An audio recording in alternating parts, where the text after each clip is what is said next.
What's up? What's going on? Not much. Got the smoker ready to go. Yeah? Yeah.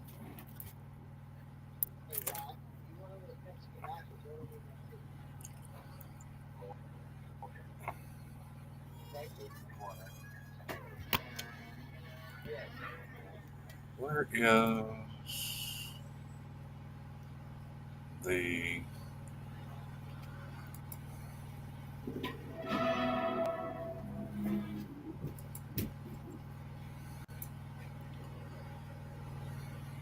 Oh, there's chat.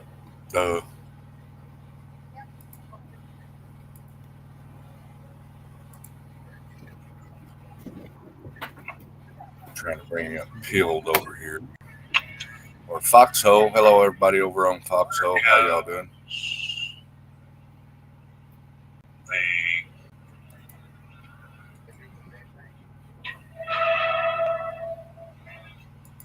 I need to turn that mic off. Oh, there's chat.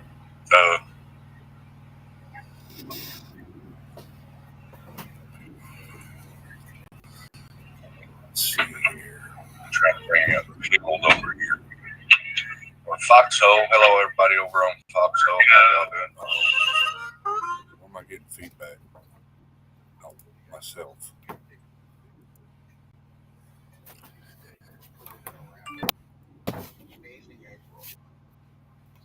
Pretty good. Getting ready to do some grilling. Got the grill up. We'll have Juniper come on. We're going to hang out.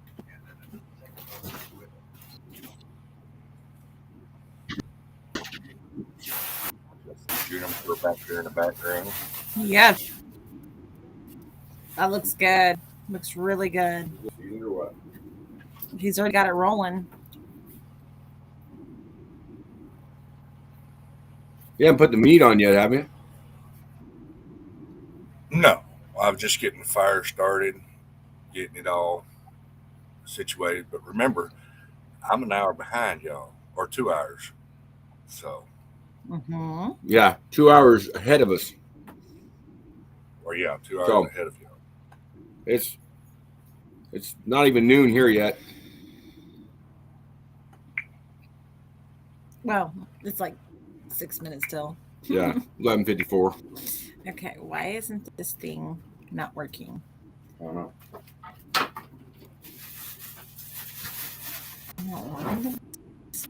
Okay, hang on a second. So, yeah, everybody, we're going to do some grilling, smoke.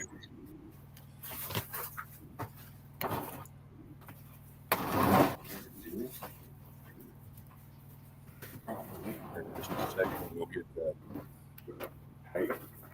that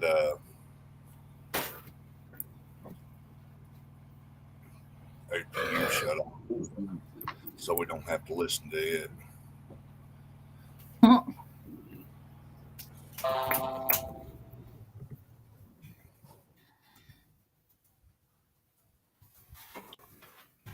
Let me lift this up, please. I'll get staples all over it. So, how's everybody doing today?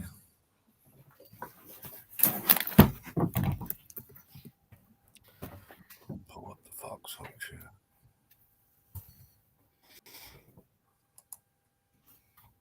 See if anybody's over there.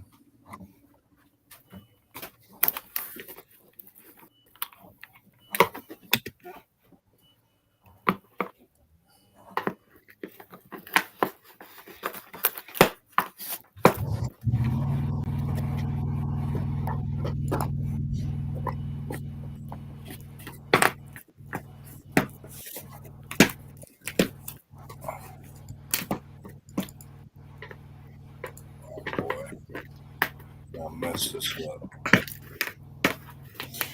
Hey, Tom, I'll be right back. I'm going to log in under a different account. All right.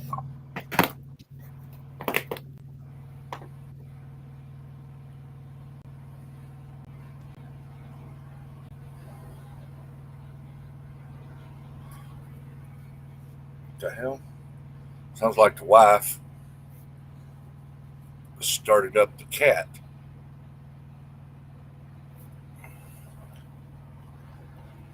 So,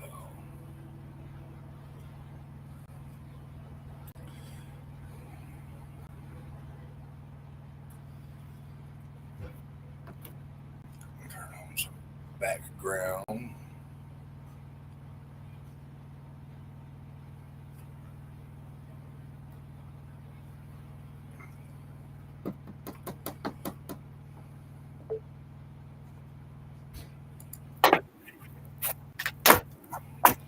Did you log in under? Did you come in under your user deal? No, I'm trying to get his stream up.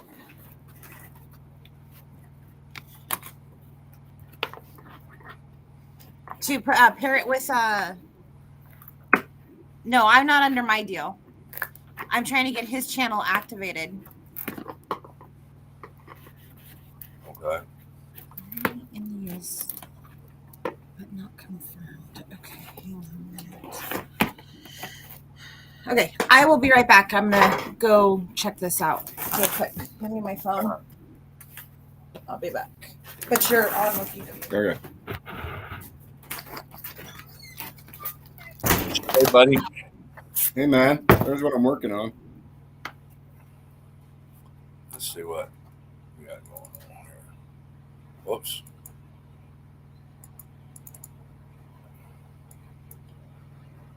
Ooh. Quad seat. Well, I've been out here. I didn't start until we were on. Preparing to start, but I already got all the staples pulled.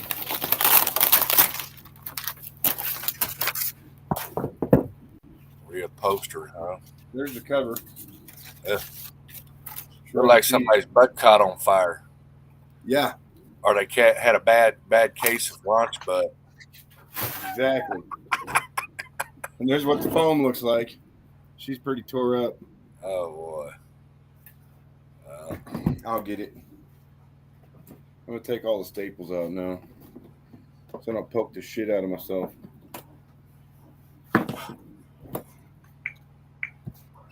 Yeah, I was supposed to have this back to customer on Thursday, but it just was no time. Told Mom I have to get it back to you on freaking Saturday. Working out of town, man. Right. So I got a pork shoulder roast I'm going to throw on. So I'll poke the shit out of myself. What's that? Oh, this foxhole thing over here is giving me pain. Oh.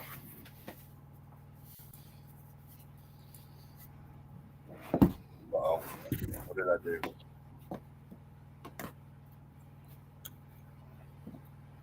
Oh, there it is. HD.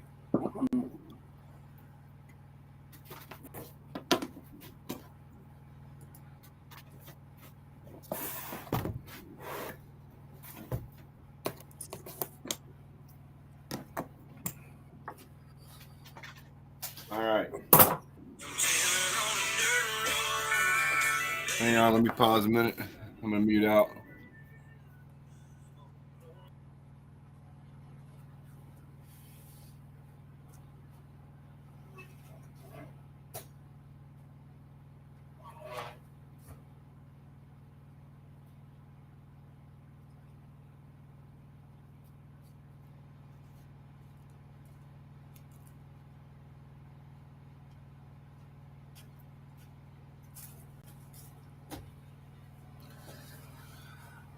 Oh.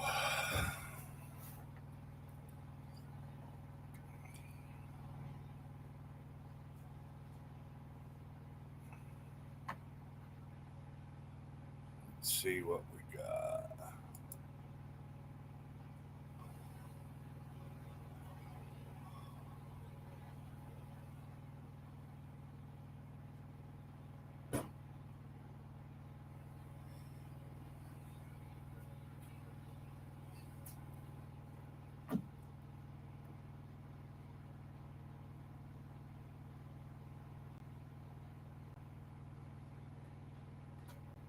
Okay. Let's see here.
Okay.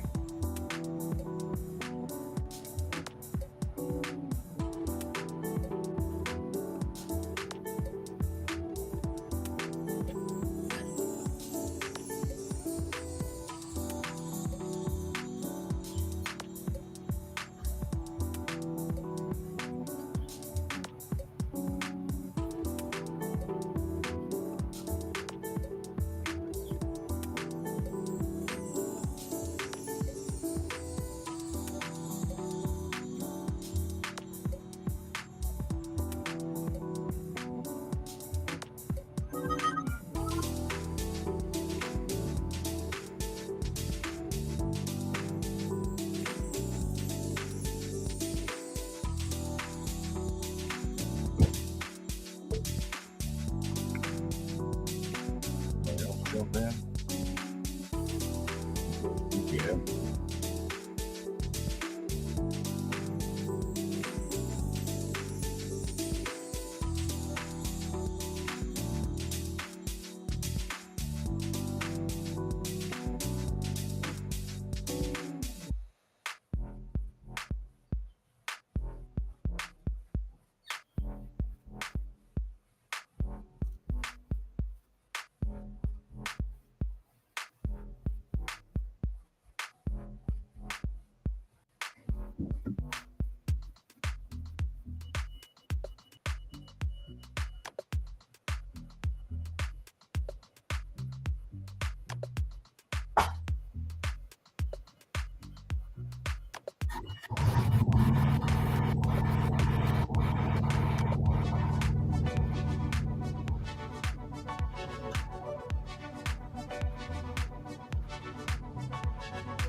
Doo-doo-doo.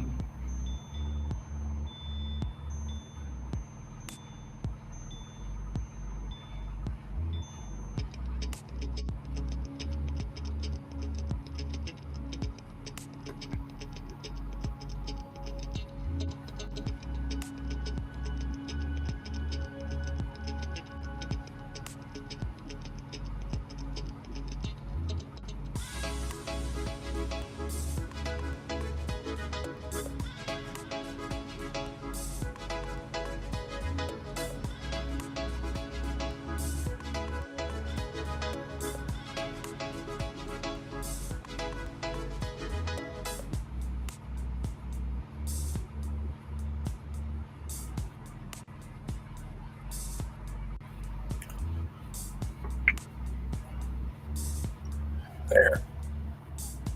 Sit. So what you gonna be chefing up? Hey Amy, how's it going?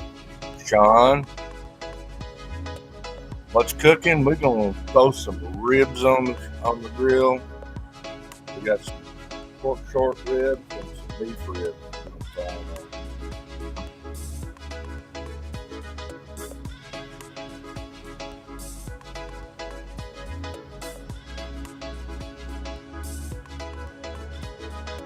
And again, anybody watching over on the Foxhole, hello. How are y'all doing?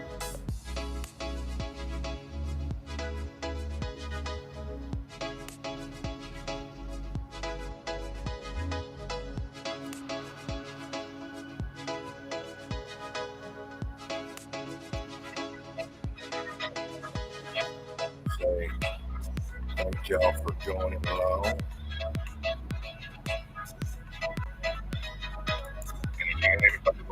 Moose, what's up? Oh.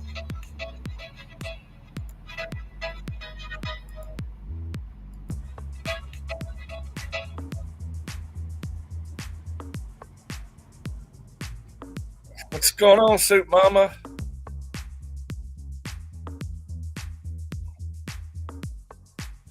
About to throw some ribs on the grill, guys.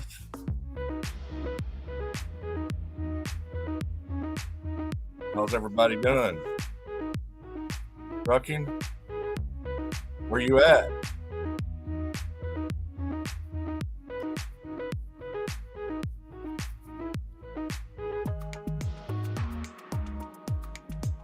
No, I still love you, Soup Mama. You never text me. How are you doing?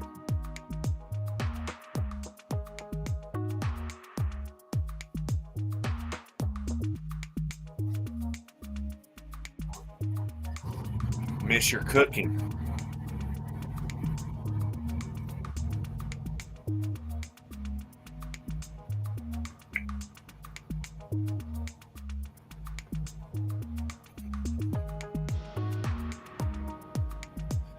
Hello, Mona. How you doing, sweetheart?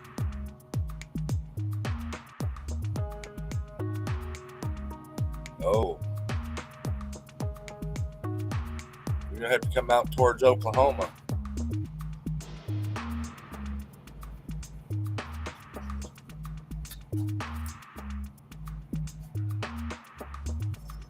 Get stuck out here for a week.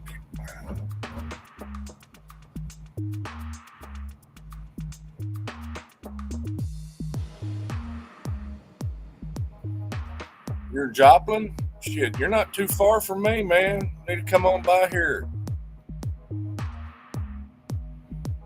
Moose. Come by and have some ribs. You're only, let's see, Joplin, Missouri.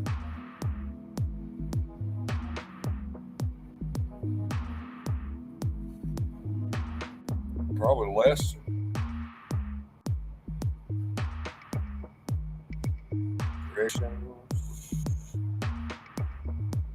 You're only 182 miles from me.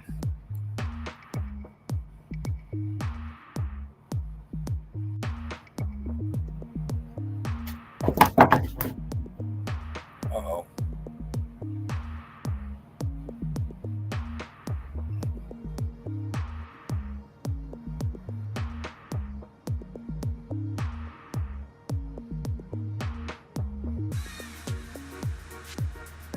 About 3 hours.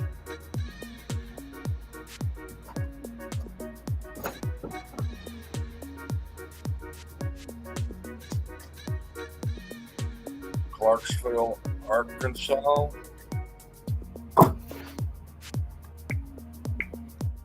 Clarksville, Arkansas. I'll probably put you closer. That looks like your neighbor right there. Still the same thing. My neighbor. Yep. You got one there in Arkansas. He's close. I know, Moose. I remember Moose, right? Yeah. Yeah, you just got to come straight down that 40 then. Yeah, you're still only 2 hours. You'll be 2 hours and 42 minutes. All you got to do is come straight down the 40. Get unloaded and get your butt over here. Yeah. By the time you get there, ribs will be done. Yeah.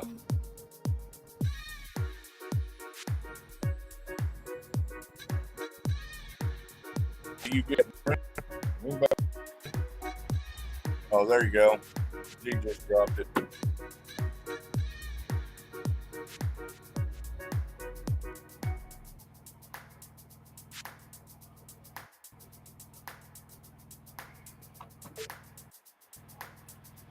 That's where she at. There she is. Hi, everybody. There's Mona. Hi, Miss Mona. Hello. How's Branson doing? Hey, we're doing good. We're doing good. We got a whole lot done for the Branson event. We got the entertainers, the stage, the sound system, the bands, just everything's working good. Not a girl. Hey, Joe Nagy put up the money for all the porta potties and dumpsters, and then we're going to charge that registration fee to pay for them. But we got them there. You know, they're going to be on site on the 4th of November, so everybody can go. Worried about Soup Mama. She got stuck in Virginia when the bridge washed out. Oh. And she's got a rented reefer, and it's stuck with her, so she's having to pay rent on that reefer while it's stuck. She's been stuck there for a week now. So we're hoping that people will go touch base with Soup Mama and help her out on that reefer rental so she can afford to come feed us for the Convoy of Honor. I really need Soup Mama. Well, does she have a Cash App or anything, Soup Mama? You can drop in here, and we'll be more glad to see if we can get you some support. She's in the chat. Yeah, I seen her. Yeah, we got to get her, you know, I mean, how am I going to feed 500 people without Soup Mama? I don't know, but I'm gonna jump over there and make her a mod real quick. Well, didn't G just drop it? No, that's the link to get in there. No, that's the link to come in. Get you a Cash App, and yeah, we'll be glad to share that so we can see if we can get you some support.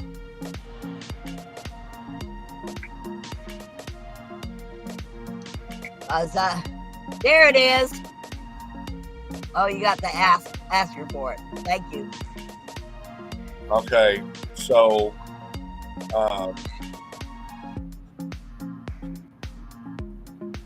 what is? I just made you a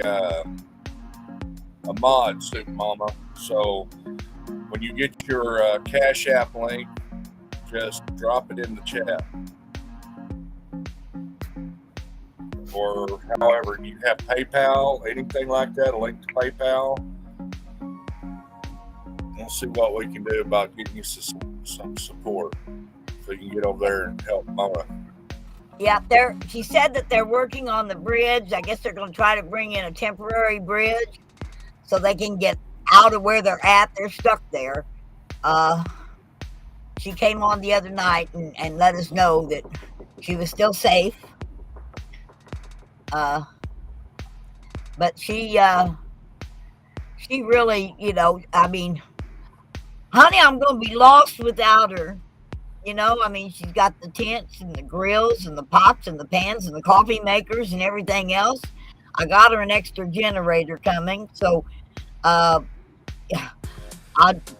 don't know, you know. I mean, I'm sure the Lord would provide, but, you know, Twitch and Appalachian Flute and Soup Mama work so well together as a team. It's just hard to get a new team together to work that well. Right. So I called the highway patrol today. I'm waiting on that word back. I'm trying to get them to escort the convoy from 44 down 65 on the 4th or 5th, whichever time you're coming in. I just need to know what channel they're going to need to monitor to make sure that they know when everybody's about to arrive. Just a minute, I got somebody at the door.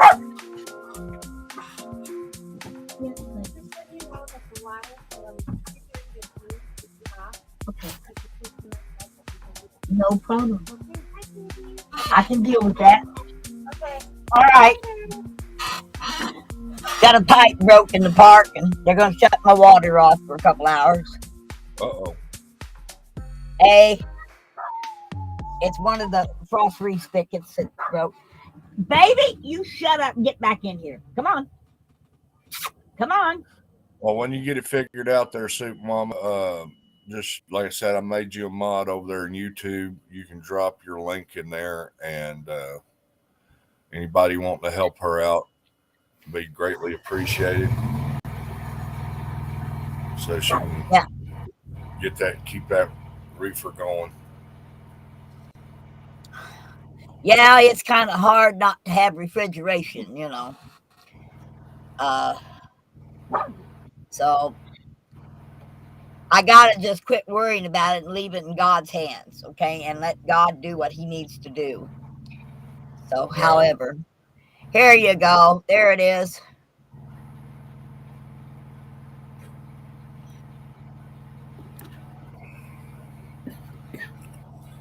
All right, guys, there's her link right there. Um, we'll pin it over on YouTube. I'll see if I can't get it pinned over there up at the top. I'm gonna get it pinned over to my Missouri People's Movement pages.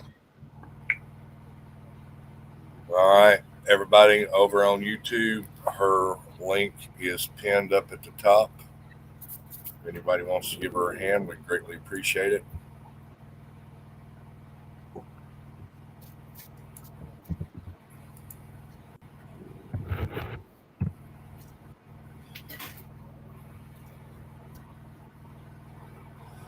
We also got it across the bottom of the screen there.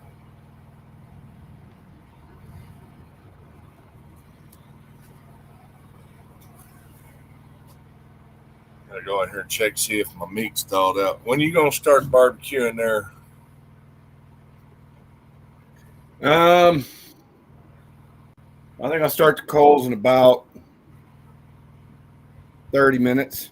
I got to get this seat padded up and then turn compressor on, so I'm gonna have to mute out so I don't blur the hell out of you guys. And All then right. I'll get the foam on. You'll be able to see me working, but it'll be noisy as hell, so I got to turn the mute on. So I'll get the coals running and keep working while they get going. All right, Miss Mona, why don't you tell us more about what's going on over there in Branson? And here, I'll get you pulled up there. The dates and everything else. This is over on the Foxhole, Okay, going out to Foxhole, Twitch, everywhere. So here we go. November the 4th through the 12th. The Convoy of Honor will be base camping at the Black Oak Mountain Amphitheater in Lampe, Missouri, about 25 minutes away from Branson. We have the entire upper parking lot for that. There is a $20 registration fee for those that are staying and a $5 parking fee for visitors. Now, that is to help pay for the things like outhouses. On the 4th and 5th is the Great American Reawakening Tour, location yet to be announced. Right now, it's scheduled for the Freedom Experience Theater, but it appears that they've oversold their tickets, so they're looking for something bigger. And that place bigger may be the Ozark Black Oak Mountain Amphitheater, the down below part. So that seats 20,000, but it is an outdoor venue, and they're trying to find something more indoors for this, for their Great Reawakening Tour. But people are going to start arriving on the 4th.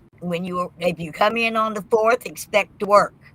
We're going to get everything set up, and we're going to get everything lined up right. That is setup day. The 5th, if you go to the Awakening Tour, fine. I'm going to be going into Branson for the opening of the Veterans Village at the Ballparks of America. At the Veterans Village is where veterans can register, enjoy mess hall, start lining up at 11:30, the day room from 9 o'clock in the morning to 4 in the afternoon, and the Vendors Village. Don't forget to come out and take a browse around the Vendors Village. In fact, some of our old good buddy friends have gotten booths there, so come on out and support them. There's all kinds of activities going on in Branson. The College of the Ozarks puts on a free play for our vets, and there's a free movie at the IMAX Theater. That's all week long. clear up until the 10th for Veterans Village, and then the parade's on the 11th downtown.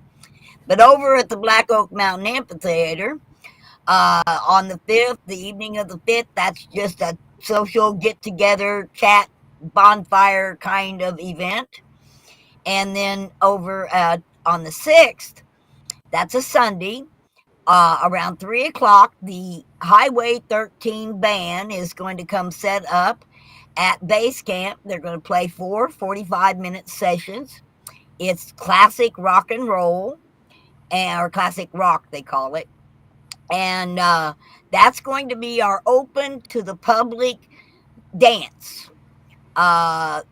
Everybody, all the neighbors and all the communities invited to come in and dance with us, visit with us, enjoy some s'mores, or just sit around and have a beer and enjoy yourselves. We can drink at the Old Black Mountain Amphitheater, by the way.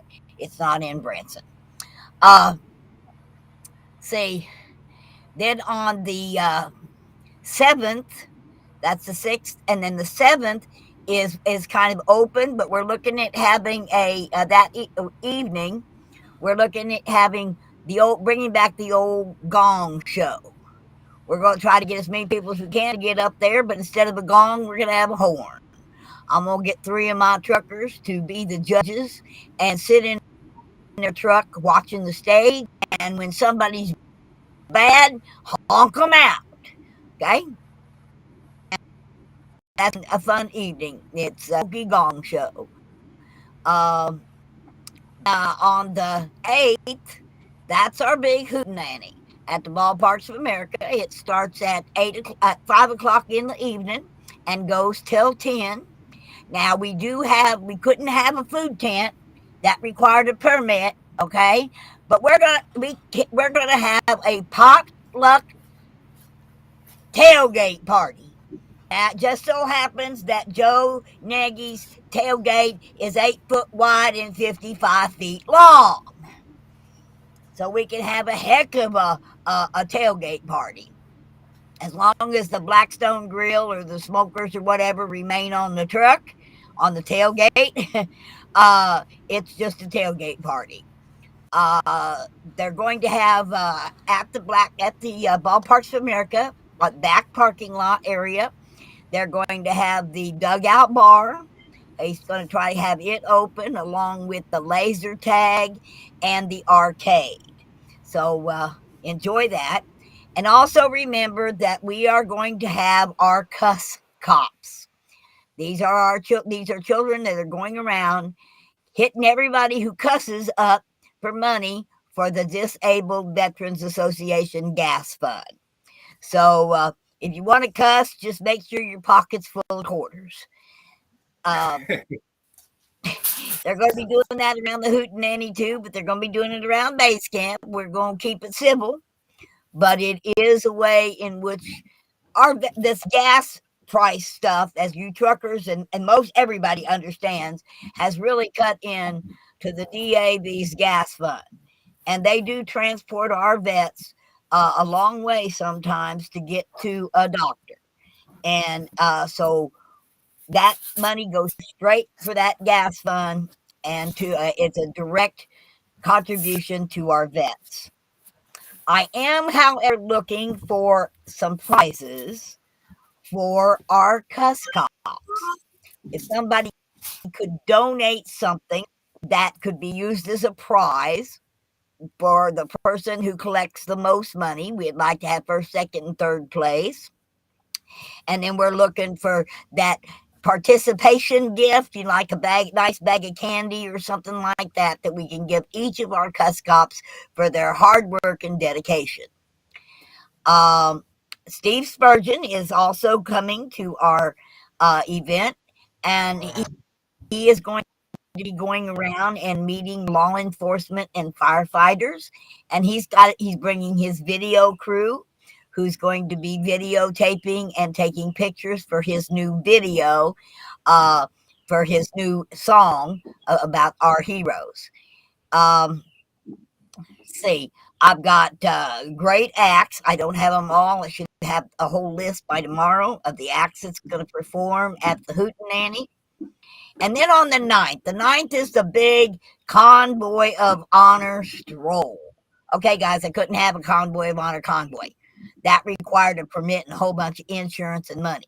So instead of having a convoy around Branson, the Convoy of Honor is going to be taking a stroll around Branson.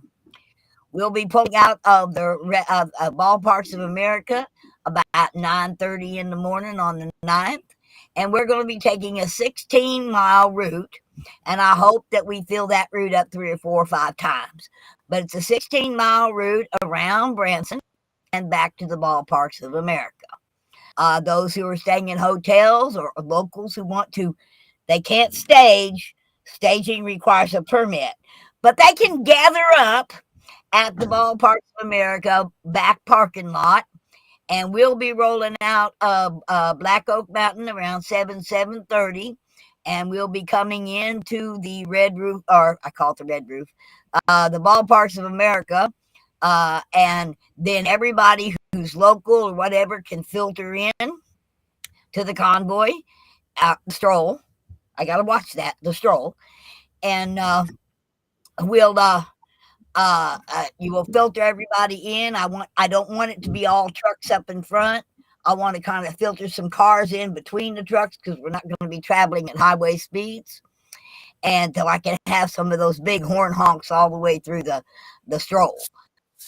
Now then, after the stroll on the 9th, we're going to head back to the base camp, and we're going to start decorating our sites.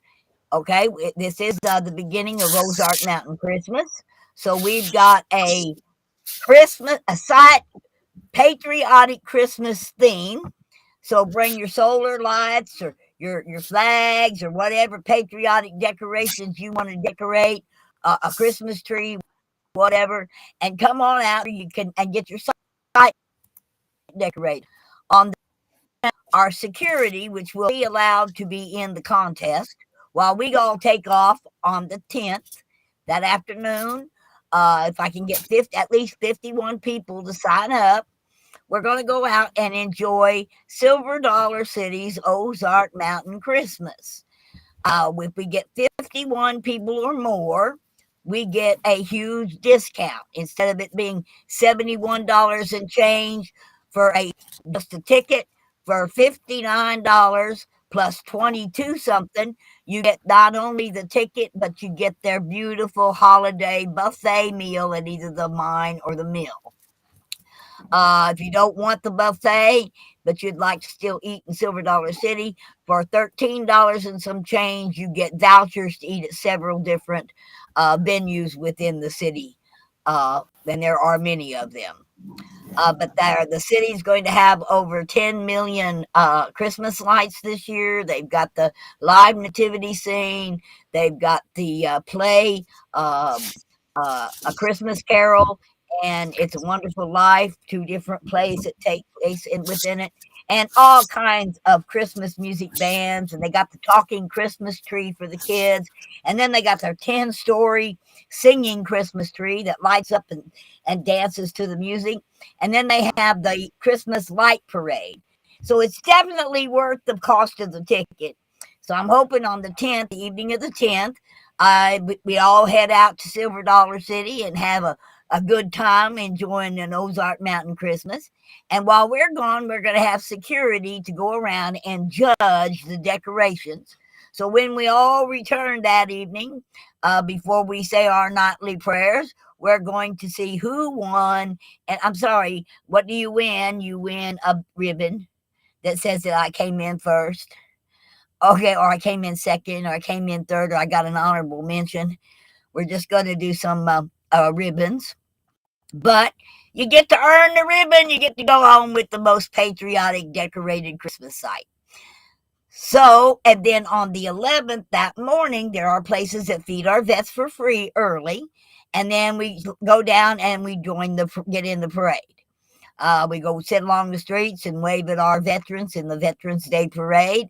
Or for those vets, maybe we can put a good old truck in the parade, okay, for that day. I'm going to work on it. Then the 12th, it's all hands on deck because we got to leave the Black Oak Mountain Amphitheater in better condition than we found it, because I've already got it reserved for next year. Next year, we'll have the whole amphitheater, concession stand, flushing toilets, show system, so that we can put on a whole nother week, a little over out there next year. And hopefully we can get such people as John Rich and Toby Keith, maybe some Lee Greenwood, maybe somebody else can come up with some folks on that. Okay. Oh, Gray Wolf. Oh, he's in Sterling, Colorado. How about that? Anyway, we're going to break everything down on the 12th. We got to be out of there by dark on the 12th. So, folks, on the 12th, don't just pack up and leave. Help pack up and then leave. We do have a load of fresh cut slab wood. Got slab wood coming, and we got trash barrels coming. I think I've covered all the bases. I still have to stuff our registration packets because everybody's going to get a map of Branson and a whole plethora of coupons you can use at different places in Branson, and a pamphlet on the Silver Dollar City Christmas deal. Then we're going to everybody that's staying gets a special sticker in their window that lets us know that they're a camper or they're overnighter, they're staying. Or a paid participant, registered paid participant, you get a sticker for your vehicle. I'm going to be putting all those packets along with the code of conduct, and on the back side of the code of conduct that you have to sign is a registration form, and it has to be turned in. And when that's turned in with your $20, you get a 50/50 ticket. Any money made over and above the costs that we've had to put out will go right back into the 50/50 drawing, which will take place the evening of the 11th after the parade. I have a few items to be able to raffle off, like I got some meal tickets for Golden Corral. I have so far a t-shirt and a CD from the Dutton family. I've got tickets for the Haygood show. Not the Hay, yeah. I think it's the Haygood show. And I'll be getting more of that stuff because we're going to have a raffle, and that'll help us build up an account so that we can get things taken care of for next year. I'm sure the amphitheater won't be free if we get the stage and the sound system and the concession stand and the beer garden and all of that. It's not going to be free, but we can mitigate those costs a little this year by having our raffle and our 50/50 drawing. I think I got it all. Haven't I, Tom? I think I told everybody what they need. Tom ain't there.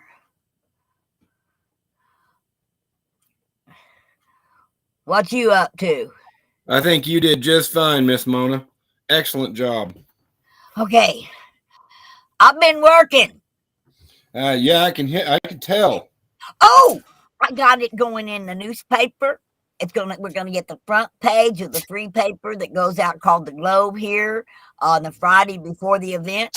I'm going on a radio show, talk radio show, local, on the 26th. I've already informed KY3 and Color 10, our local media, of what's happening. So it's I've been cooking with gas on the front burner, honey. Good. I ain't let no grass grow under my feet. I'm telling you right now, you're wearing it straight down to dirt, girl. Oh, but it's been fun. It's been stressful. Oh, absolutely. It's been extremely stressful, but it's been fun. I've enjoyed it, and I enjoyed the fact that people are responding. The thumbs up I'm getting. I expect to see all those people that was up there in Springfield waving flags to show up sooner or later. And we estimate that was 5,000 people on that bridge that day that the convoy came through the first time. So we're trying to encourage all those people that came out to come on out and join us out at Black Oak. And it's all about loving one another. I'm going to let the Trump family and the Great American Awakening Tour, they're going to do all the political stuff. We're just going to love one another. We're just going to be happy to be together. That's why we named it a Hootenanny. There you go. know, a Hootenanny is supposed to be something where you all get together and play music and dance and smile and just have a good time. There you go. And if folks all bring a dish, see, we'll have plenty of food on that tailgate to feed everybody. That'll work. And yeah, I can't wait. I'm excited. It's less than 3 weeks away. Y'all realize that? Have you organized a local or a Missouri-based Facebook group to get the word out? It's called the People's Movement Missouri. Beautiful. And when I put it up, Carol Smith is the administrator of the People's Movement pages. Right. Every time I post something there, it goes out to all 50 People's Movement pages. Oh, good. And then there's the Convoy of Honor Facebook page that you can go to and go in. You can learn everything about it in the discussion or in the event page. Then it's on the event pages for all of the People's Movement places. And of course, I keep yakking about it like I've been doing right here. Well, that's good. We was on Polish Agnes made it to Canada this morning. She's in Canada riding around with the Canadian trucker convoy right now.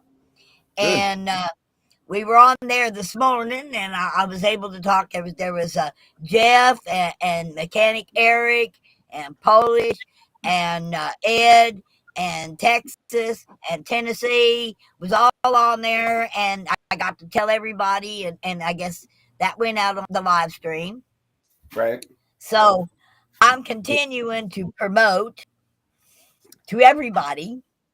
I hope that this convoy coming in on 44 onto 65 and the one coming up through Little Rock on 40 onto 65 is long. Okay, I want it to take. The other night, Johnny Morris had Garth Brooks here, and 80,000 people showed up for that concert. If I could only get a third of that many to come over to the Convoy of Honor, we would be a big success. Absolutely.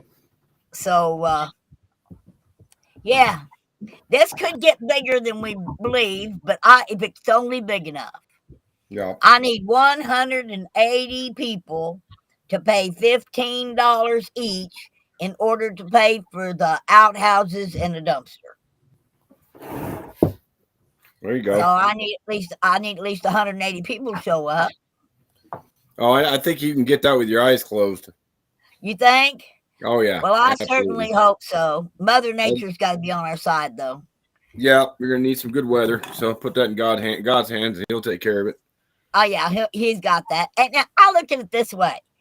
I seen when Hagerstown was, 17 degrees with a wind chill factor of 14 below, blowing snow, mud 3 inches thick hanging off of people's shoes, and they made it through.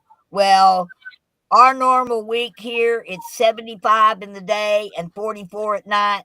And in the last 17 years, it's rained 2 days during that week. And it was cold 1 week. One time was it cold during Veterans Week.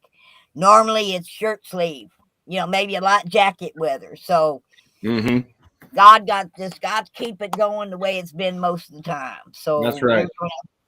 Well, Mona, I mean, if you want to, on those pages and stuff, share the, copy this, everything you were saying there, so people can get the information as well. Just share the YouTube link. Oh yeah, I share that every time I do it. So it's a way of me getting the word out. Cause I don't have that many subscribers on my channel because I have a hard time getting on my channel because I got to take the whole laptop up to the clubhouse to really do it. this weekend they got a ham radio group in here and another group. So they got the clubhouse all taken up for the next week, for the weekend anyway. Right. And well, do you have any links to where people can make donations or anything like that for yes, stuff I going only have one, and that's because that particular card is strictly money that I'm using for the event. Like I had to pick up 3 spigots yesterday for the 15-gallon barrels for wash states because I wasn't paying no $200 for just a single wash stand. Well, do you have a link for that? So Yes, it's a Cash App, and right. it's a Cash App, and it's Bug Tussling, BUGTUSSLING.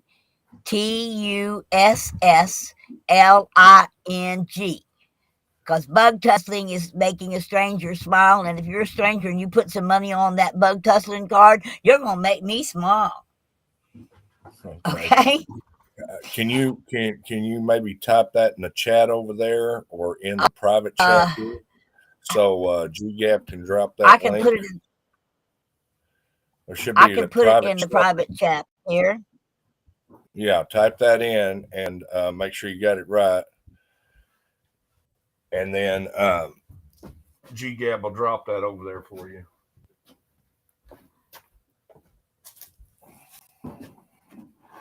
Done.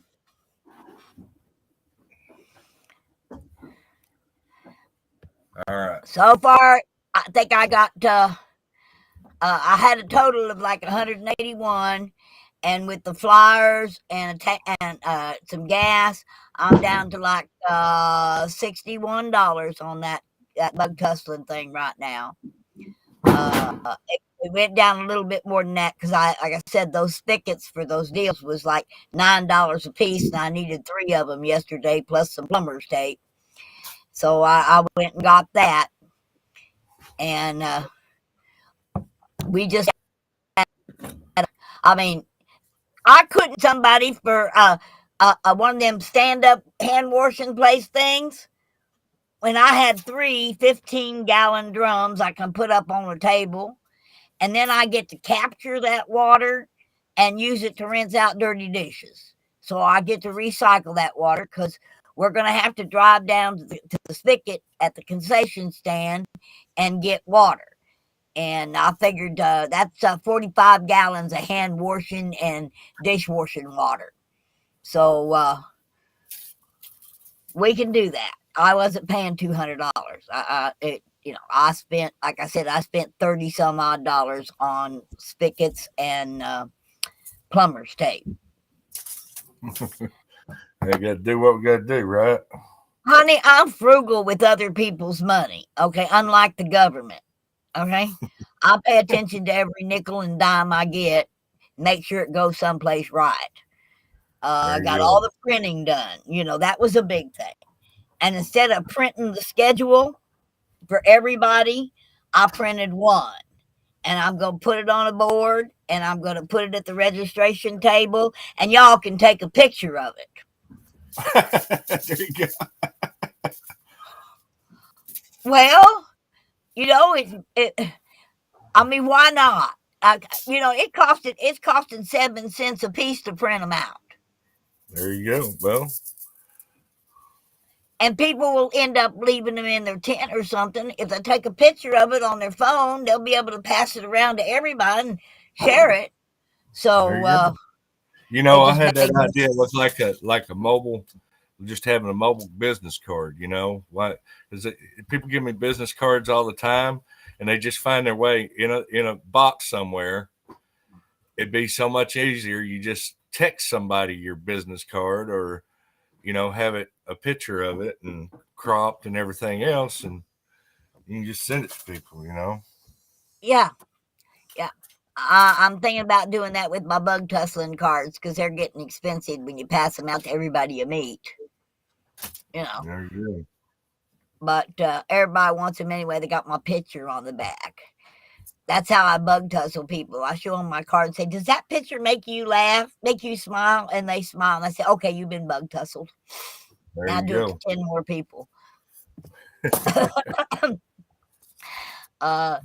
Yeah, I told Polish to make sure she bug tussled her some Canadians today so we can get it going up north. There you go. So yeah, it's I did get my chair. I got my my scooter, Tom. Yeah. You wait till you see the back cushion on that. I got some material, was able to put a flag right in the center of it, and it's all patriotic material. And I managed to make me a back seat cover for my chair, real patriotic. I got it so I can light it up at night so y'all won't run over me. There you go.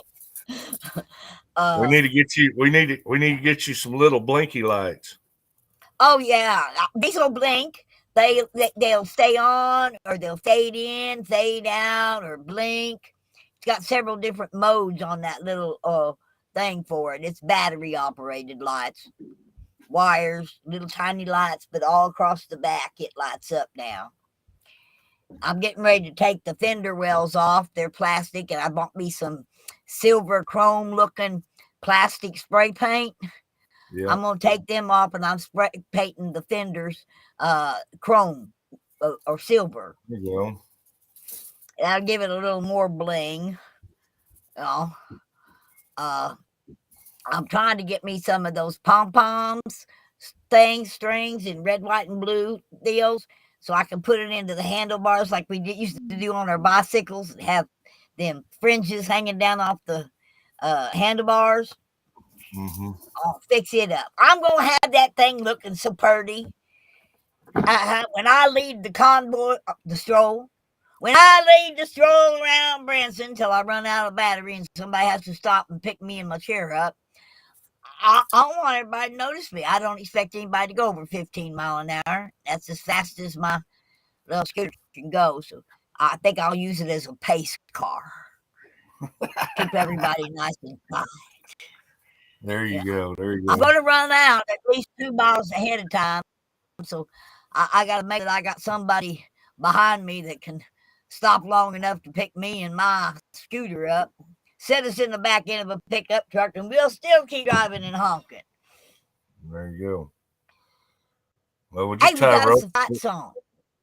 We just chat. Hey, we'll just tie rope to it and pull me. Yeah, I told you. Oh goodness.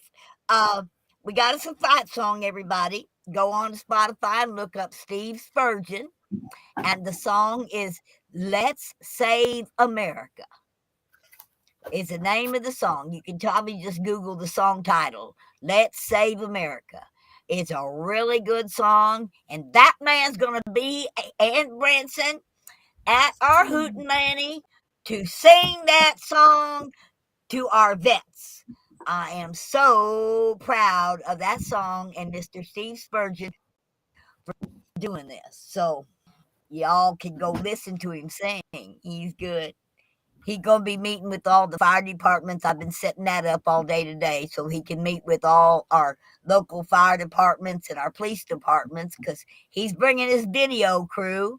And they're doing a new video with him meeting with different police departments and fire departments around the country. So that's kind of a big deal, too. Hey, cool. Things are happening, man.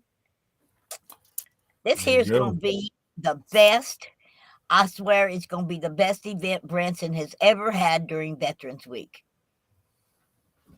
You know, I'm sure that some of us are going to convoy out to Branson every day. We're going to take a tour.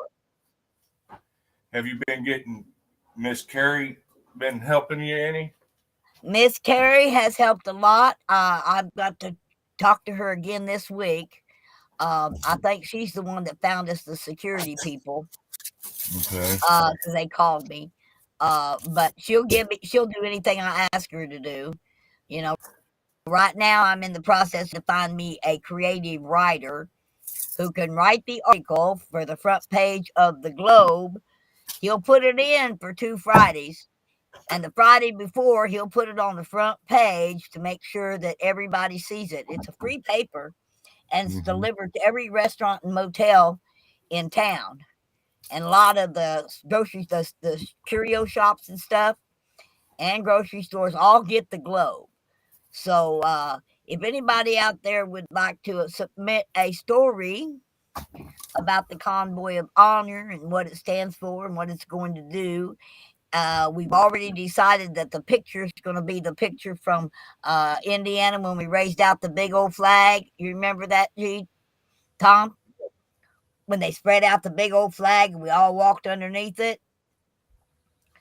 Yeah. So we're using that picture to kind of display what we're going to be, because I'm hoping we look like that.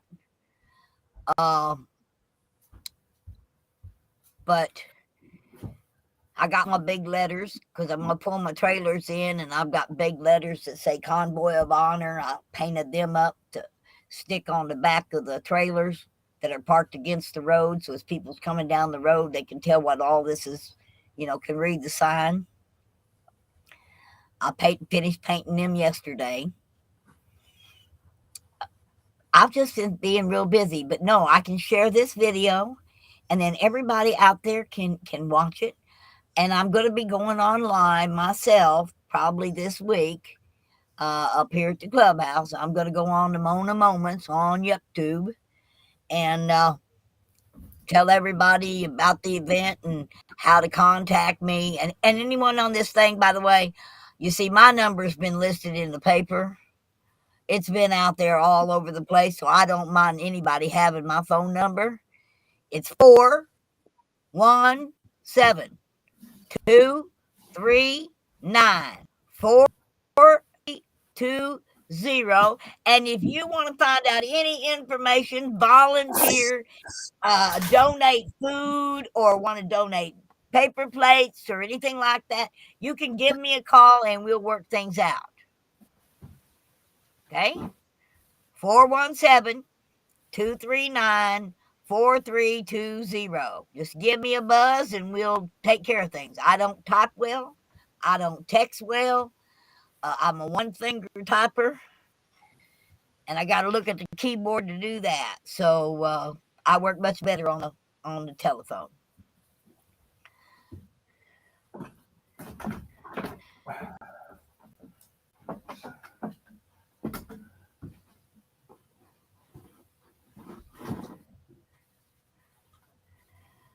It seems that GWT333 gave a video call in the chat.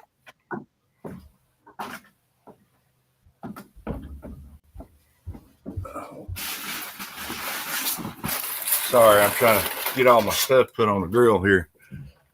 Hey, Ripta, What what's are you up? going to grill? We got ribs. What you going to grill? Didn't you see me seasoning up them ribs? No, honey, I came on late. Hey, Ripta, jump in here for a minute, brother. Hey, G, drop that link for Ripta to jump in.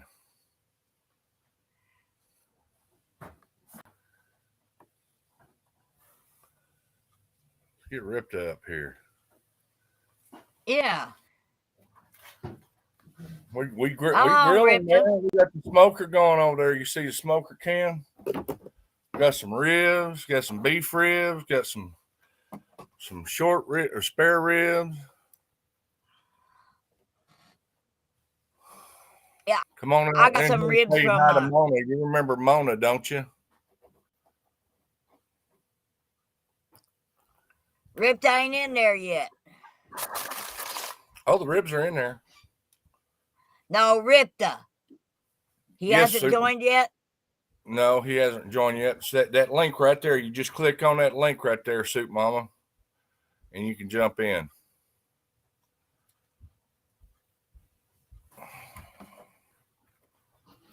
Yeah, come on. Mama. Where are you? We'll just get the whole family back in here. Hey, yeah. There ain't enough room on the screen. Oh, there's we got an awful big family. Oh, Ripta says, 1 minute, LOL, I'm hurrying. There's Soup Mama. There she is. Oh. Where'd you go? I got her. I don't know. No, there wait. she is. I don't know what it's doing. What's up, Hi, beautiful? guys. Hi. So glad How to are see you? you. Pretty It's good to see you too. I'm like sitting here in the chat and I'm like, okay, this really sucks. Everybody's talking and I'm just hanging out in the chat. Oh, So, no. We put the link up there. That's how Miss Mona I'm jumped glad. in here. okay, well, I don't know. I don't do a whole lot with my YouTube and stuff. So, it's a new There you thing. So, yeah, so I'm in Well, I Virginia put right out your now. situation. Tell them about your situation. Well, so as most of you guys know, the kitchen's been running all over the place and we've been cooking all over for Patriot rallies and stuff for the last few months. And last weekend we were in Virginia here for the Patriots rally in the Valley. And there's two bridges into this place. One is a covered bridge and one was another one, like a smaller like stone thing or something. I don't know. We got in, but in the morning when we got up, there was no bridge. It was all washed out from the hurricane.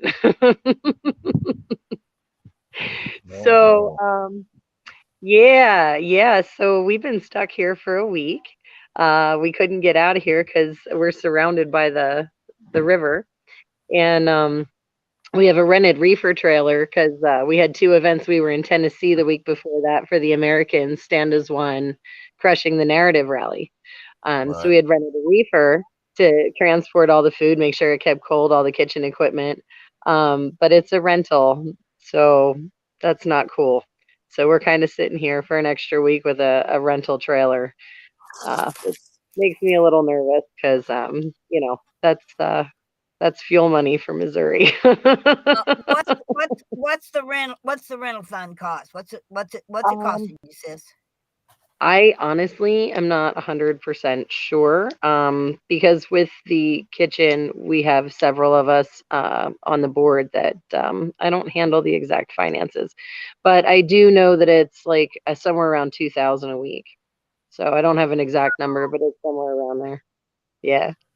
So we're just kind of Well, sitting with it. anybody out there knows anybody's got a spare reefer trailer that could donate That we could one. borrow from Missouri, that would be great. Then we wouldn't have to worry about a rental from Missouri. Right. That There's would Ripta. Yeah, that What's would be. up? Hey, Ripta, what's up, man? Long time no see. I woke up late. Oh man, you're looking good. This hair, boy. I ain't cut it since the convoy. Holy It looks good, mackerel. man. It does. It actually does look really nice. I appreciate it. It's a mess. I'm half and half. I like it, but man, it's just too much to deal with. I feel like a beat. But no, Soup Mama, I was gonna say on face still putting in. I don't know. It's like the convoy slowed down, everything stopped, but on Facebook, it's every weekend still doing stuff. Every week, I want to say salute to that. It's, ask me, is anyone doing anything? I'm like, I don't know. I know Soup Mama is still at an event every single week. There's something still going on. Yeah, I think there's like almost in November. Yeah, there's almost like 80 flyers on my page, I think, right now for different events going on all over the country. Man, how do you ever get a moment to just like sit and think? Yeah, running all that all the time. I'm usually home during the weekdays. It's a lot of weekends right now. So, generally it's okay, but this week has been making me a little nuts being like, stuck. Yeah. I'm going out of my mind down here. Hell, bro. Well, I got some. As you can see, I got the smoker over there, up there above you. Got some ribs going, and I was just gonna hang out and stuff. And I was like, well, I'm gonna text everybody the link. And then Soup Mama hops on, and Mona's here, and you're here now. This is awesome. I miss you, man. You got to come see me. Man, I've been off the grid, behind the scenes. A couple games with me last night. That's the first time I've got the link with Zero since the convoy. He's been trying to. I've been trying to. It's just one of those things, man. There's never enough something done. I swear. How's your dad doing? He's getting there, man. We got him. We got him this camper like 2 months ago. We've been fixing it up nice for him. He's been back to work, man. He leaves at 10 o'clock at night. He's been busting his ass. I'm proud of him, but to just sit and heal. Cool. He don't stop, man. He won't sit. But it's been good. I can't complain. And they died while he was in the hospital with the stroke. So his main priority right now, he's got like a little tumor here they want to look at. He's got blood pressure issues. He's got other cancer is the biggest thing. And they want him to keep his bladder. But he's already said, weird situation at all. Go ahead and take it. Be done with it. He wants to live a happy, healthy life, and he don't want to be dealing with cancer, crazy stuff. Well, you're gonna have to pay more attention when I'm doing these lives and come on here and visit. Everybody misses you. Got the mix. Even that, it sucks, man, because my trailer don't get any signal or service. Like, I have Wi-Fi, I have internet, but I won't get a text message. Texted me, I didn't get it until I stepped out of the trailer today. Oh. I stepped out, I'm like, oh. But I don't ever catch this stuff till like a day later. I'll pull out, my phone will pull it all in. Time I click whatever link you've sent me, it's done. Over. Ooh. Right. Oh man, I think they're setting off the cannon over here. What? I didn't know what that was. They have this Revolutionary War cannon at this place that they pulled out of the carriage house, and I'm pretty sure they just fired it off in the field. I'm gonna see if I can keep my signal and walk that way, because if I can, that's pretty cool. Hey, why not? Is there a way to What? Oh. Is there a way to flip? Yeah, you got it flipped. You can I flip just the did it. camera. And I don't even know how I did it.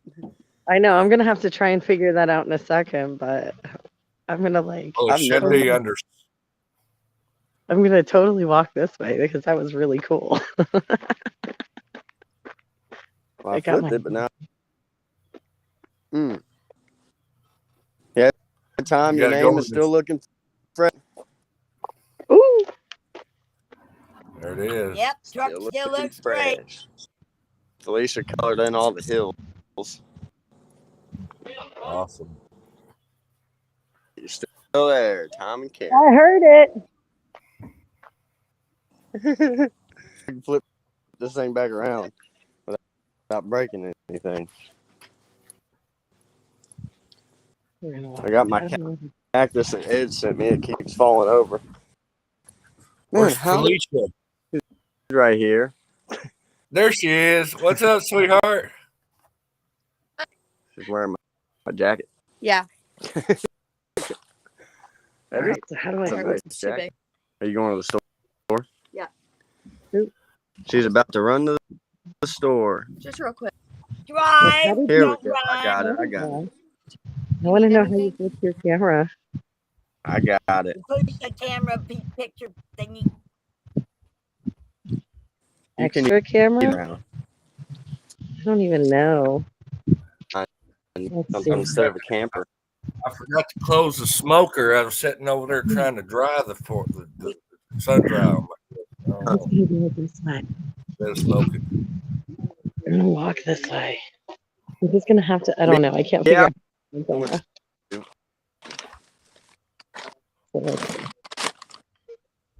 See, you're still kicking. Is your link been working good? What? Link's been working good. Well, I've been using this app right here for trying to stream out of the truck, and usually G jumps in and she kind of acts as a host that kind of keeps the stream going. But I got these new phones, And for some reason or other, the internet, when I try to go log in, unless I'm on a Wi-Fi or something, it tries to kick me out of Verizon. So it's kind of weird. So I went back to Prism to stream from the dash. Yesterday, I got it up and going on this app here or on this this stuff. And let me bring her up full screen. We can see the cannon here. That's pretty funny. Whoa, now Turn your camera sideways, Soup Mama. There you go. Then you get a wider picture. Whoa. There's the cannon, guys. Are they about to fire it off again? I think so. Oh, cool. Wow. Can you guys see? I don't know if I have the camera at the right angle because I can't figure out how to flip. Okay, because I can't figure out how to flip my camera. So I gotta plug this phone up and say about the. Looks like they're getting ready to prime it up there. Yeah. You still got my green walkie-talkie time? Yep. It's in the truck. I've tried to call you on it a time or two. I don't think it reaches that far. I think the battery's dead right now. It probably is. Whoa. I was playing with it the other day. Bro, little by little. Never a dull moment. Well, if you need me to, sometime or another, text me your address and I'll see if I can't put it in the mail to you. Oh, hell. Yeah, at some point. No, Ripton just needs to come to the convoy of honor and he can hand it to you personally. That's what I'm saying. I'd rather get it from you personally. Fuck the mail. Ripton, have you heard about the convoy of honor, right? You're coming? No, I haven't. Honey, it's a live streamer's paradise. It really will be. Man. I would like massive content. It'd be awesome just to have like a people's convoy every year. People we met and did it with. That's what it is. That's Hell what yeah. it is, basically. It's a patriot gathering. Period.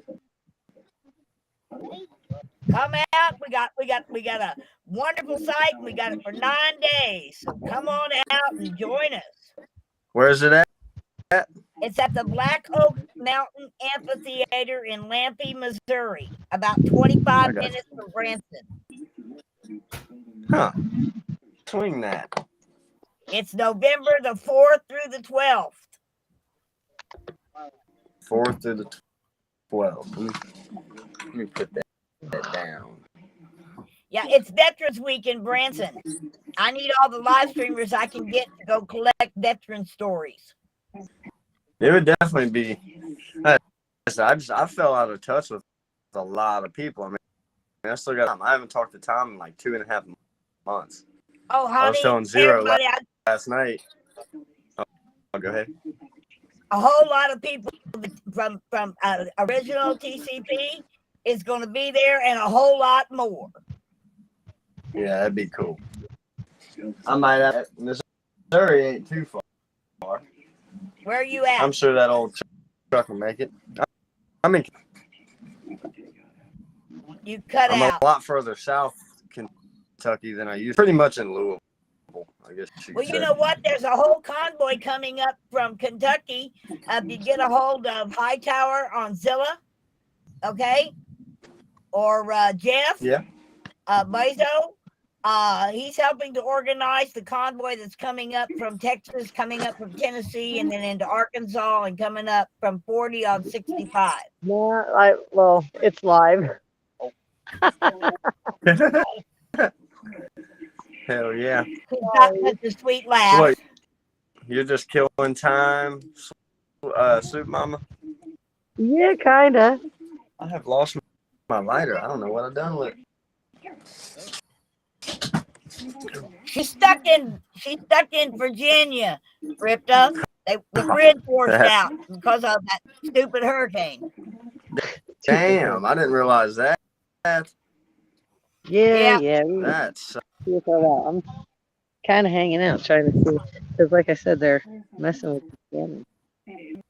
That's that boom we heard earlier. What's going on here? Oh, they just They're put the putting something plunger in it. down. Yeah. That's crazy. Oh, that's what's going on. Let's see if it's gonna blow up here in a minute. Well, you'll know it's ready to fire when they all back off at once. Right, I know, right? But it's like with the sun glare, it's really hard for me to see my screen, so I'm trying to make sure you guys can see what's going on. Okay, you need to go a little bit to the left. Like There that? you go. Yep. There we go. Okay. It's driving me nuts. Whoa.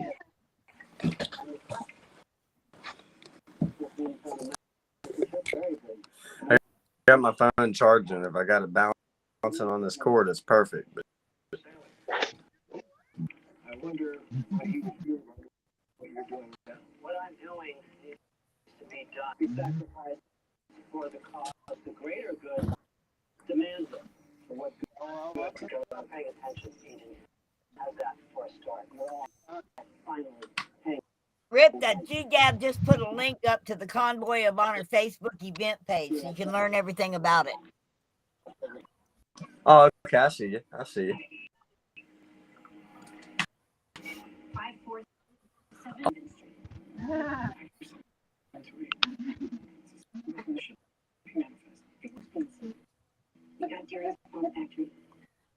I clicked the interested.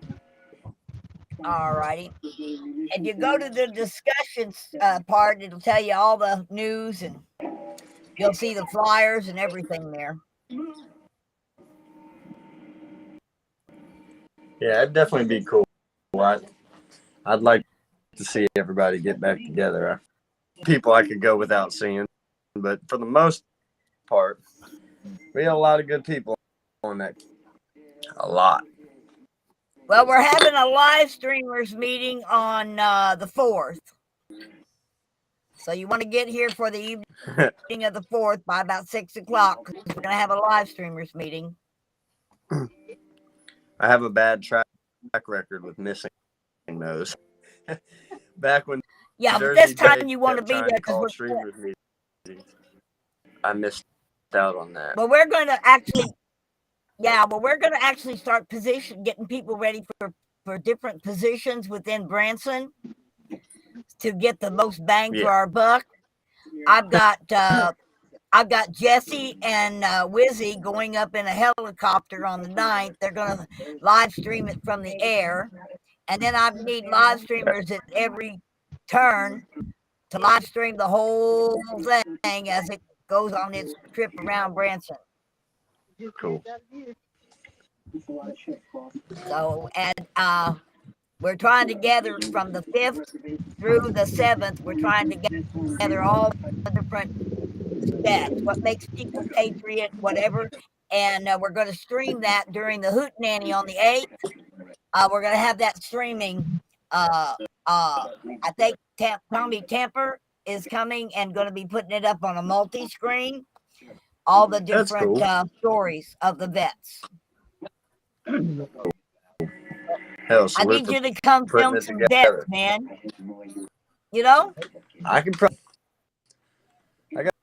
a few things to keep me tied up here recently, but nothing too crazy. And I know it's like, well, actually, maybe the camper will be ready and you can bring your dad.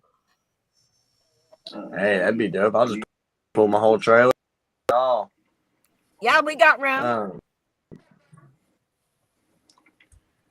16 enclosed trailer that I've pretty much made my home with this Raider stuff in it and all that crazy stuff. Heck, well, we're boondocking. I might bring it. Yeah. I don't need no hookups or nothing. Right. We're gonna be boondocking, so Okay, it looks like they're getting ready to fire this thing.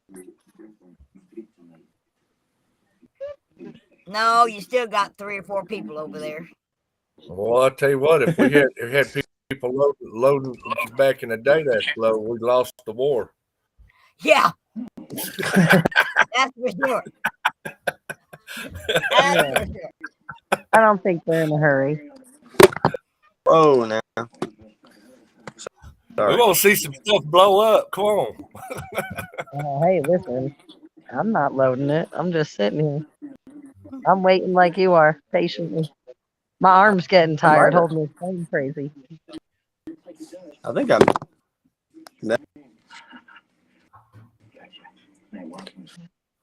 don't see myself anymore. Oh, I brought up her. I got who her. all's there with you? I'm still here.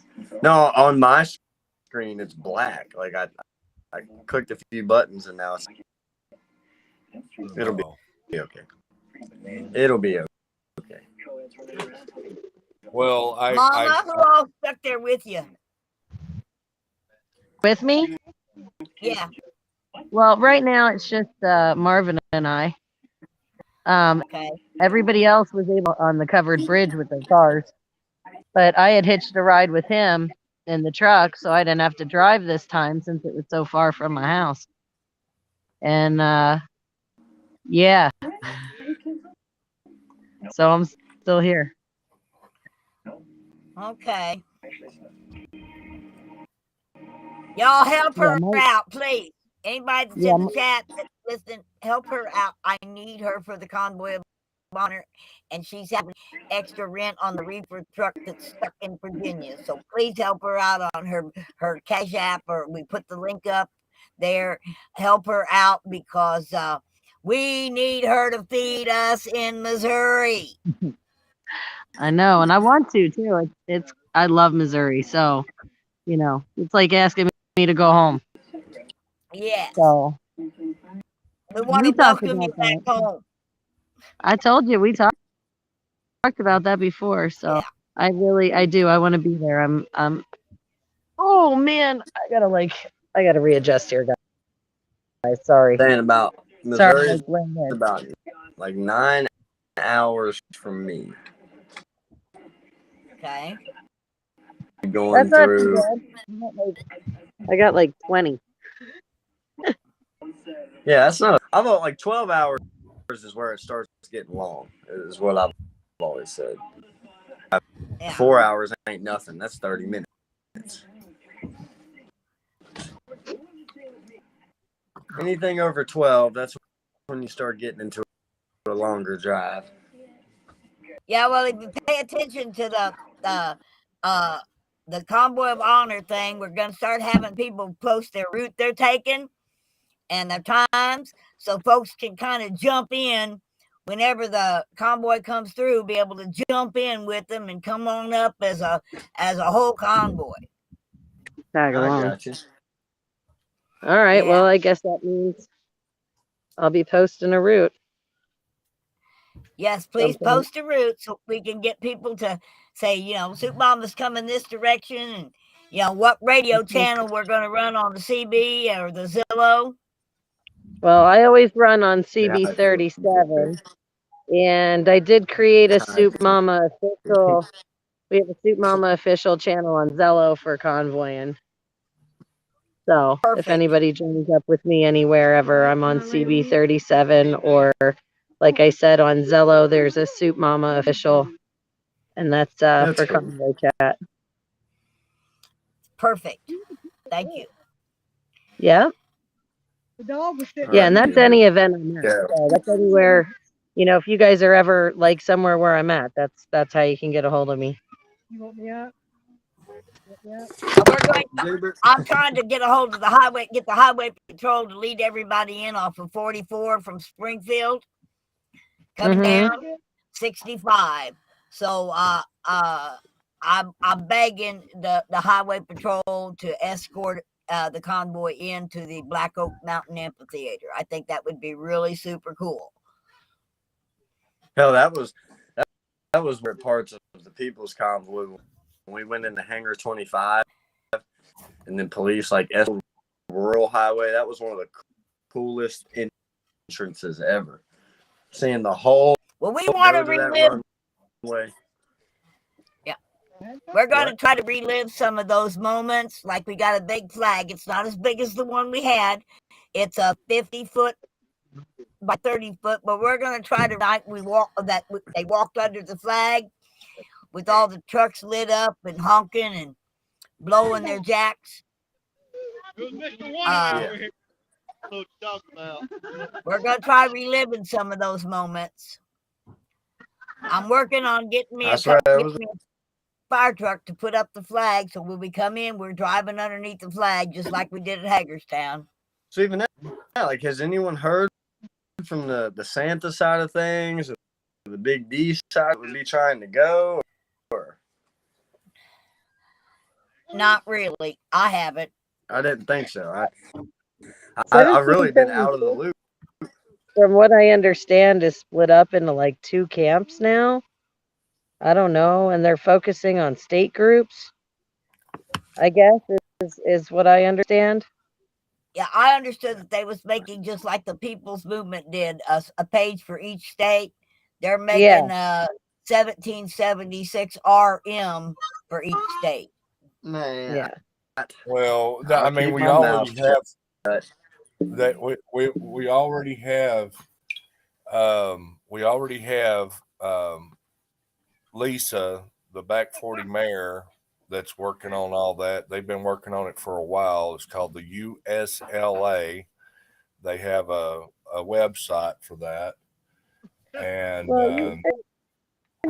there's other groups too, because you American Unity Tour that's been doing a lot with Canada and the Dutch farmers. So they've been doing a lot internationally too. If you want, you know what I mean.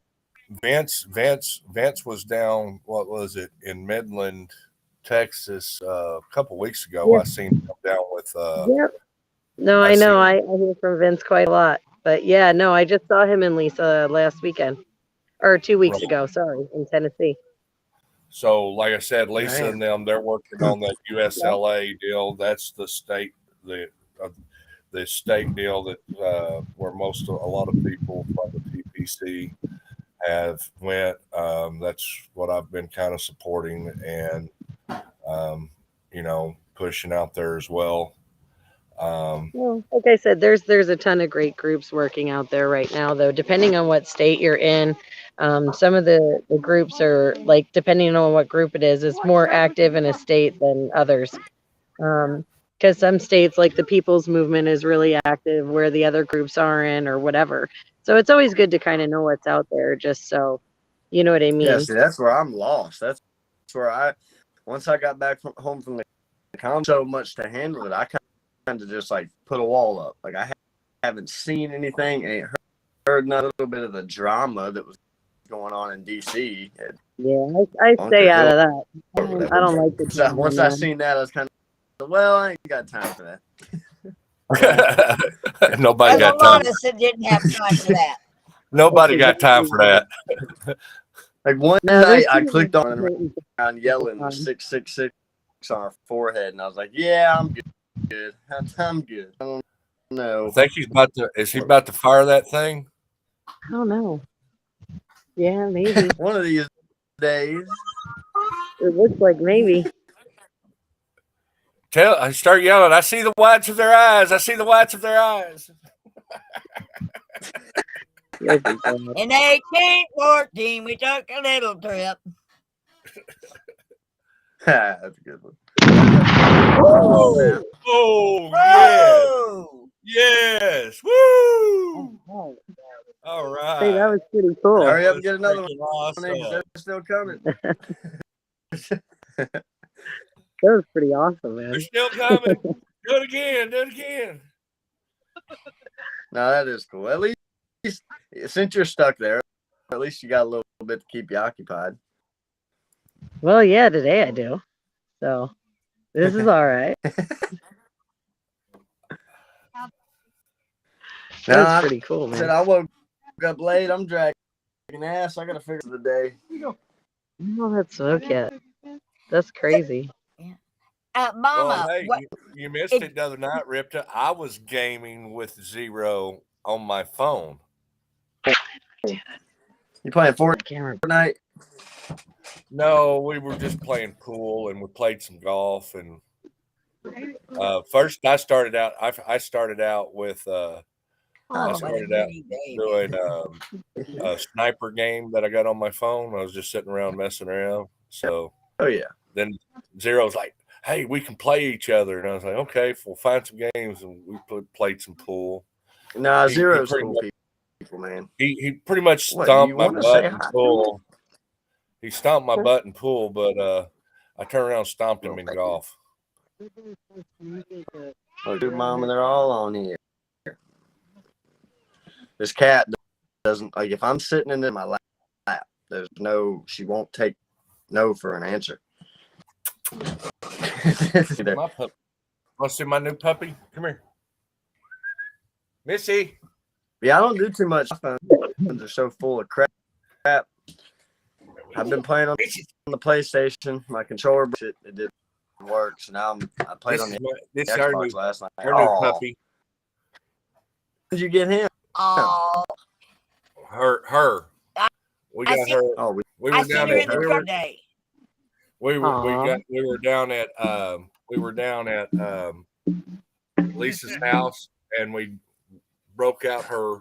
We did some shooting down there with one of her friends, and then I wound up giving her friend a ride home. And he was showing me her and said that he was trying to find a home for her. So I was like, all right, I needed a truck dog, a trucking dog. Yeah, that's cute little dog. You know, that's cool. Is that Rat Terrier I think my Jack Russell? cat might be bigger than your dog. I think part Chihuahua. I think maybe part that and part Chihuahua. Like the corner. Not Is that real your big. Smoker? Yeah. I got you. Yeah. It's making me hungry. That's what I said. It's called Smoking with GWT333 and friends. Kind of. Well, even that when I clicked on it, what is going on here? I didn't know what kind of smoke. Thought It was a click in here smoking, huh? and see Tom with a big old joint.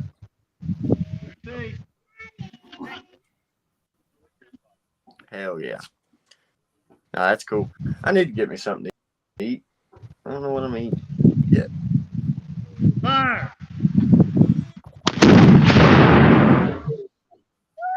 Whoa. How in the hell they loaded so quick the second time? They got That it went way faster. Yeah. It's pretty neat, though. Not That gonna was lie. freaking awesome. You guys get a cool show with me today. Thanks for sharing. There you go. Hell yeah. Well, it was cool. It was cool just because you came on. What? I said it was cool just because you came on. We got all the cool kids on here now. Well, it definitely gives a new meaning to the term smoking today. You know, Right, you got a smoking right. can in this too, right? There comes Juniper's grills. Look at there. Oh, look at those. Oh, wow. What Nah, is it's he one of making out of those that things. leather? Jennifer, what are you making out of that leather? Let me go this way. I got a pork shoulder roast on right now. Probably gonna go down What about was you making before? last time. Oh, that's a Yeah, you were recovering. making something. Yeah, I'm recovering a quad seat. Ooh, okay. Yeah, I'm waiting for my steam to come up so I can get that done. That's cool. I had to come out and check my food. I can't see this dang thing. It's too bright. I'm going to take this thing for a walk. I'm going to show you guys my new seat cover for my scooter. Yes, Awesome. sir. I can't wait to do this thing. Hand stitched it on.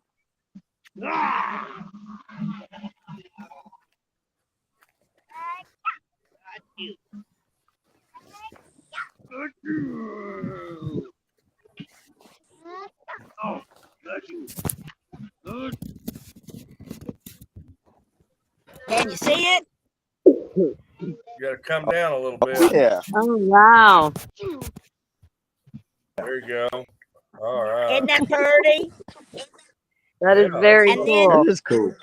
and then it comes back here and it's got all this fringe on it and lights.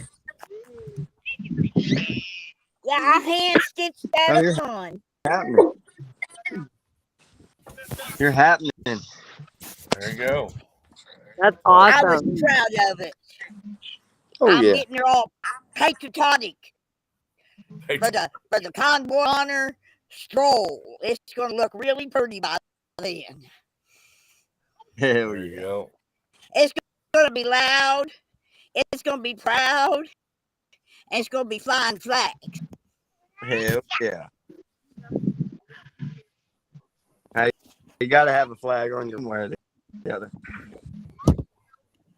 Yeah. We need to set you up. We need to get you a horn set up on there so you can a train horn. I need a train horn. Right now it has a horn, but I need train horns coming off the back of it. Yeah. Joe put on the black bean on it. Well, I may just have Eric mount one on before the actual stroll around Branson. I may just go buy one and have him mounted on there Wow. somehow. That's awesome. If not, I'll have me a bullhorn. I'll get me somebody's gonna let me have a bullhorn. And I'm gonna go down and going, honk, honk, honk. Yeah. Oh, Okay, Anno 1971 over on Foxo. Thank you. Yeah, we're just hanging out today. Some people from People's Convoy. Well, matter of fact, everybody's from People's Convoy. So yeah. we appreciate you watching. Coolest people from the People's Convoy. Thank you. Yeah. Would have been the same So, without us. so what I'm trying to do though is like with this thing here, with this app, is what I'm trying to do is get it set up to where we can. I was really wanting to do like a virtual convoy, like where if we're cruising around, because most of the time when I'm driving, I'm streaming. So I was wanting to get like multiple pictures of the road going down the road, kind of like what we had before, and us all talking with one another and basically kind of have the whole convoy situation again. You know what I'm saying? Yeah. My Wizzy dad put one just out got here home. for the anniversary, the 6-month anniversary. He put one out, a nice video that shows all the overpasses that was full of patriots, and he showed the convoy coming in the first time into Hagerstown when everybody pulled into Big Cabin. Remember, the whole dang town was there to greet the convoy when the convoy pulled into Big Cabin, Oklahoma. Yeah, he had all of that, all the little highlights. 6-month anniversary of the convoy. Even that, that's Sort of WYSIWYG. something that Huh? it's were just one of the most special things about that convoy. Like it's something we haven't seen since. People on an overpass randomly in the past couple of months, but every time you see it, it's like man, overpass is full. I'm talking completely full. Where did everybody go? We had an estimated 5,000 people on the overpass and the entrances when they passed through Springfield, Missouri on 44. The TV crazy. That's a lot of people.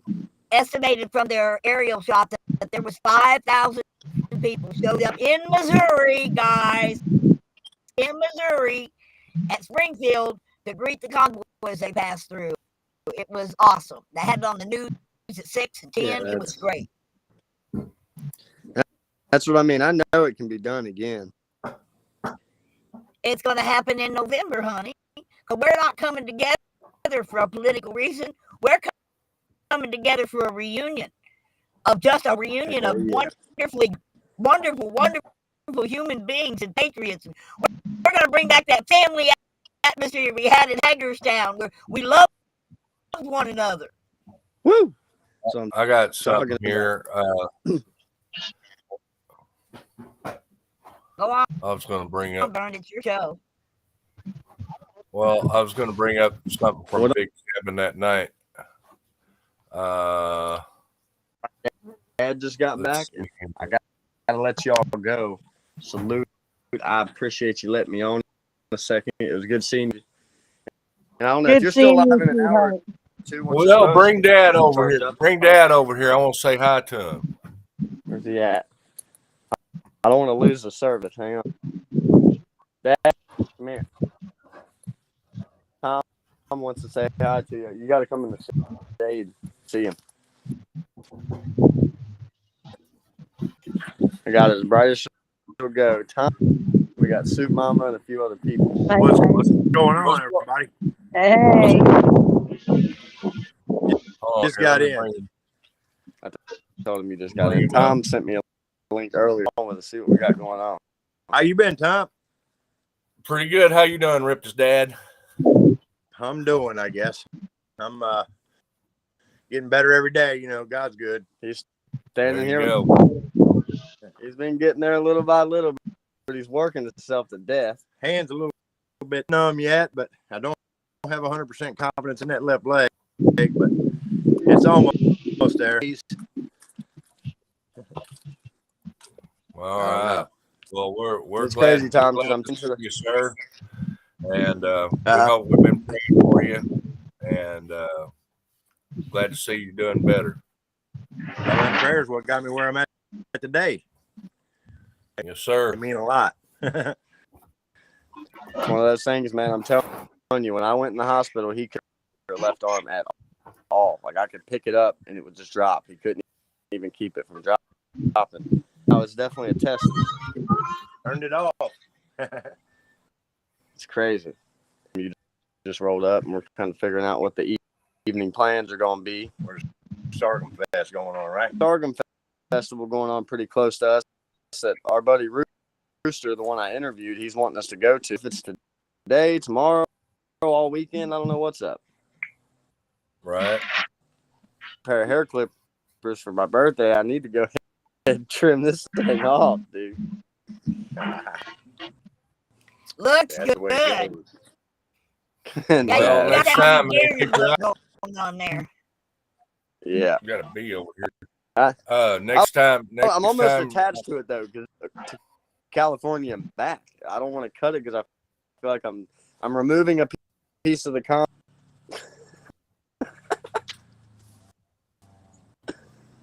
Right. A bunch of meat. No. They've all been kicking it all day. Yeah. Yeah, you'll Either have way, to Tom, tune back. Hey, you'll have to rewind back for him so you can see that cannon going off twice. I will. I'll pull it up on the laptop for him. Yeah.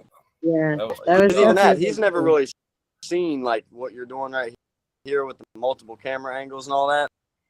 I might even need to figure out how to do this. Yeah. Well, instead of buddy on. There you go. We can come all hang out and visit, and this is what we do a lot. And you know, we just kind of hang out with some of us and visit and talk about what's going on. Yeah, I need to do it. Right on. I can dig it. Holy Agnes. And here's the other thing. Here's the other thing too. What we did one night, what is awesome about this. If you have a YouTube channel when you come, or your channels that you have, when you come in, you can stream this to your channels as well at the same time. Yeah, that's cool. And it's like we did this one night. We How do you do that? Add channels. Because I have a YouTube channel. I don't know how that works. So what do I do? You got to set up and add a YouTube channel or a Twitch channel or something like that. D Live, Twitch and D Live. You don't have to have all the subscribers and stuff. But basically, what happens is when you come in, it'll ask you to add your channels, and we can stream right into your channels, and your people can see what the show and Yeah, like they would everything be else. seeing this exact Right. format, just like We, I got you. right. So basically, the standpoint is what happens is we had, I want to say, like up to 20 channels streaming simultaneously with our show Damn. going on it. Holy Each cow! That's having great. it, because Nah, I'm gonna have to streaming out figure it to out. 4 right now. I'm on YouTube, Twitch, Foxhole, and D Live.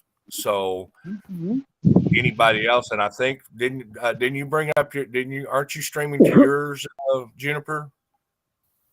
Not yet. She hasn't got it up yet, but it's gonna be. Yeah. So what happens is we basically when you come in, whatever channels you just add your channels, and then everybody on your channel can visit at the same time. And if y'all are still, if y'all are still on hours when I get settled and get everything done, I might come back in and I might try to do that. It'd be cool. The other cool thing, Ripta, is over in the chat in here. You see the chat over there on the left? That's a combined chat. It comes in from all different channels. Oh wow! It meshes. I got you. Yeah, I see. You see what TV. Oh, I just found that. Yeah, I didn't So bad. even realize. That's cool. Yeah, I didn't know that there was. Okay, all right. So this is pretty cool figuring this out. So, Oh, Super well. Mom, you see what Tanya said about you setting Yeah, up it's stuck at truck stops or rest stops. I know, but I'm too busy running around at the events right now. So, I know she's doing something you know, and I every got to week. spend some time at home. Patriotic event. On it, staying on it. Well, either way, let this phone charge up and all that. Appreciate you having me on, and I will talk to y'all soon. Yeah, Right, next good time we go live, I'll send you a link. Thank you for giving me the details on that event in November. I'm gonna look into it. Bye, Mama. Bye. Bye, sweetheart. Take care. Hey, Good to see ya. Hey, Ripta, if you don't mind, would you mind putting out information about the convoy for Miss Mona and her link to her Facebook page and her I clicked her it on. So I'll look at my Facebook pages and groups, and we'll see what we can get going. Awesome. And that way, also Soup Mama there too. She's needing some. Oh, some I have her. assistance. I've had Miss Mona's flyers up for a while now. They've been up on the page. I've been running them on all my stuff. Get it. Thank you, Miss Mona. Like I said, see you, Tom. See you, Soup Mama. And Where'd Mona go? See you, sweetie. Hey, well, good to meet Yeah, I you, don't man. know. I'm sure I'll see. There she is. That's what I've been kind of supporting and, pushing out there as well.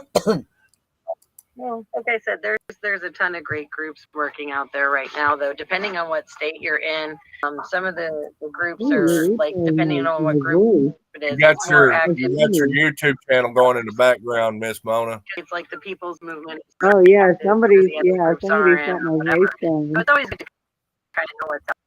Oh, I hate hearing my voice on, you know what I mean? on recording. Right. That's terrible. Hey Mona, you need to mute your YouTube in the background. It's bleeding back through. I did. Okay. I was trying to bring on my Facebook page onto this channel, and I couldn't figure it out. So. Oh, I know what I was going to do here. What happened to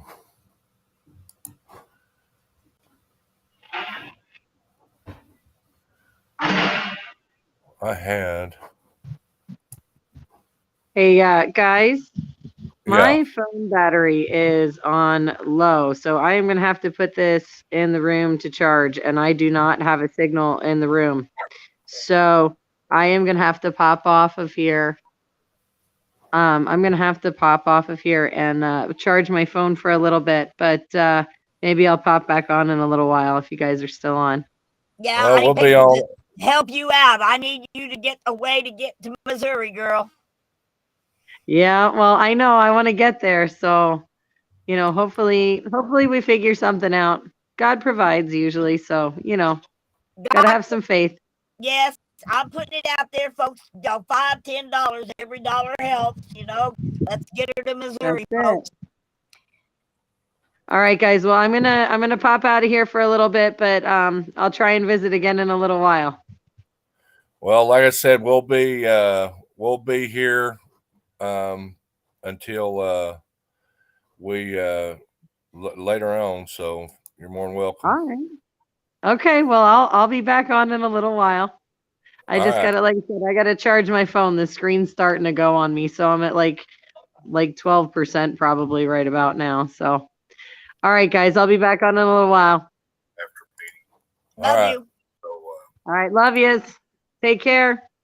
Till I see you again. Okay. So I got a little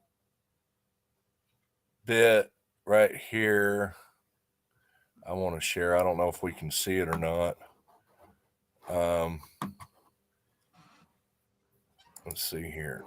From Big Cabin the night.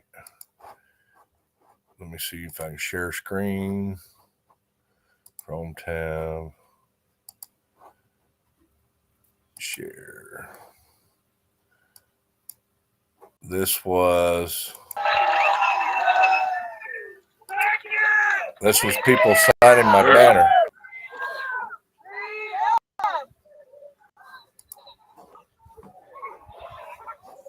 Y'all remember Boy, this? that was a great night.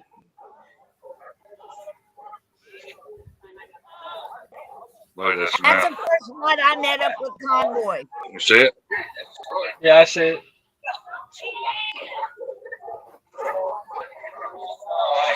Are you able to get our names on there too, or? Yeah, I'll get your name on it.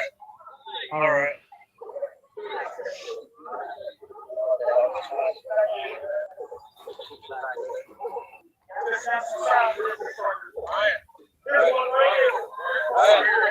Yeah, I still got that thing. That thing's full front and back, and I got a 4x8 piece too that's pretty much full. Yeah, well, this time y'all got to sign my truck.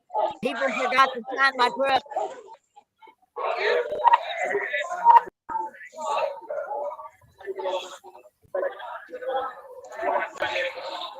Hey, just a quick little announcement. Those of you that are involved in the convoy that are joining us on Monday, please be here at the Imperial Loading Dock front stage at 7 a.m. 7 a.m.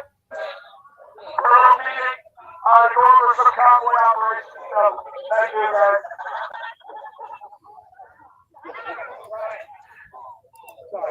All the little kids, and I tell a little story. I tell all the little kids, I go, hey, come here. See this? You see all these truck drivers out here that look like truck drivers?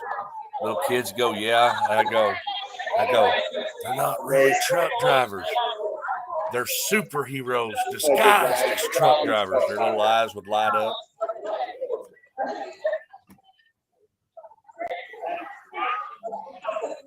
Yeah, I pulled into a gas station on my way there. Yeah, I called the guy last night. Hold on. Let me mute that. Because I was going over there. I went over to El Reno to set up. There you go. Go ahead, Mona. I said that night I was trying to get there. I had a flat tire trying to get there. And I pulled into a gas station trying to figure out where you guys were at. And the guy at the gas station said, just go down the road. The whole damn town's down there. Yeah, they were. They were definitely there. I've got video of it too, pulling in. I've got to get it. I need to get it because I got that stuff on my GoPro cameras, which I was having a lot of issues with those GoPros, but I got a lot of footage of driving down the road and all those people on the bridges. I was actually wanting to do a like a collage of that, you know. So That's what Wizzy did.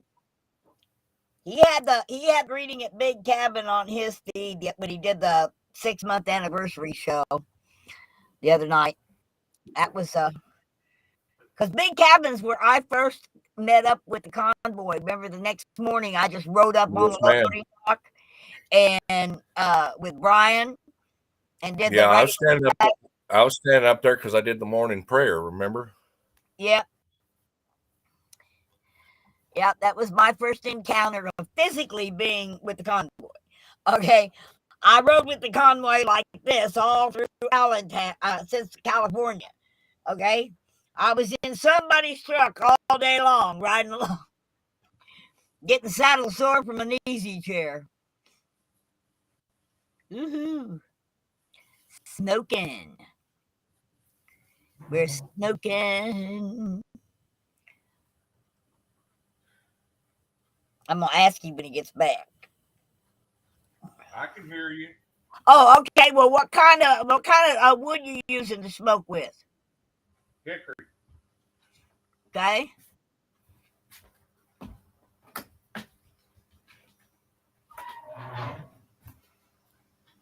My brother cut down a big old cherry tree, and one year he smoked a ham with hickory and cherry.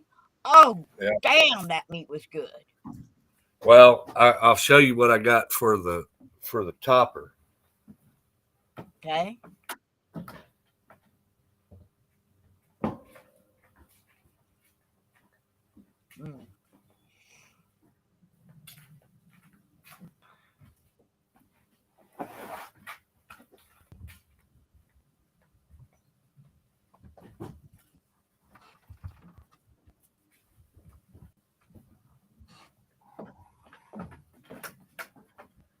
Instead of barbecue, this is not my mom's. My mom usually makes habanero peach preserve, but I got some habanero peach jelly.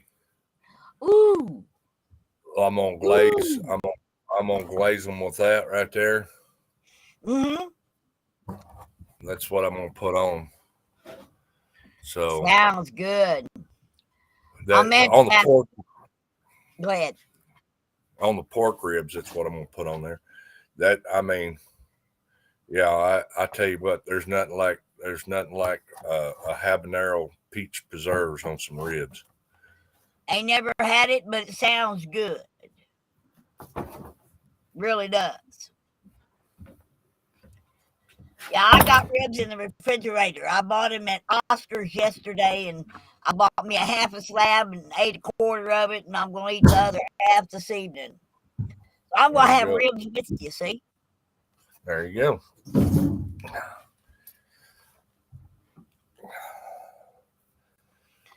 My sister's got a brand new smoker she has never used, and she was thinking about bringing that out to the Convoy of Honor base camp if somebody knows how to use it. She don't know how to use it.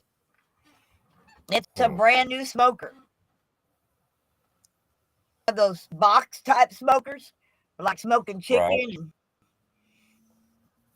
Yeah. You know how to use one of those? I can use just about anything to smoke with. She sure would like to know how to use this one, but it's brand new. You know, it won't have all that flavor in it. We can cook on anything. I know, but there's a place called Oscar's here down at Country Mart. That smoker's been smoking for 25 years. I'm going to tell you what, the meat that comes out of that smoker is just to die for. It really is.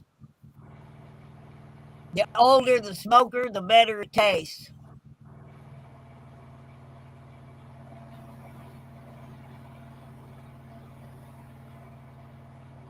Damn, these new cigarettes, they won't stay lit.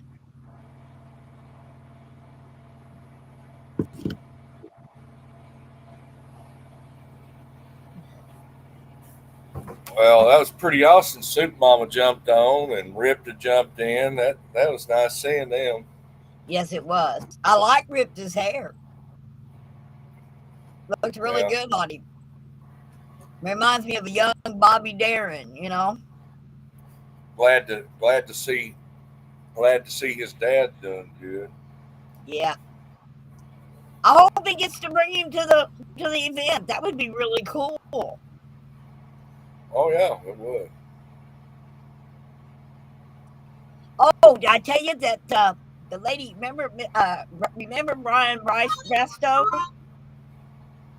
The old guy got Brian that was in the convoy, the one that got off his deathbed and hospice and came out. Brian. Brian. Yeah. Well, Lady Bear had made him a very special crocheted patriotic bear.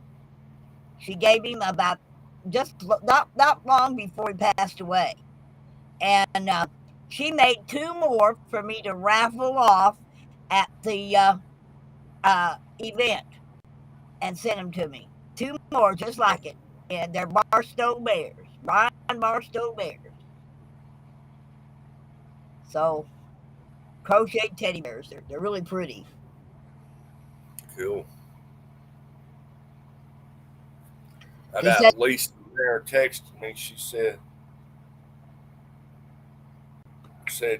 her phone isn't working properly. Haven't been able to stream. So yeah, but I got to get me a phone that will stream. I have to work from my laptop. This thing here, after about 15 minutes, it's too hot to hold on to, and it's only got 1 camera, so it really doesn't live stream well. Somebody told me that they got a really good one on sale at Walmart for like $50. So I think I'm going to go down and see if I can find a phone that's compatible with my service.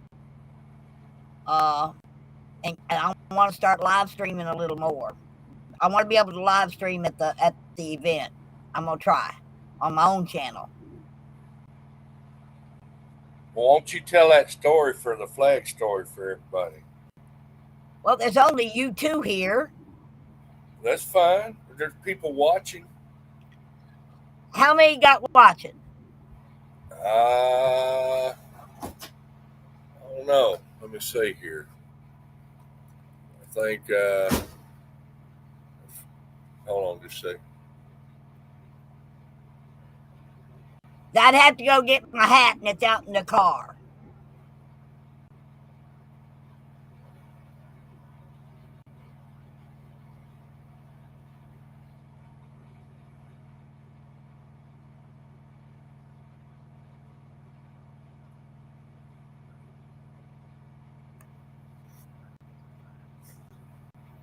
You're muted.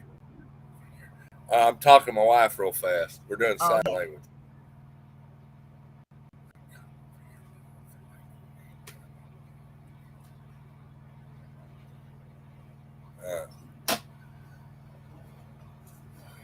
Let's see here. We got a few on YouTube watching.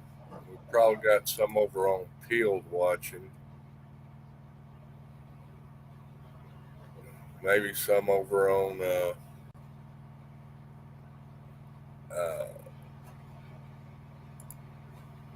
few other channels. Well, let me run out and get my hat. I can't tell the story without the hat. I know. Okay, I'll be right back.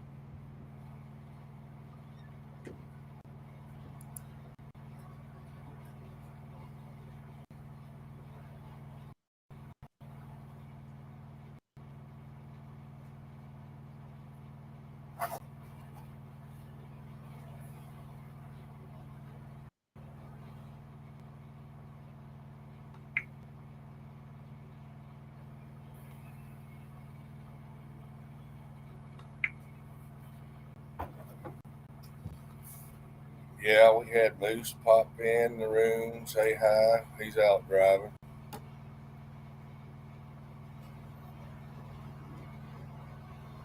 A couple people. It's been a pretty awesome little show we got going on. What do you think? Tank bad. Oh, okay. Howdy, everybody.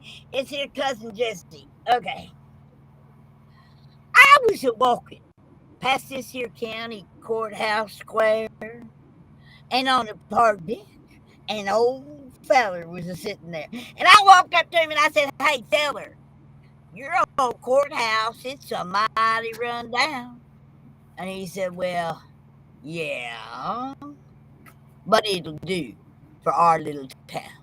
I said, "Yes, sir, but your old flagpole, she sure is a bleeding a bit. And, sir, that there is the raggediest old flag you got hanging on it." And he looked at me and he said, "Honey, I think you need to have a seat." So I sat down. And he said, "You know, I reckon this here's the first time you've been to our little town. You see, honey, the folks around here, we don't like to brag, but we just happen to be mighty proud of that ragged old flag. You see, darling, she got them powder burns the night that Francis got killed. Sat watching her as he was a rotting. Oh, say, can you see? Why, she got that little bitty hole there the night that General Washington took her across the Delaware. Why, she got cut with the sword down in Jacksonville, and she got cut again up there on Shiloh Hill. Why, she nearly fell at the Alamo, but honey, beside that Texas flag, she waved on, though. Why, she got that big old rip down in New Orleans when Packingham and Jackson went tugging at her seams. Why, with Robert E. Lee, Beauregard, and Bragg, honey, that old south wind blew mighty hard on that ragged old flag.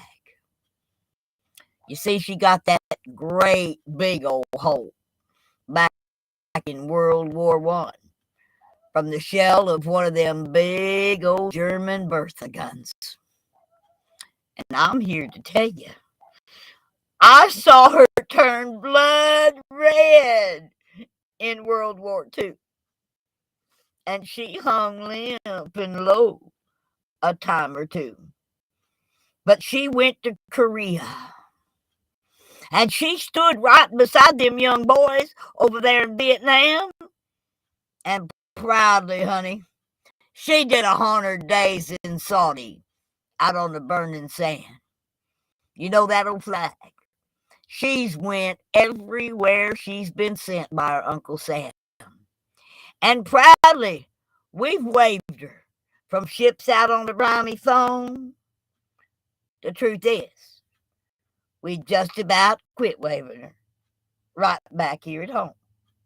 Why, in her own homeland, she's been abused. She's been burned, dishonored, denied, and refused. And this here government from which she is, why, it is scandalized throughout the land. Do you remember when terrorists came out of the sky and thousands of people would suffer and die? When 911 was the call, when on 911 those towers didn't fall. But Americans, they stood up and they gave her a hand. And proudly upon that graveyard rubble, that old flag did stand.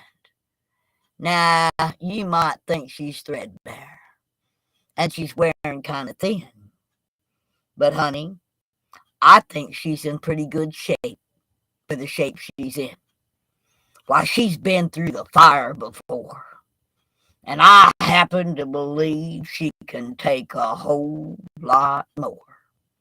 You see, darling, I'm the old feller that raises her up every morning. and I take her down every night. And I ain't never gonna let her touch the ground. And I'm always gonna take the time necessary to fold her up right. Well, on second thought, I do like to brag, because I happen to be mighty proud of that ragged old flag. The end. Amen. All right. I love that. Yep, y'all get to see me do it live at the Hootenanny. Yep, at the Hootenanny at the Convoy of Honor. We're having a Hootenanny on the 8th. Everybody's welcome. Come on out. Bring your dish. We're having a potluck tailgate party. And my tailgate's 8 foot wide and 55 feet long. Bring a dish. Let's all eat and greet and eat and dance and sing and hoot freedom every time we turn around. So it's going to be fun. Oh, is it ever going to be fun? Yeah. Okay. I done my advertisement again. You know how that is, DT. No, that's fine. More people hear about it, more people will come, you know. Honey, I want to have to use overflow parking down below. Okay? Right. I can park 8,000. Now, that doesn't count tents and things, but I can park, or motorhomes or trailers, but the parking lot actually holds 8,000 cars. So hopefully we got enough room for everybody. We got, I think, 8 different parking rings around the top of the mountain, and each one of them's 500 feet long and 44 feet wide. So we should be able to park a whole lot of vehicles there. Yeah. And then our upper area where we're going to have all of our meeting and greeting and Soup Mama's Kitchen. Everybody help Soup Mama get there. Soup Mama's Kitchen and the stage and all. That's over 5,700 square yards of ground, flat ground. So we're going to have a dance. We're going to have several little fires. We can't put up a big bonfire, but we can put up those fire pits. So we're going to have those. Everybody that's got one, bring one. We can't have fire on the ground. That's against the rules for the venue, and I don't want to do anything that will mess us up getting that venue for next year. Right. God. All right, Tom, you ready to see this? Yeah, let's take a look at it. Let's see what we got going on here. We'll bring it up. Wow. Shoot, that looks brand new. There you go. Right? Yep, all done. Good job. Thank you. Let me see it. I missed it. I was doing with the dog. Oh, wow. That does look sharp. Looks very good. Looks professional. Uh-huh. Almost as good as I can do. I try. Now you need to do some custom stitching on it and stuff like that. I don't like to on quad seats because every stitch hole is a water hole. These got to be watertight. Yeah. Yeah. But if it's on a car and whatnot, I do a lot of that for interiors because it's out of the weather, so you can get away with it. Have you ever worked baby leather? Baby what? deer hide? Yeah, it's real thin, real thin. Anita Bryant had me do her. I was working for an upholstery shop, and she wanted her Carmen Gia, the seats in her Carmen Gia redone with that baby deer hide, and she wanted it to be all diamond tuck and roll. Mm-hmm. You're talking on a power machine running one stitch at a time. You can't run more than one stitch because one stitch out of place and you got to throw the damn piece of material away, and it's like almost $100 a yard or better. Mm-hmm. I told my boss, she ever takes in an order like that again, was going to beat her. I was the only one doing the stitching. She did all the cutting and making of the pattern, and I did all the stitching. And then we had a team of people that was doing the deconstructing and the reconstructing. I was never so mad in all my life. I do it all from start to finish. Yeah, well, I worked at an actual upholstery shop. Okay, I'm gonna tell you what. I try making a boat cover. Try making a boat cover for a 104-foot yacht. I've made them for 220-foot ships. I own an upholstery shop. Oh, okay. Well, now I know where I can go to get to work.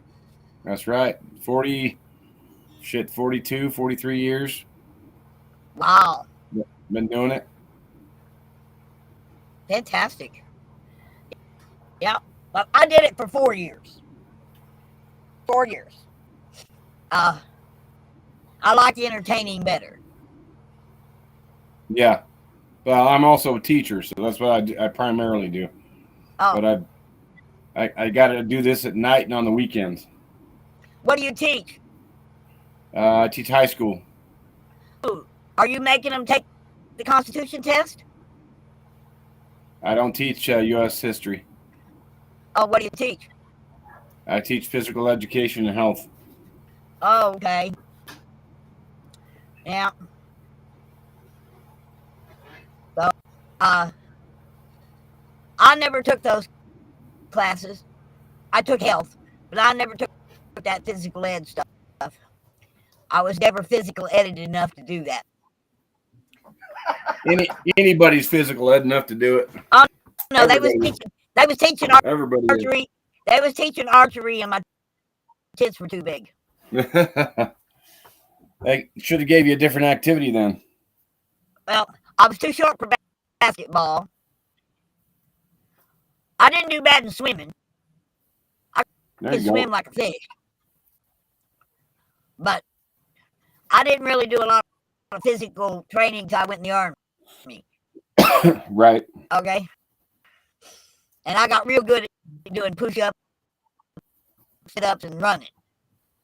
Count jumping jacks. There you go. Yeah. That was kind of the limit of my physical training. I prefer to take things like auto shop. Nothing wrong with that either way. I took auto shop and drafting and woodworking and art. Took a lot of art classes, everything from sculpturing to pen and ink drawing. I can do all that stuff. Perfect. I even went back to college to learn everything I could about art. Now I can take that leather you got in there, and I have stitched some of the most beautiful bar stools, and actually make each bar stool a different picture. There you go. So, yeah, the art has come in handy. It's made me a living for a few years. All right, had to go put on my hat. There you go. The ribs look good, Tom.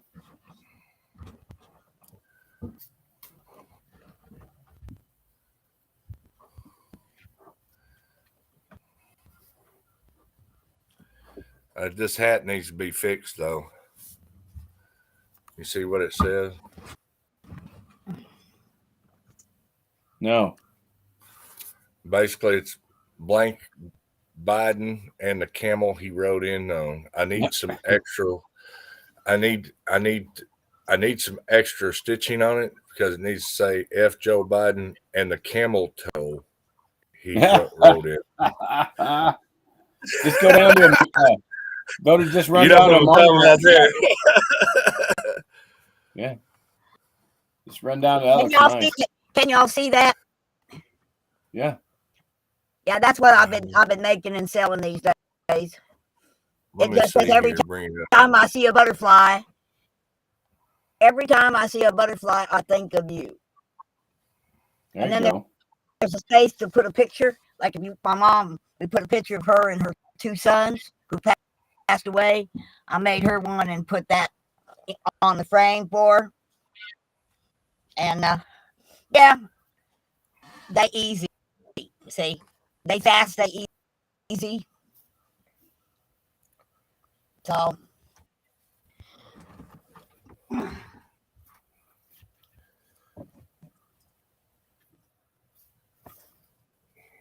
Yeah, it is peaceful out here today. That's good. See, we could. See. We need to have a rally out here. I got 45 acres here in Oklahoma. oh shit. I'll show you. I'll kind of. Let's see here. Where's that camera at? So.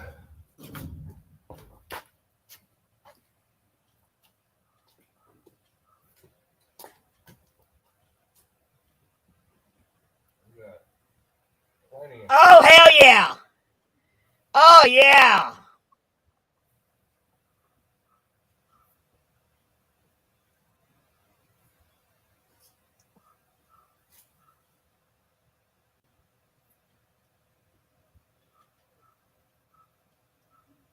Man, I bet that place is beautiful in the spring. Oh yeah. Well, I mean, if you look back here behind the truck, I don't know if I can. No, I can't zoom in. But we got that field way down there. There's plenty of space. Ooh.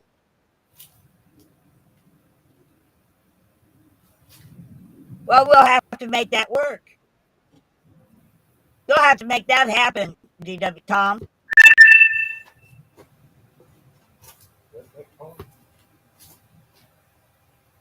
For sure.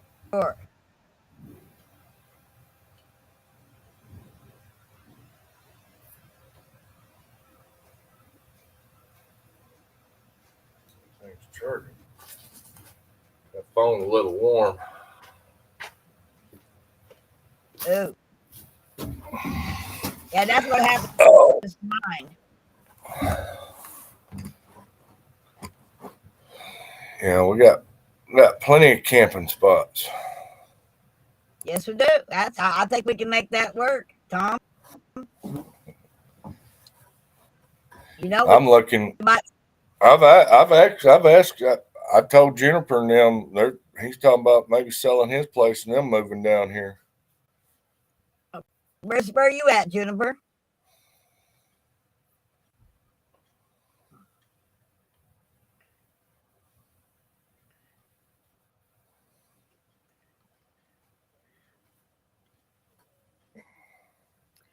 Hey, Melissa Freedom, how you doing, sweetheart? We're up in Oregon. Oh. It gets rainy and wet up there. Snow here. No. Lots of snow. Honey, I seen 4 inches of snow twice last year. No, we got snow today. We usually have snow on the ground about this time of year, and it's 90 degrees. Oh, wow. Yeah, so we usually have snow on the ground from October into May. Oh, no, I couldn't handle that. I love it, but I don't love the state. I don't like the cold. Yeah, I can't do the heat. I've grown up in the cold and been in cold all my life. All this heat just tears me up. Well, you wouldn't like it here because it gets good and hot. Yeah, I don't like it. I don't like the heat. Yeah. Yeah, we had a couple. I'd have to go way north of you. Yeah. I'd have to be up in Minnesota or, Yeah. Thought about going to Oklahoma. Tom said it was like 60 degrees when he rolled in yesterday afternoon. Hell, it's 90 something here and it's 60 there. I'll take that. Yeah. Yeah, but just a month ago it was 3 digits in Oklahoma. Oh, I know. I wouldn't be able to stay there in the summer. There's no way. Well, our winters are really nice. Okay, we don't get really super cold, and we don't get really super hot, and we don't usually have a lot of snow. Get a lot of rain. I don't like rain. I like snow. Yeah. I can go out and work in the snow all day long, no problem. Go out in the rain, even with rain gear, and I'm still soaked. Drives me crazy. Yeah. I'm gonna have to get a charger and plug this computer in. Have to give me a minute. I used to live there in Oregon, drive a wrecker. Man, it rained like every damn day in Portland. Yeah, Portland sucks.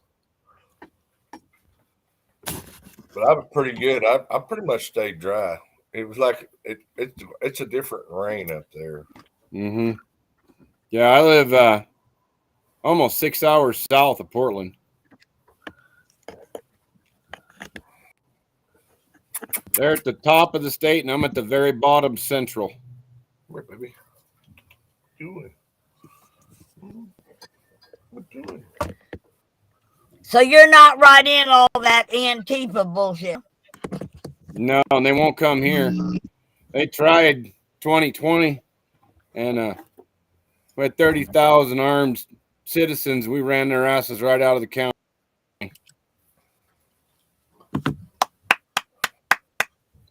And we don't put up with that shit. Black Lives Matter tried to come here and was dropping over the Dixie Outfitter store. There was only 70 of them. But on the Dixie Outfitter side of the street, there was probably a good 14, 15 AKs. Everybody at least had a handgun. And we was playing gospel music in the back of the truck towards them. And I walked over to the police officer and asked him, I said, well, do we have 70 body bags in stock? And he said, what? I said, you do know if they throw a rock or a water bottle at this here building that we're going to shoot them all and let God sort them out? He says, yeah, I know that. They started to come across the street, and the cops met him and said, I wouldn't do that because these people don't play games. These are hillbillies, and they believe in hillbilly justice.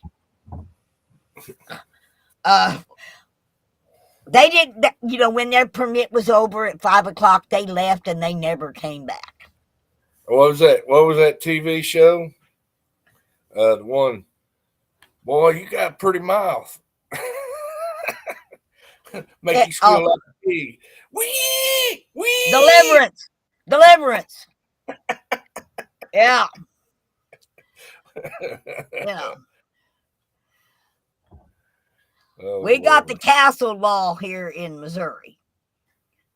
And my sister just found out how good it really was because she had some guy she'd known him since high school. But my little niece got a little mature, and he decided he's going to mess with an 11-year-old child. And after my sister busted his face all up, as he was leaving the property, she was shooting everything he had, trying to shoot him.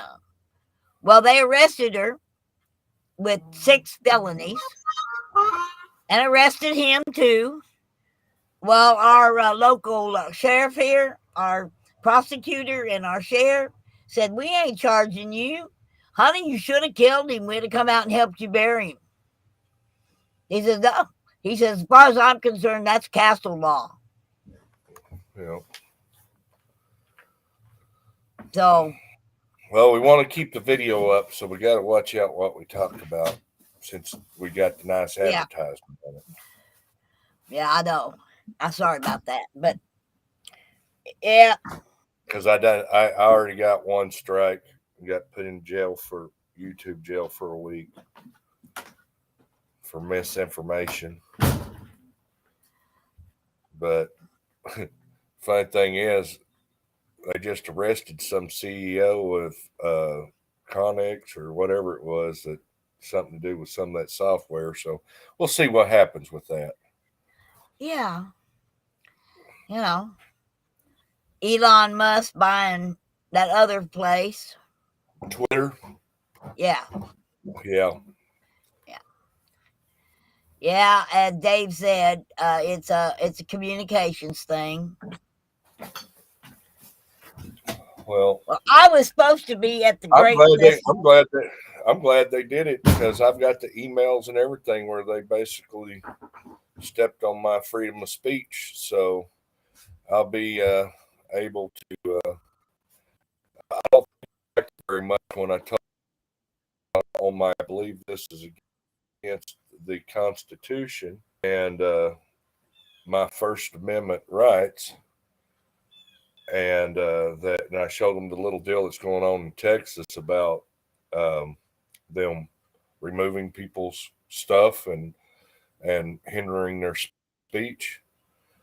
I mean, I've had a lot of people get at me, on here because in chat and stuff, because we were doing the modding and everything else, and I got it might be. I don't know who that is. All I got is a dark screen. Is that you, Jennifer? I don't know who that is. Huh. No, it's Jennifer. His camera's not on. Oh, okay. But anyways, they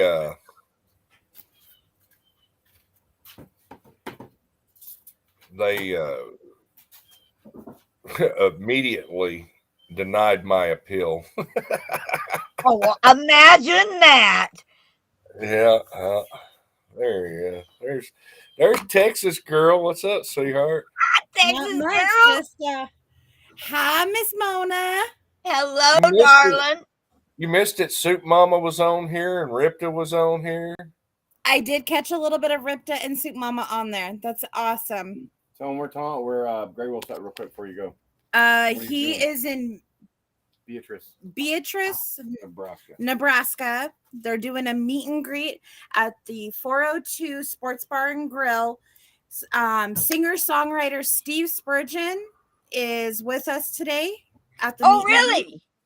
And he's doing live songs for us as well. Well, here, I'll see. I'll see if I can I'll bring him up. He's coming to my event too. I heard. I'm super excited. That's awesome, Miss Mona. I just got through setting him up with the fire departments and the police departments here so that he can go do his thing for his video crew. Yes, I'm so excited he's going to be here. I can't wait to put my arms around that man's shoulders. We've adopted his song, Let's Save America, as our fight song. For the Convoy of Honor. Beautiful, beautiful song. Yes, that's going to be our Convoy of Honor theme song. Is Let's Save America. So let's see here. Bring him up. He's actually singing right now. Let me grab something to drink. Oh. All right, let's see here.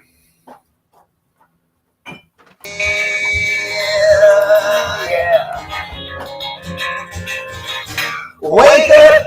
It's okay if you think for yourself. Wake up! Time to put pride on the shelf. Reach out. You be you and no one else. Today is for freedom. Today is the day for freedom. Yeah.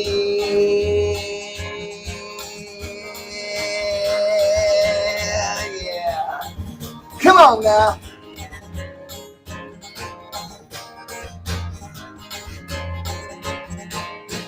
Wake up, because today's a brand new day. Wake up, let's make the world a better place. Reach out, celebrate the human race. Today is for freedom.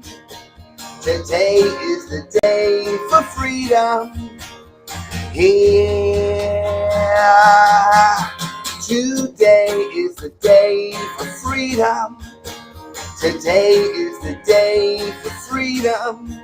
Today is the day for freedom. Yeah.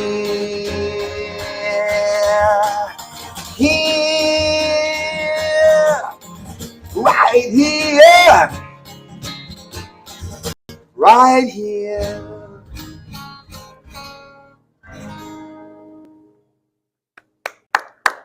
Thank you. Today is the day. Thank you. Not tomorrow. Today. Oh, beautiful. So we have another one of our convoy buddies is restreaming this stream. Good. So thank you for doing that. Appreciate you, Tom. So yeah, this freedom is ultimately it, right? I mean, freedom is taken for granted in a lot of places in the country. You and I were speaking earlier about the fact that we can look on the internet and we can see hundreds of thousands of people in other countries that are standing up for their freedoms. And we're not seeing that in the United States. And it's really puzzling and mind-boggling as to why we're not seeing the people stand up. I mean, there's been all kinds of theories, talking with my friends, talking with other people who were in the convoy, saying there's just not hurting enough. Okay?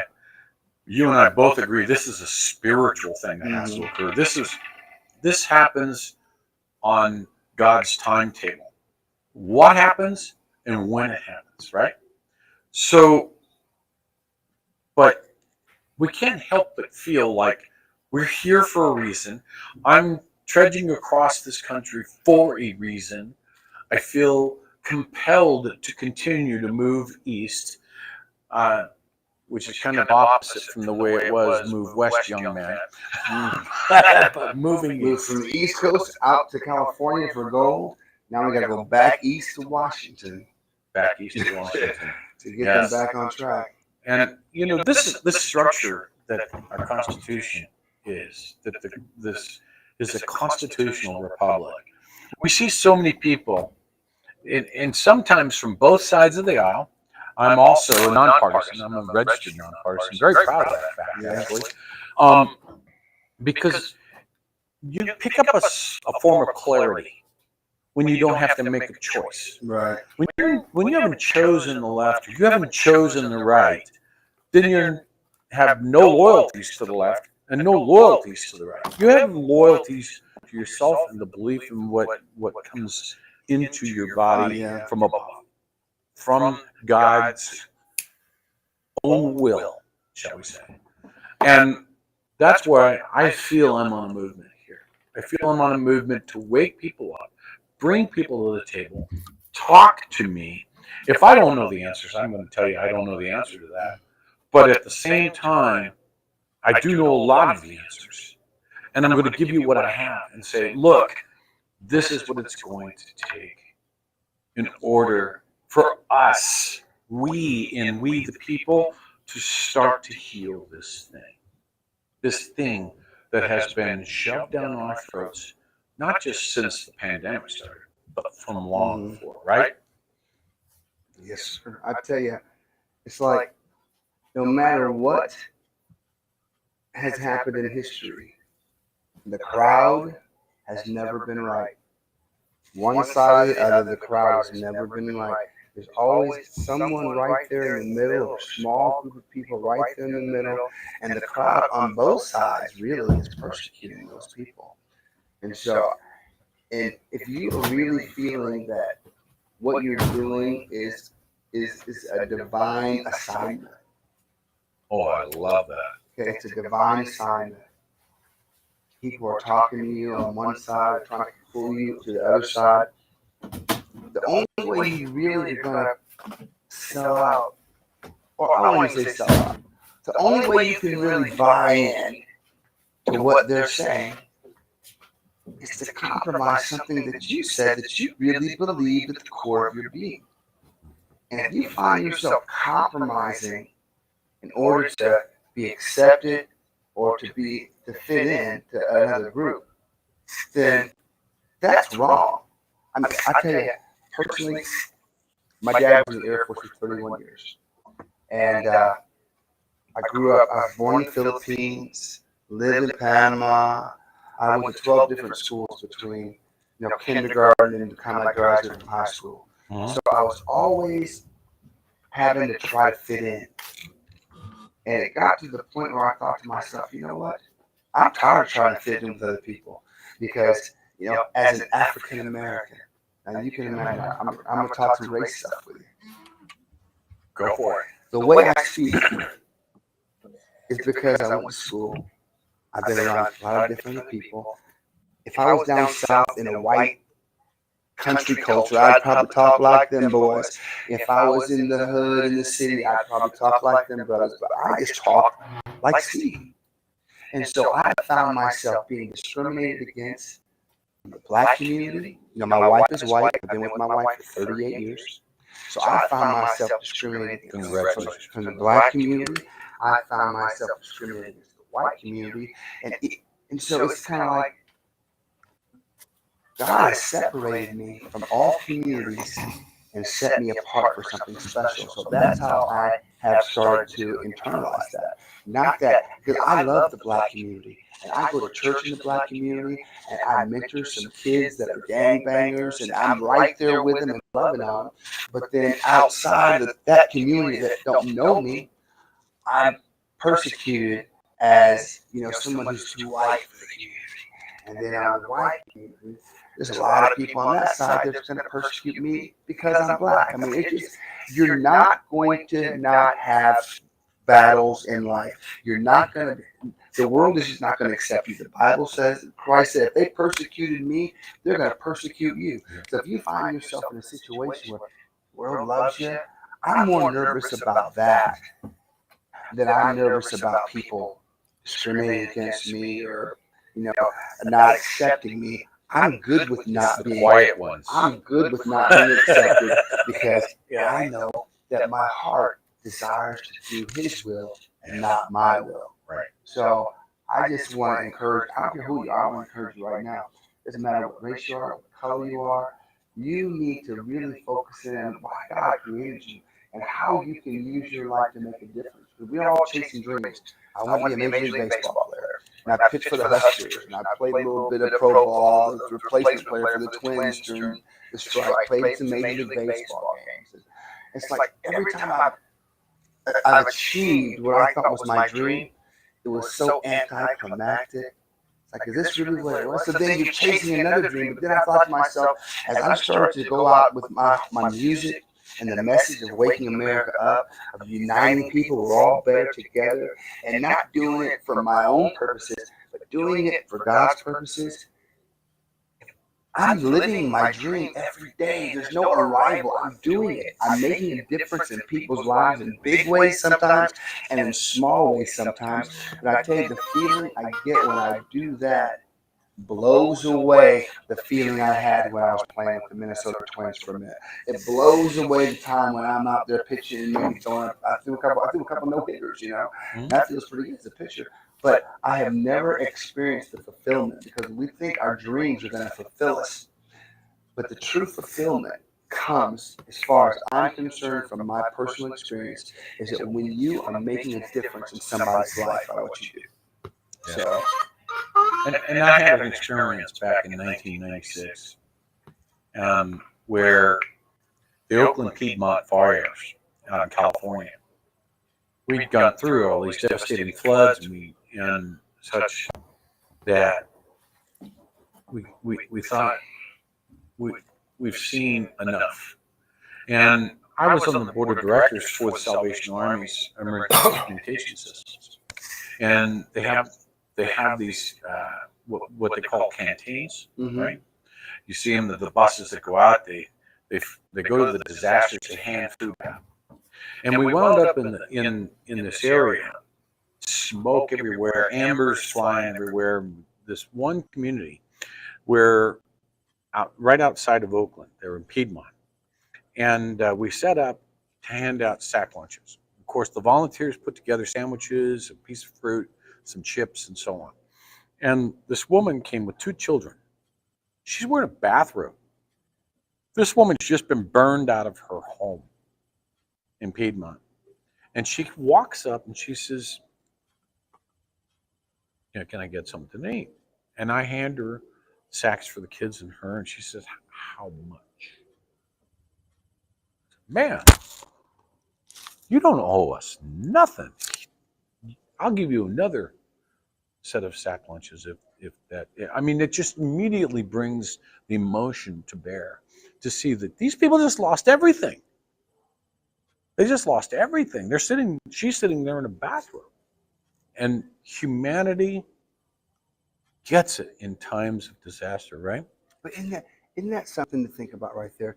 How America here, we've been brainwashed so much to be a consumer society that even when things are bad, people will come up homeless and help us and ask, how much does it cost? Exactly.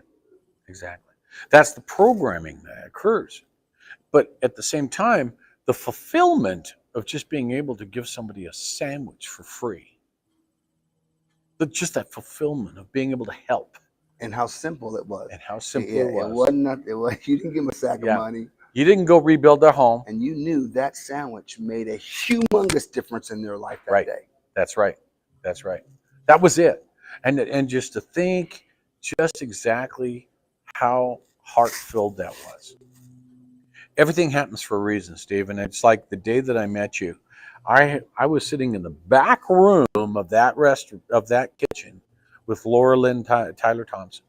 And we were talking about what was happening and about how we needed to come together and unite, and how Canadians and Americans were brethren for the convoys that were coming together. And we come out of there, and you in acapella sang "Oh Canada" her when I said, "Here's our friends from Canada." And it was so touching. Everybody in the room just went nuts. And it was like, I remember her words. She said, "I was about to ugly cry." Times like that are what, you can take a fraction of a moment and it pays for everything that you just did. That's one thing I learned as a Air Force brat as I traveled to other countries and different places in the country. People are all the same.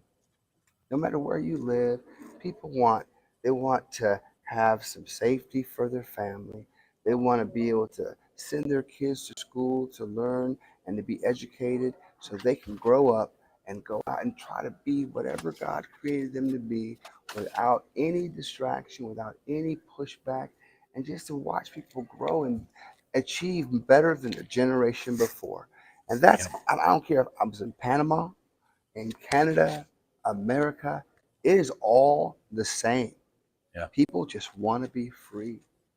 Yeah, that's it. I mean, we don't want to have some government trying to tell us what it is that we have to do from the moment we wake up to the moment we go to bed. The government keeps attempting to chain us and put that old ball and chain on us. And it's up to us to fight, to continue that fight, to continue the education, to say that is not what we're here for. We're not here so that individual can tell us what to do today. We are here because the good Lord above told us through creating us what it is we want to do. I tell people, and I told somebody this back on February 22nd, Steve. I said, the day that I was born, in that delivery room was a doctor, a nurse, my mom.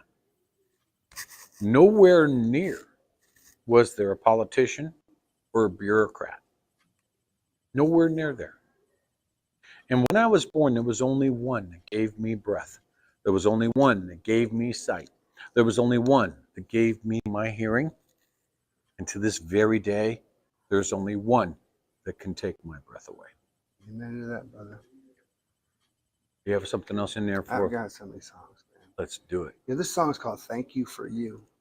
I'm gonna give the Lord some praise on this one. One day, I was in the foreclosure crisis. I'm a homeowner. Thank God we got our home together right now. But we owed $21,000 on our house. We had just had our twins. So my wife, who has been in the public school system for almost 30 years now, she took that summer off, or that year off, to raise the kids. And, you know, it was on me to make it happen. And I was a sales rep, and I was struggling. And I came home from work one day, and it was a bad day. And my kids met me at the door. My two oldest at the time, they were probably about 6 and 4. And when I opened the door, Daddy, and they hugged my leg. I didn't have nothing, but it was just like all of that stress just melted out of me. They were just so thankful for me and not my presence.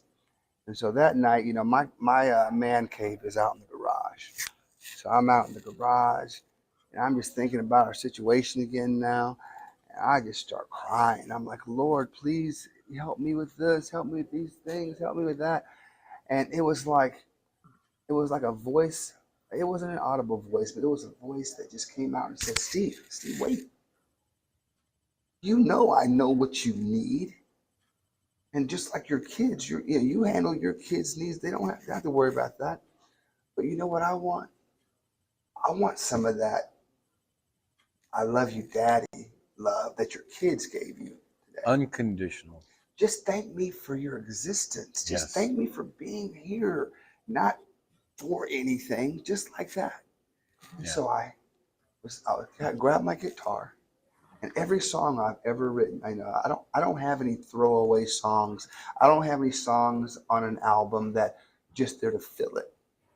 Every song is really, really powerful because it ministered to me and my needs at the time. So I think if God gives you something, it's not for you, it's for other people.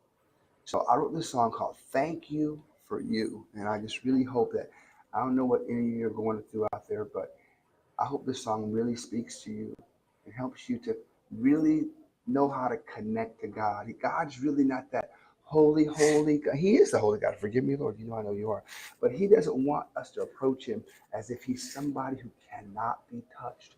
He wants us to approach him as our daddy, that we can come and sit on his lap and tell him all of our cares and share all of our celebrations and all of that stuff. He wants to be a part of every part of our life and not just that Sunday worship sermon, be good this week. So this song is called Thank You for You.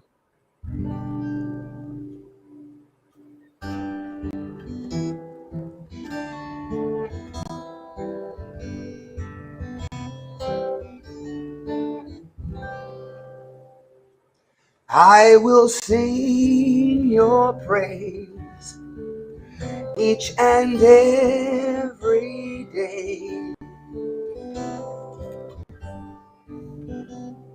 You are the reason I breathe. It's only by your grace that I live in this place. Provider of all of my needs. So I want to thank you for the sun and the moon and the rain and the stars in the sky. But mostly I thank you for you.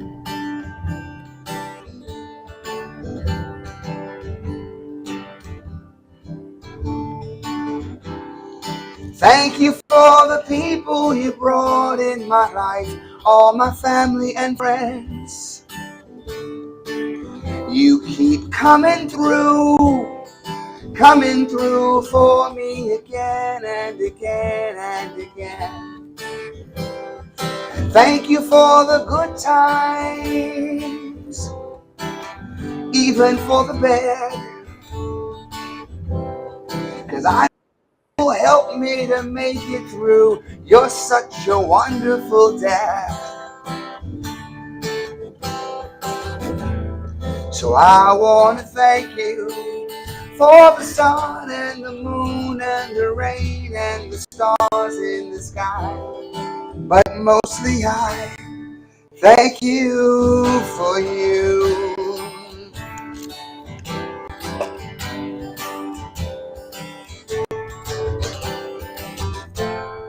Only you are worthy of all glory and praise.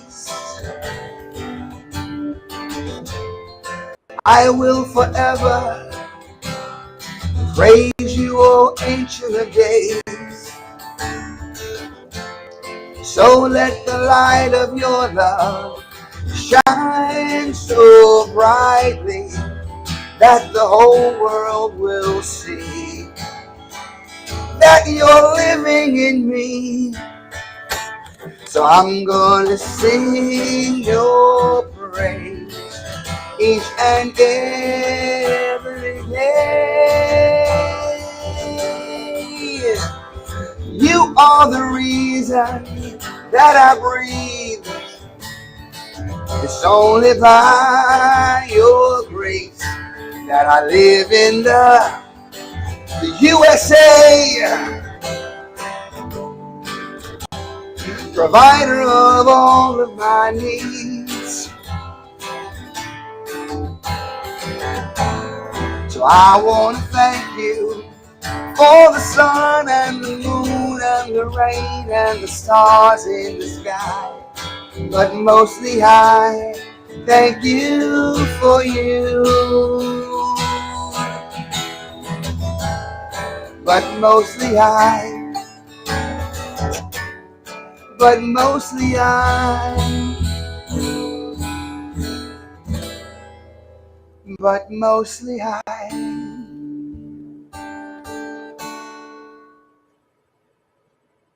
thank you for you.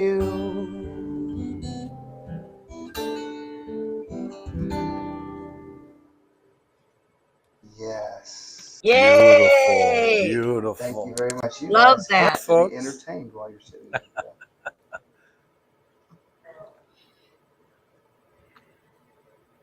He's good. Ashley, come on over, say hello, hon. Grab a seat, sit down. We're live right now. I showered before I came. Here, take my seat. Oh, I couldn't hear it. I'll scoot over. Don't forget your phone there, Steve. Oh. Thank you for coming, Ashley. Glad to be here. How are you doing? I'm doing great. I'm Ron, Gray Wolf. Nice to meet you. Your kids? Yes, they're starving.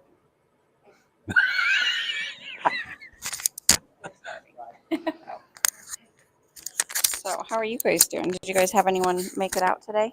You're it. I'm it? You're it. Oh, I'm so Oh, sorry. well, Steve. I'm Steve Spurgeon. Steve Spurgeon. But you know, it's not that you're it, but this is what's going on. Because when you're in the midst We're here. We're here. I'm here. You're not going to get a crowd of people coming to say, yay, yay, great job. So we're just here to continue the fight, but we're being live streamed all over. So people are watching this and being encouraged. That's true. Good. That no one else can reach it. So I'm glad that you're here. Fantastic. Yeah. Yes, ma'am. So I haven't had a chance to speak with, since the beginning of the week, to speak with Allie Yes. up in Omaha. I think she just got back last night. She was out of state Right. for a couple days. I think it was last night she got back, but I haven't checked in with her today. Right. So can you tell me a little bit about what NOGA is? So Nebraskans Against Government Overreach was founded by Allie years ago in order to help preserve our medical freedom. And so she started before COVID, before anything really, it was mostly about vaccines and just making sure that people were educated on what was happening. And she traveled across the country trying to bring awareness to it across Nebraska, holding different rallies. And I followed her during that time as well. And then when COVID came, we kind of shifted focus a little bit and started to focus more on just your general rights as an American and what was being infringed on. And so we've taken action in many different areas, holding rallies to just bring awareness that, one, the mask was a bad idea. Lockdowns were never going to be effective. And then as things continued to progress and individual people started to be impacted in their jobs, we started doing rallies in those areas as well. We reach out to local school districts when they were having when they were masking kids, but there wasn't really any need to. Gosh, I can't think of everything we've done the last couple of years. Tons of rallies. I mean, at the height of COVID, we were doing rallies. You live in Bellevue? Bellevue. So you're near Allie. She did them outside of hospitals, inside of Omaha. She was at city council meetings. And then we just coordinated across the state of Nebraska with other people who were beginning to have those same concerns and trying to figure out how they could be active. And so we ourselves started attending local city council meetings and school board meetings, county meetings, trying to make sure that our elected knew that these mandates were unconstitutional and they needed to end. Right. And that's where myself, I was coming into this long before the escalator ride of 2015, and saying, watch out, here it comes, it's coming, it's a locomotive, it's coming down the track, it's time to start watching out. They're going to start nibbling away at our freedoms and our liberties, and before you know it, we're not going to have time to recover. The recovery time, that slope on the graph just doesn't, it requires too much energy to get it there. And so this is when the People's Convoy, which is where I joined up, started up. Actually, it goes back to the Freedom Convoy of Canada, Freedom 2022 Convoy. I was kind of embarrassed that we didn't think of that first. Here we are, a whole bunch of truck drivers, and we're saying, we're not, we've been fighting these regulations for years for truck drivers, against truck drivers. We couldn't think about doing a convoy coming across America when COVID started. And then the one that did start really fizzled out. I don't know. I was embarrassed by our attempt in comparison to the Canadian one. But it was also, the ability to unite Nebraskans or even just Americans has been a struggle, I think, for several decades now. Everyone kind of goes back to, well, on 9/11, we all united, and we were in California at the time, and I don't remember feeling any unity amongst anybody.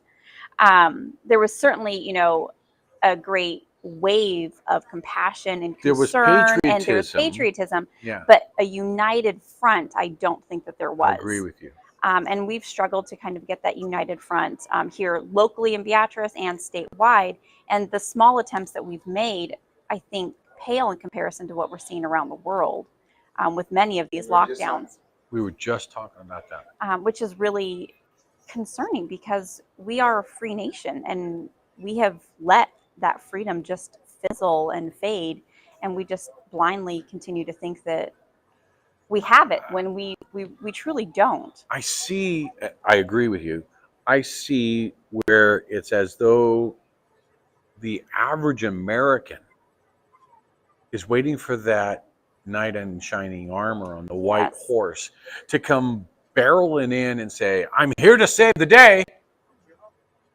But we are our own. We are responsible for that ourselves. Absolutely. And trying to get people to understand that importance has... Right. And see, that's where the convoy comes in. I mean, the convoys, by definition, convoy is something that has to move. Correct. I mean, Steve was in Hagerstown. I was in Hagerstown. We made some headway going up and finding out what laws were going on the books. There's still one right now. There's an active petition that we should be jumping on with both feet. Okay. There's a discharge petition going on. And we should absolutely be telling people, make phone calls, emails, letters. Yeah. And do not let up. Yeah. Because we're nowhere near the finish line on this. And in fact, we're just beginning the race. But I get that feeling that Americans aren't, I don't want to say it's cliche, not hurting enough. Because we're hurting. Oops. Yeah. So where do Probably probably had an echo there. Anyways, we the people, that's the whole point. Put your camera on the grill and come in. That's why it's called Smoking with GW and Friends. See, I got Juniper up here. He's got 2 cams. He's cheating. He's got 2 cams. Oh, he took down one. Oh, I don't have there a it is. grill to smoke on, so So, anyways, he's got 2 cams going, and we're cooking dinner.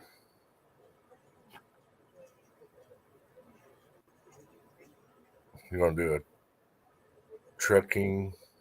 What are you talking about? What are you doing, Texas? Do you want to see what's in that grill? yeah. Yeah, I want to see what's in that grill. Okay, hang on.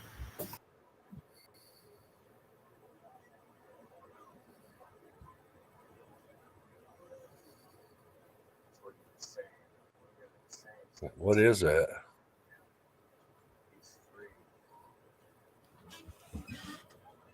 What is it? It's some sort of roast, but we're not sure what cut it is. It's a pork roast. Oh. It's a neck roast. That's what I'm thinking it is. It's a neck roast. That's probably what it is. So we'll see. It's yummy. I thought he was being all fancy or something with his ribs. Nah.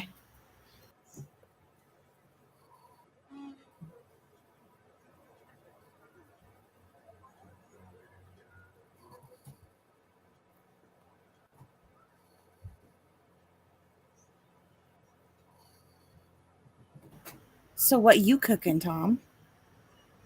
Oh, what am I cooking? Rib.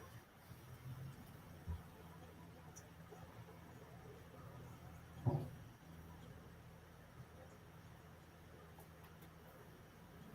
don't know if y'all can see it for the smoke, but Them look yummy. Yeah, they do.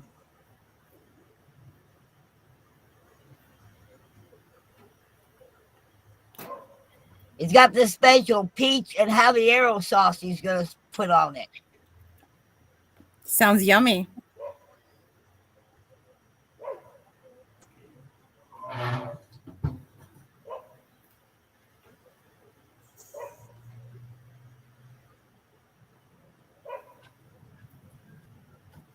well, my mom used to make me some habanero peach preserves, which I hadn't got that in years. But I found some habanero peach jelly. I'm gonna smear on them. So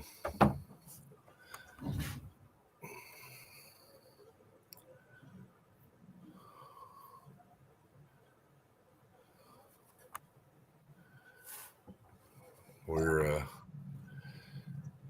hanging out, listening to what Grey Wolf's got going on up here. I'm gonna turn that back on. Fresh Dungeness crab. Oh no, that's not working. My favorite. Mona says that's a neck roast. Looks like one to me because they labeled it as a shoulder roast. That's a neck roast. I butchered too many hogs. Wendy, whoever sells a neck roast with a side of pork, with a side of pig, and it's labeled shoulder roast, and I've had 4 of them. Huh. Yeah. It's the weirdest damn cut. Well, I said I was putting on a pork shoulder roast, like a Boston butt. Oh, no. Yeah. Not a Boston butt. No, This it ain't. one.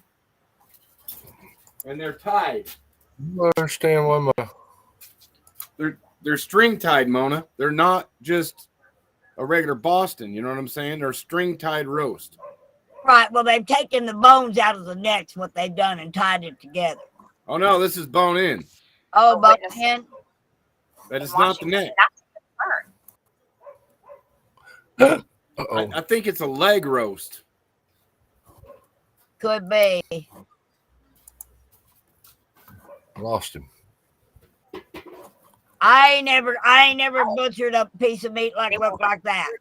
Be godly, to be constitutional, and to be of service to their community, because it shouldn't be about consumerism or about me. It should be service to other people. Yes. I think we're mirror images. Yeah, I mean, actually sitting next to you. But seriously, this has been the worst for months and months. And are we getting an echo on that, or was the when I decided to do this, we're getting an echo? Yes. It was the decision was talk to people.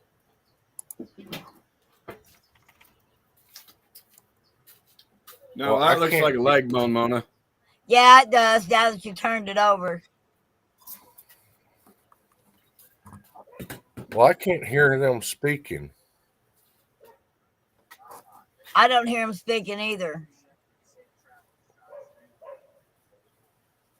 I think the echo's coming from their end, not your end. I'm going to mute so you can figure it out, Tom.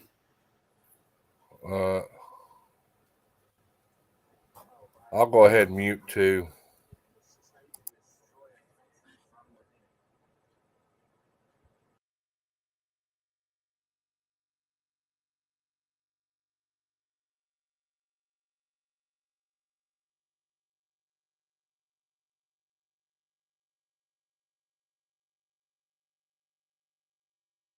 Say that every opportunity that I can. You know, I'm going to keep moving this direction because I know that it will benefit you more than it benefits me. Yes. The outcome for you is going to be much more than it will ever be for me. And so I just keep marching forward. And, you know, our Patriot group, you know, has had some ups and downs, and we've had some different things that we've had work through. But as a whole, it's continuing to grow very slowly. Right. And people are starting to go, oh, well, I didn't have time for her that month, but I have time now. And then it's, okay, well, I heard this little bit, and then I'll go tell my neighbor this little bit. And so it's just planting these little seeds everywhere that we can go. And it's really hard waiting for them to grow. It's frustrating to wait for those seeds to sprout in internalism. Yeah, I just keep reminding myself that these seeds are more like sycamore trees. They're going to take a longer to grow, you know, than this quick elm or this shooting up of a pine tree. It's going to take some time. And just going back and just continually going, hey, did you have time to look at this? What else can I do for you today? Because that really is, as soon as you make it about a service to them, they're much more receptive to you. Right. You know, invitation. How can I help you with this? You seem upset that your city council is not listening to you. What can I do to make it easier for you to be vocal or to feel heard? The same with our school board and our county. And we continue to just wait for that progress to go and continue. Burnout happens faster is extremely for those of us who are on the front lines, but it's absolutely worth it. You know, when the next person, you know, you're at that, you just feel completely done. This is it. I can't go any further. And then someone else, hi, Laura, comes in and says, you know, hey, I've been watching you. I think I'm ready to step up. And that just kind of boosts you back up, and you just, you know, keep going a little bit farther and a little bit further. And so those seeds do start to sprout. You just patience and making sure that you're giving them, you know, that parable of throwing them out over the rocks or into the good soil. It really is a little bit of discernment. You can't just start throwing it out there everywhere. You got to make sure that you're making that connection with that person before you really give everything into it. True. So true. Yeah. Steve, you have anything? You have another one? Oh, I've got songs. Well, if you want to play a song, I will go place my dinner order. I see the kids over there going. I know, they're hungry. Laura will take care of them, though.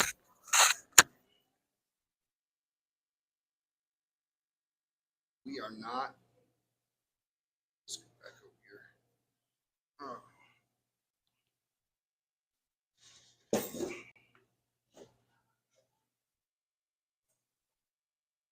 I think if people really realize how special they are, how important they are as an individual, that it really would make a difference as far as them standing up and having faith to just carry out and carry on. Like my dad would say, carry on. It's one of his little, being chief master sergeant, his little military statements. And my kids got. So may I ask, is that your father's pen? Yeah, this is my father's pen right here, Chief Master Sergeant. Chief Master Sergeant, Air Force. 31 years. Yep. But Mike, I don't have any tattoos. I tell my kids, I'm 57 years old, never had a tattoo in my life. What do I need a tattoo for now? When my dad passed, they all went and got on their arms tattooed, carry on. Carry on. But we are one. God has made us all individually special on purpose with a purpose, all to fulfill. And really, as long as we step out and start doing it, it's like He carries you. It's like you don't really do it. You just okay. He was just looking for a body to use to start the process.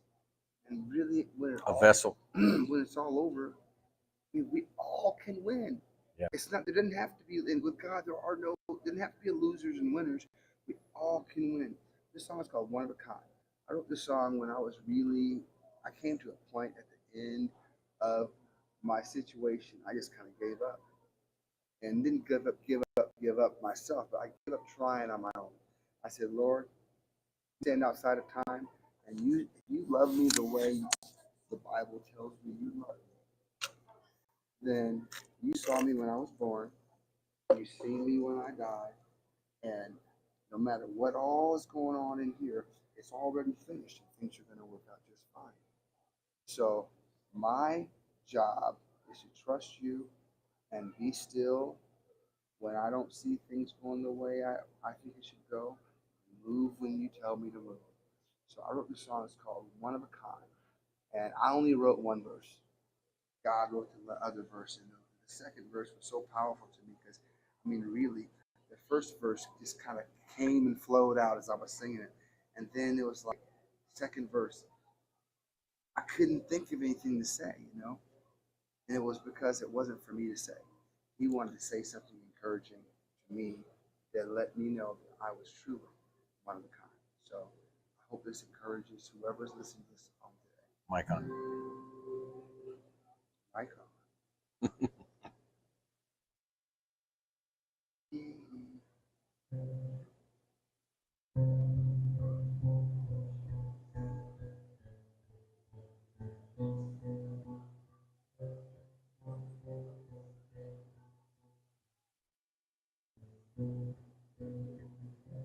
I know that we're gonna make it through, 'cause it's already finished.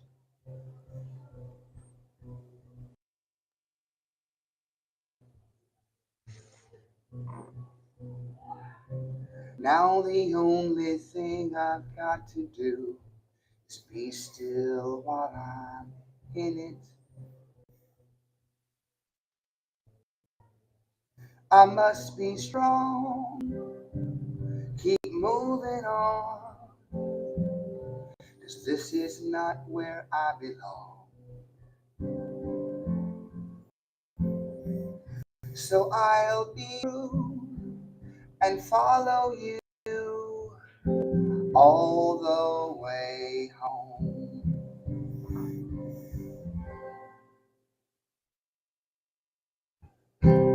Come along and run this race with me. You just have to begin it.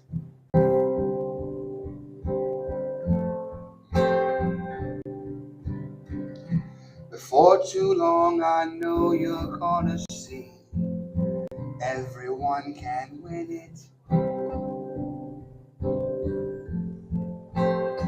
And if you fall, I'm gonna be right there.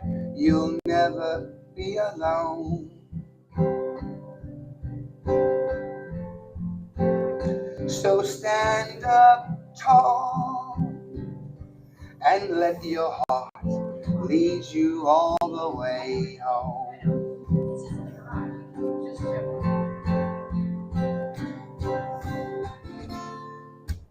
Time to let it go.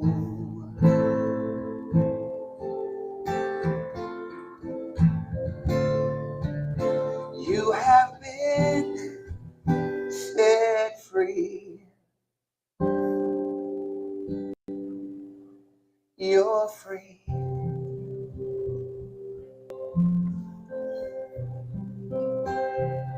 You're free. There's a place that's been prepared for you. Can't you see it? Look right there. It's right in front of you. You just have to believe it. Oh, can't you see? You were made for this moment in time. So stand and be.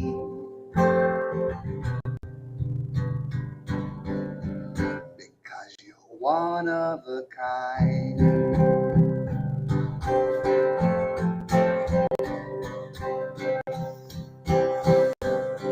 You're one of a kind, yes. Time to let your fears go.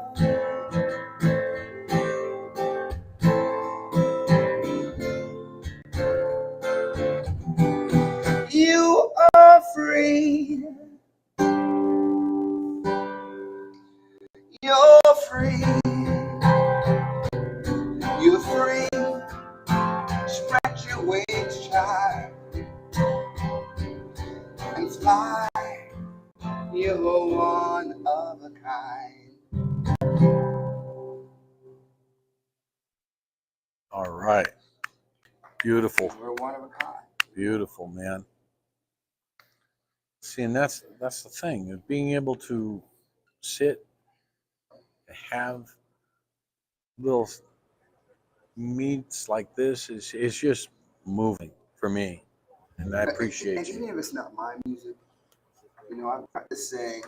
It's not really my saying, but someone was listening to my music, and they gave me this saying. I really like it. It says, "To Steve Spurgeon, mind, music matters."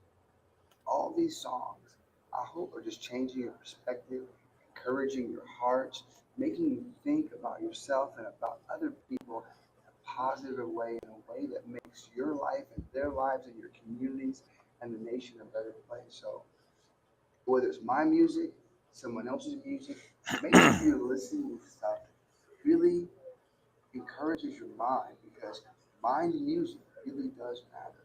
It really does. Yeah, it's when the first time I heard you sing, and it was, yeah, I have to say, and kudos, because every single song I've heard you sing comes from right here, comes from your heart, and it expresses you, and it's not only expresses you, but it also says something to each and every one of us that's listening. If you don't listen, then it's just music, it's just words, and it comes out so beautifully. And thank you for that. Thank you, brother. I appreciate that. So, people, what is it that we're looking to achieve? We're looking to achieve a this is a movement. What are we looking to achieve from this movement? We're looking to achieve the removal of the oppression that is against us at every turn. You heard Ashley say that medical tyranny, medical oppression, and it was going on before the days of COVID. And in Nebraska, they've got a movement that is growing, and This is the kind of movement that I think needs to, not think, but I know needs to move forward across all 50 states and indeed the world. As Steve and I mentioned, as well as Ashley, we're seeing this happen across the planet. We're seeing lots of countries that are getting together. The people, and some of them are very oppressed areas. They're very oppressed areas. The people are still getting out because they know one simple fact. There is power in numbers.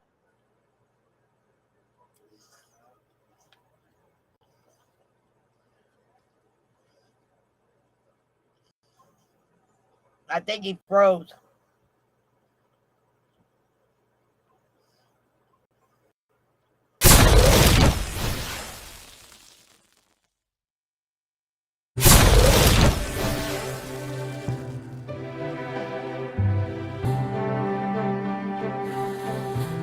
In Congress, July 4th, 1776, the unanimous declaration of the 13 United States of America. When in the course of human events it becomes necessary for one people to dissolve the political bands which have connected them with another, and to assume among the powers of the earth the separate and equal station to which the laws of nature and of nature's God entitle them, a decent respect to the opinions of mankind requires that they should declare the causes which impel them to the separation. We hold these truths to be self-evident, that all men are created equal, that they are endowed by their Creator with certain unalienable rights, that among these are life, liberty, and the pursuit of happiness, that to secure these rights governments are instituted among men deriving their just powers from the consent of the governed, that whenever any form of government becomes destructive of these ends, it is the right of the people to alter or to abolish it, and to institute new government, laying its foundation on such principles and organizing its powers in such forms as to them shall seem most likely to affect their safety and happiness. Prudence indeed will dictate that governments long established should not be changed for light and transient causes, and accordingly all experience hath shown that mankind are more disposed to suffer while evils are sufferable than to right themselves by abolishing the forms to which they are accustomed. But when a long train of abuses and usurpations pursuing invariably the same object evinces a design to reduce them under absolute despotism, it is their right, it is their duty to throw off such government and to provide new guards for their future security.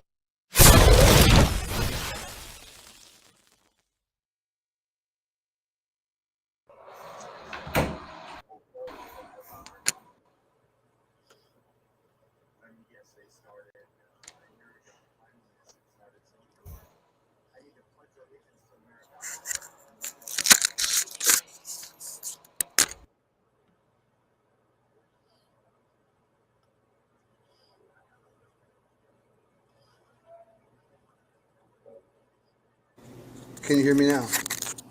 Yep. Am I there? Yes. Well, looks like. All right, there we go. All right. Well, hey, this song is called "It's Just Me." One thing about all of us, we seem to want people to accept us for who we are, but we don't want to accept other people for who they are. So hopefully this will give you a new perspective on that and help you be more open to letting people be who God created them to be and just accepting it and loving them anyway. Check it out. Oh.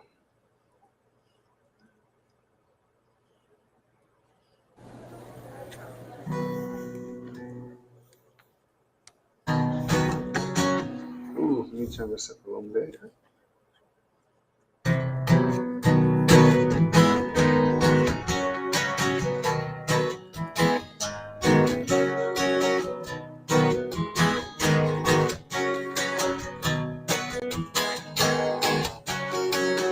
Just because I don't think like you do doesn't mean you can treat me like you want to.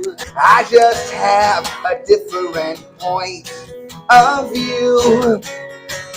Got no agenda, my only to help you understand that you need me and I need you.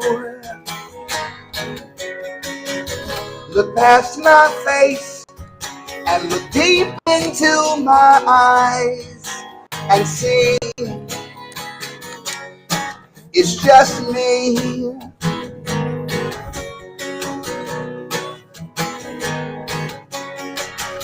If you meet me passing by the way,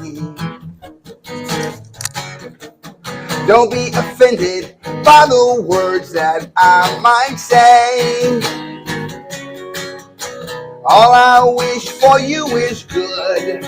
If we could just get that understood, then I know we could be on our way. Face and look deep into my eyes and see it's just me. Look past my face and look deep into my eyes and see it's just me.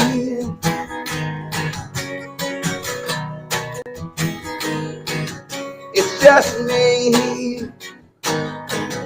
It's just me.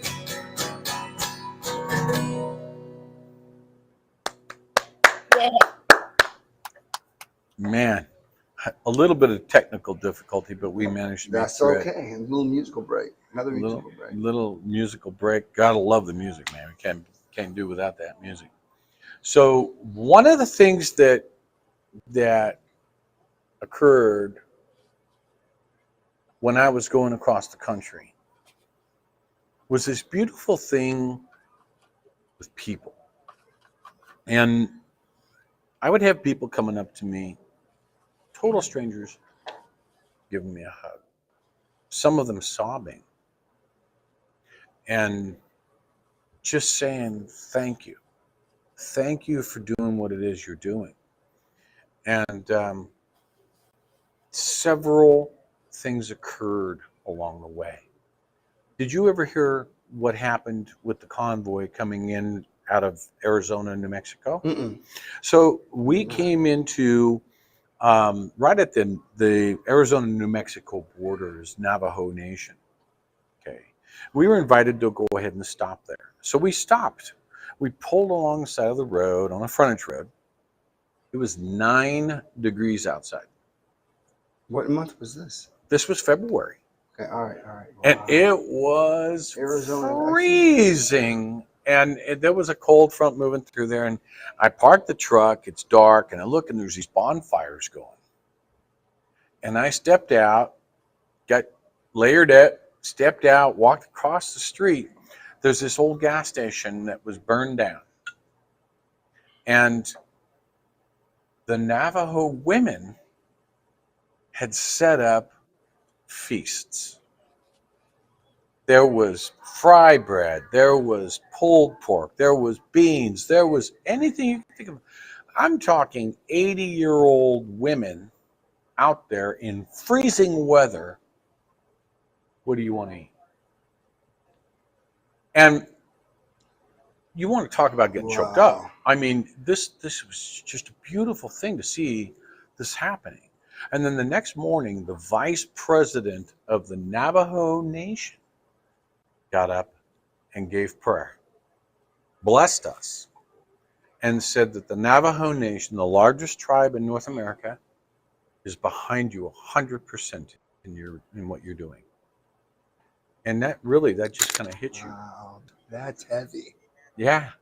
And it was just like, oh my goodness, that's you can't believe You're getting that kind of support, encouragement, and prayers from the largest, from the Navajo Nation, but you can't get the attention of you can barely get the attention of a congressman and a senator here in the United States of America. Isn't that amazing?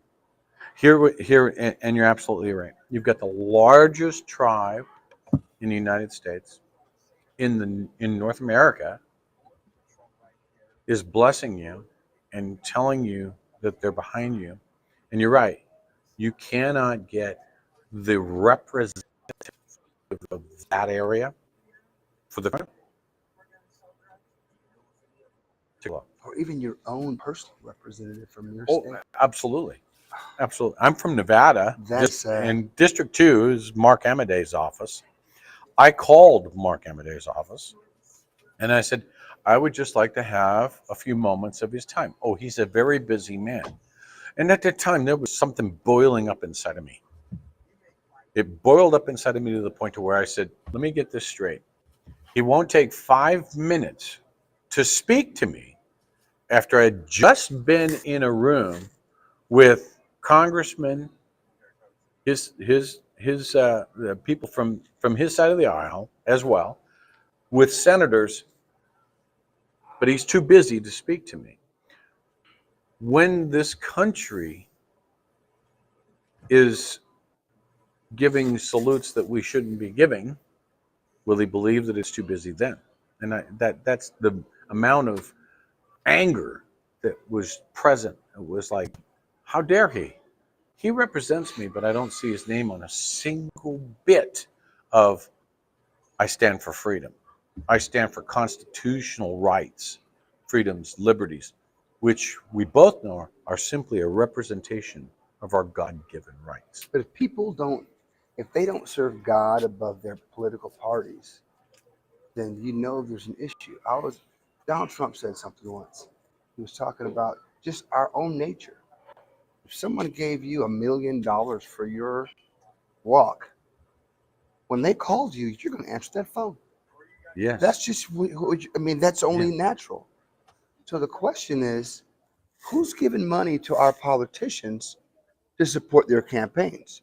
Because that's who they're listening to, because they're definitely not listening to their constituents for sure. Sure. So we really need to find out who's giving them money to support their campaigns. And once we see that, and then we find out the values those people have and what their agenda is versus the constituents, then we'll find out the true agenda of those people. Now, I'm not going to say every single politician's that not way. everyone. Yeah. Not everyone. There's some out there that are really, really trying hard to represent the people that elected them. But it's obvious that over the years, that has not been the case. Yeah, very obvious. So we really need to bring change. We need to bring change, and I agree when some of those senators say there's only one way to make change in the United States, and it's never ever been done before, is to have the people rise up. Never been done before. You know, we can look at the Civil War, we can look at the Revolutionary War, we can look at the Civil Rights Movement, we can look at all these different movements, but we can never say, or we can say to this date, never have we seen Americans rise up to the point to where they plug up all the streets in their local towns, as well as the bigger towns in America, and say, you guys work for us. And this is not a democracy, this is a constitutional republic. And you work for us. I'm dreaming of that day. You and me For both. sure. You and me both.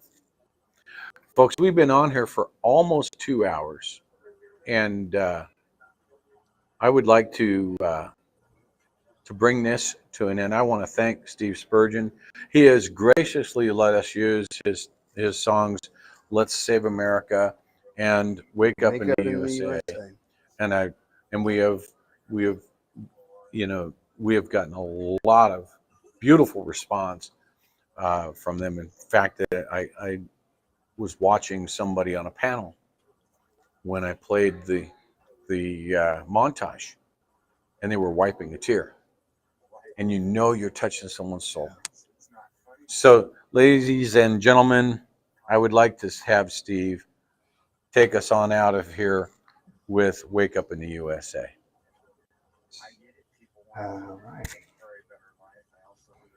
If anybody from YouTube is watching this, I give this man permission to use my songs in any way he wants to. So any copyright infringements, he's been having to deal with a lot of copyright infringements. And I would like it if you guys would just let that go. We have sent emails. We've done everything that we know to do to try to get over those hoops. So if anyone from YouTube is actually watching or actually sees this, because I know you do see it, because you look at everything first before you actually let it go out there. Otherwise, you shut things down. So I know someone's watching it. Please allow Ron to use my music to encourage people as he goes across America on this walk. There you go. We'll try that. Hey, Texas Girl, make sure you ask if I can use it too. Because I am restreaming this.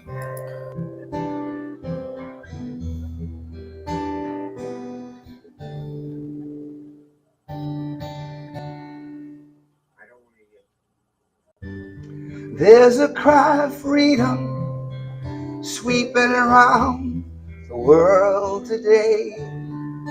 Here we have it all, life and liberty. Still we give the dream away. No more can we afford to stand around, set inside our ways. Wake up in the USA.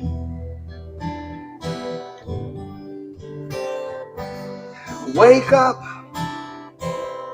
in the USA. Help others when you can. Respect your fellow man. Can't you see the times are changing?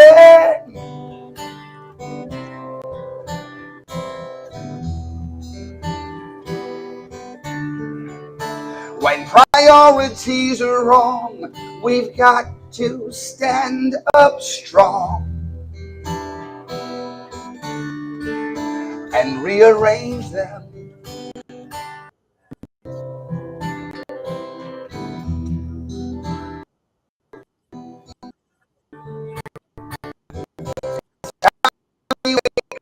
And see that our freedom is never free.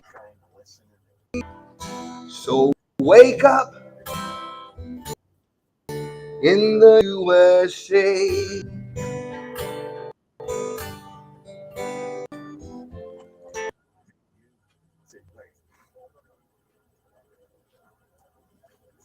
You know what you need to do. Don't give up, you gotta push on through. Quit closing your eyes, pretending that you don't see.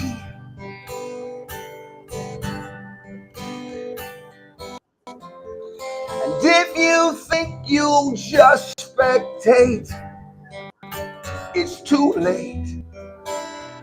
We all live here together, from sea to shining sea. Now there's a cry of freedom sweeping around the USA. No one can take the sunlight or the breeze. No one can turn our blue skies gray. Now everybody join together with me as I pray. Wake up in the USA. Wake up.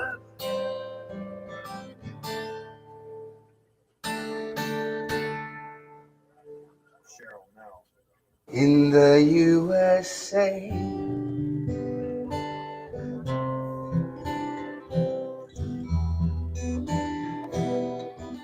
Wake up, you live in the USA.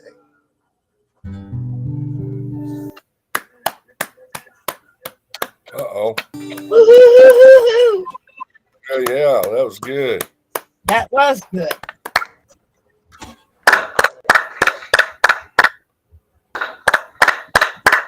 And you can stream Wake Up in the USA and Let's Save America on Spotify. So look up Steve Spurgeon, Wake Up in the USA, or just Steve Spurgeon. You'll find them both there. SteveSpurgeon.com I is your got website. my website. And share the music. I mean, Spotify's free, so it's not like you're selling anything. Share that music. Tell them to share it with other people as well. And if you are in the Branson, Missouri area for the Convoy of Honor, I'm going to be there. I'm going to be performing on the 6th of November and again on the 8th of November. And hopefully I'll get a chance to visit some first responders there and encourage them and let them know that we really appreciate the sacrifices they make for the freedoms we have in this country. Thank you so much, Steve. I appreciate you coming out. That was awesome. Appreciate everything you're doing. I appreciate the songs, your views, and again, back in Hagerstown, you said something that sticks with me, and I will forever remember it, brother. It is our duty to do something, not just our right. Exactly. So with that, Texas, why don't you take it away, and we'll God bless you. God bless the United States. Wow. There's a cry of freedom sweeping around the world today. Here we have it all, life and liberty. Still we give the dream away. No more can we afford to stand around, set inside our ways. Wake up in the USA.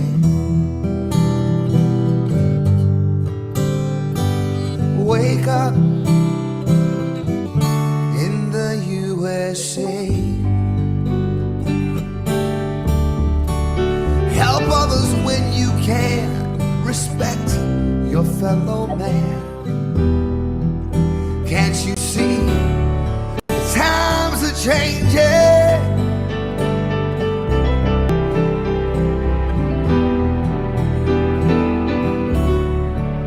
When priorities are wrong, we've got to stand up strong and rearrange them.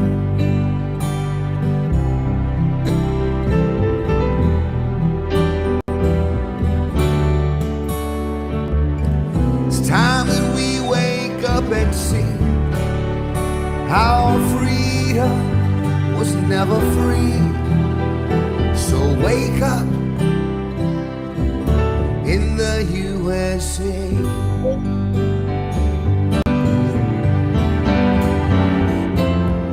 You know what you need to do. Don't give up, you gotta push on through. Quit closing your eyes, pretending that you don't see.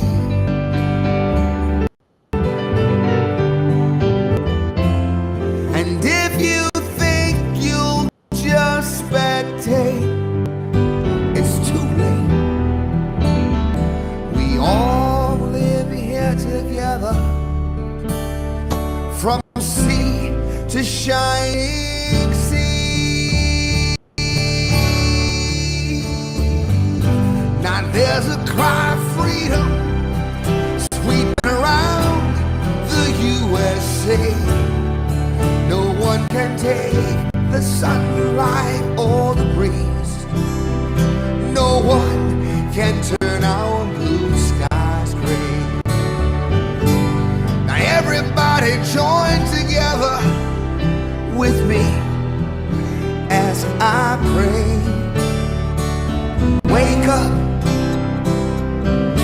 in the USA.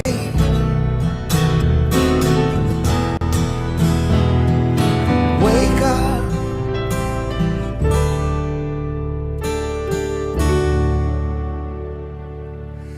in the USA.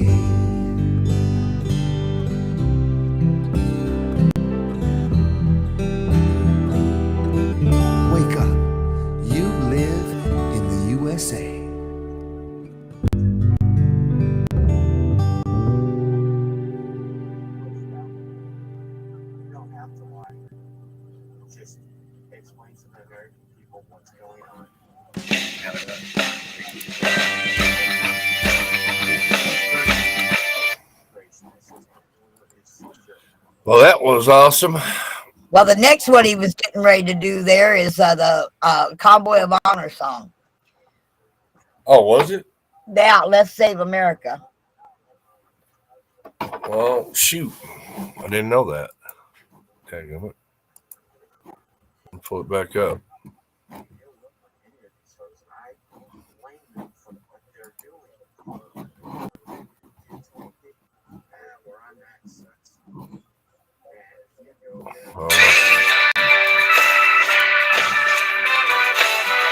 I know we're gonna make it, 'cause I got you, and you got me.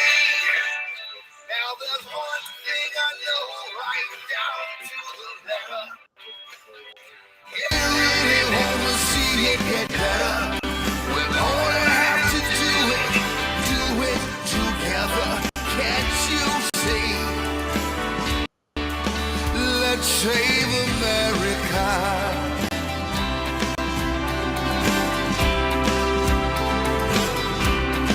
Let's save America.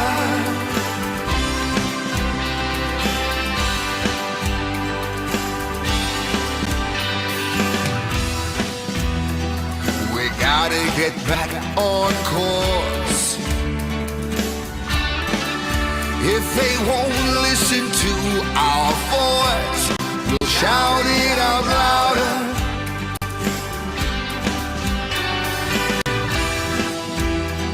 Through any kind of weather, we can make it together. Yeah. Let's save America.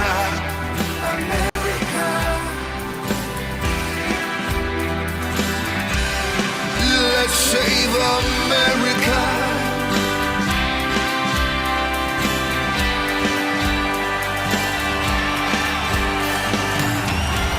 In America, we may have our differences, but we all have one thing in common.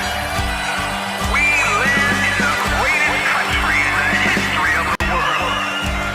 So let's save America. Let's save America.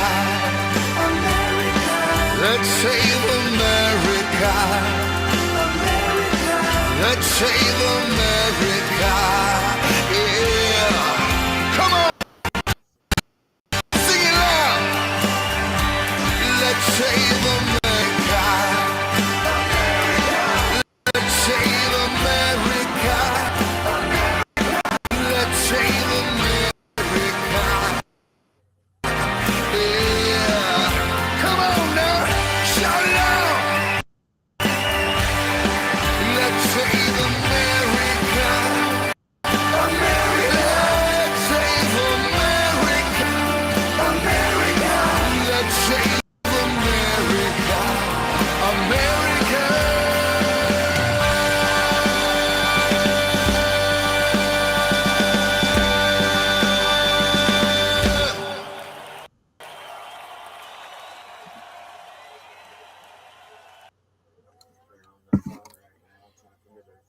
Yeah, I like Before you that. renew Amazon Prime, watch this. Look, I love Amazon Prime. Free 2-day shipping is great. And like everyone else, I enjoy not knowing how much it actually costs. Well, guess what? It isn't free to move items from one location to another, and that cost gets baked into the price you pay.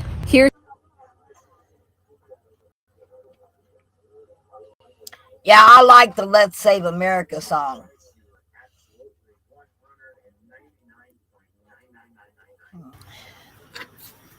Yeah, it's good. I'm hoping to be able to play it along the stroll route.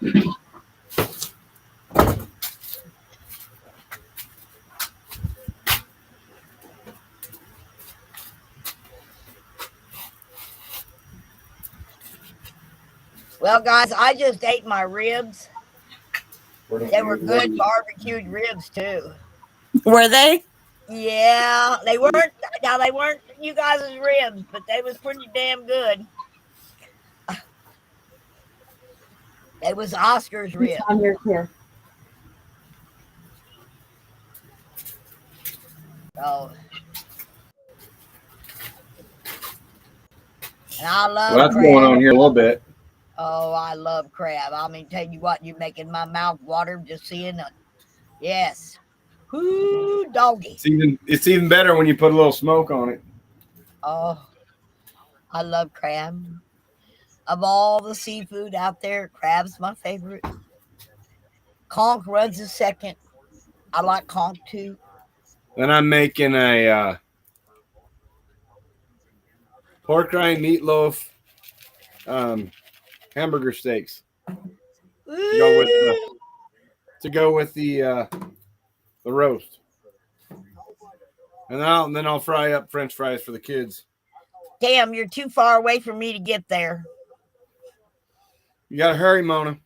I'd have to really hurry. I mean, you're clear up done, in Tom, Oregon. or what's up? Huh? I said, are them ribs done, Tom? I see you eating. I tried a little bit of that beef rib. Good? It's good. Oh, yeah. Smoky. Lips smacking good, huh?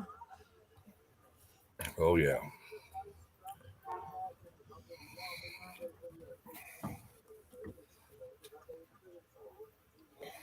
Well, that was fun.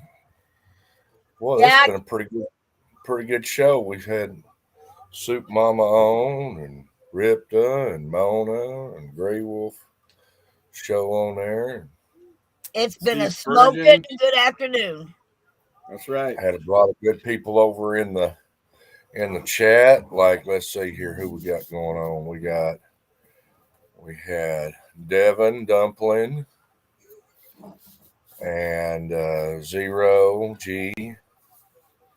Always got to have G and Zero. And we've had We the People.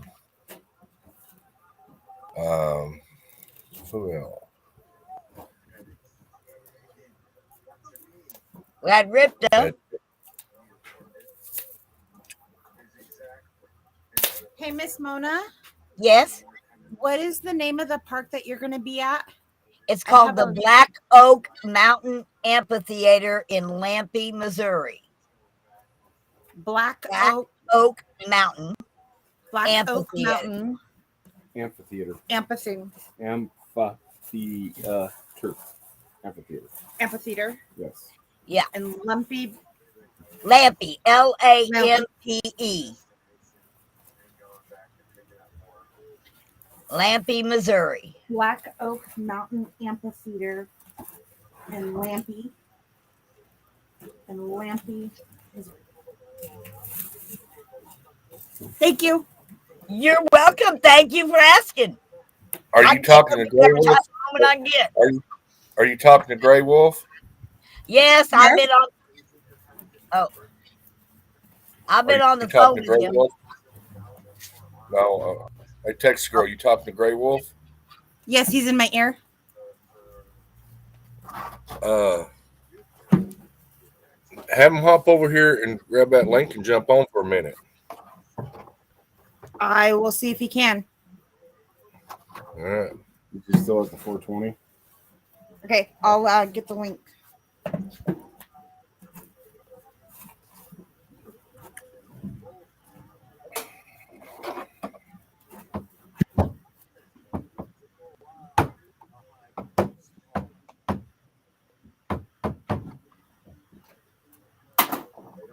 Yeah, Dennis Rhodes went up after he left here the other day. He went up and met Grey Wolf in someplace in Nebraska and walked with him. I seen Dennis on there the other day. Yeah. That was in Kearney. Yeah, in Kearney. Yep.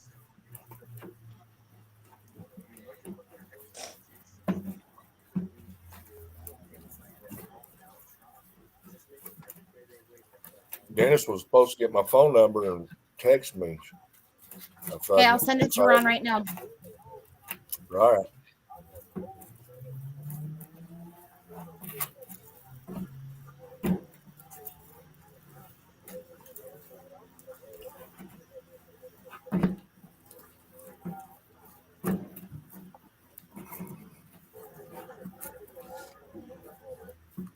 Hey, I'm gonna go over there and carve me off another piece of that. That was good. Yep, you got hooked, did you? You're cheating. You're cheating. Stop it. I done ate mine. This is the part about being the cook. That's right. Yeah, a cook that don't taste his own food ain't a good cook. 10-4. And if they don't say when they taste it, they're really not a good cook. Yeah.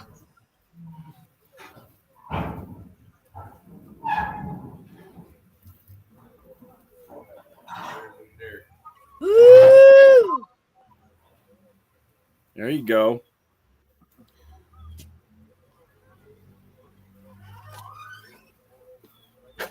I got the invasion in at the southern border on right now. Oreos Tom, down there. He's a little busy. He's at that meet and greet. He's got a bunch of people there. So he can't jump on right now. Oh, okay.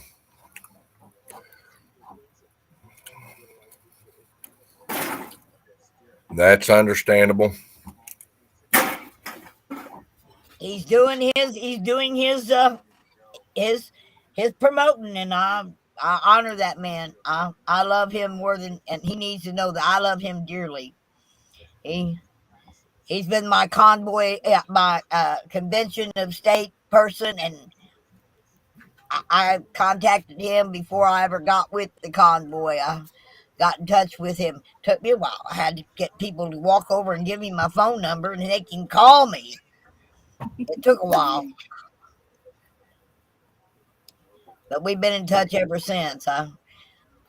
When he left the convoy and headed back to east or back west, he came by the the American Freedom Convoy area just to say goodbye to me. Oh, I was so happy. I was never so tickled to see Gray Wolf truck pull in.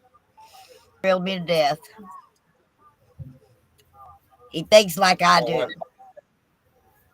Let Mama have a bite and see if I get her approval. Okay.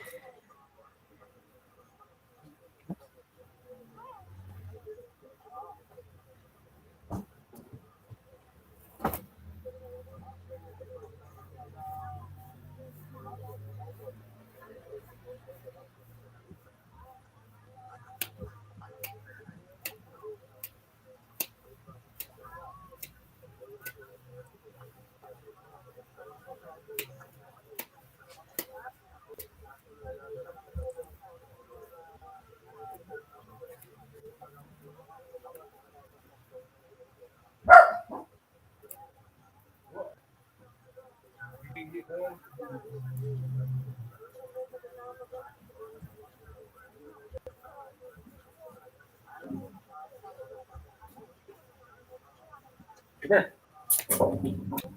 That puppy got to try some. You want some? Come here. You got to taste this? Come here. Huh? Tom, what'd you name your little girl?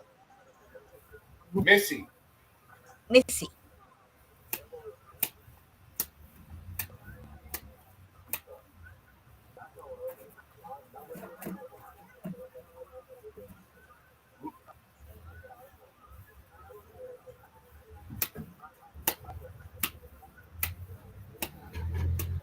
Come here, Missy. Come here. Come here. Come back. Come back. Be nice. Mm-hmm. Come on over here. Mm-hmm.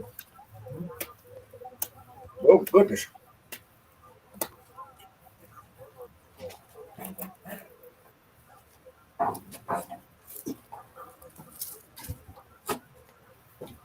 Well, I got Missy's approval.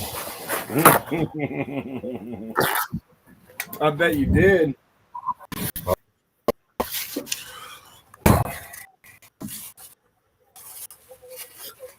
What?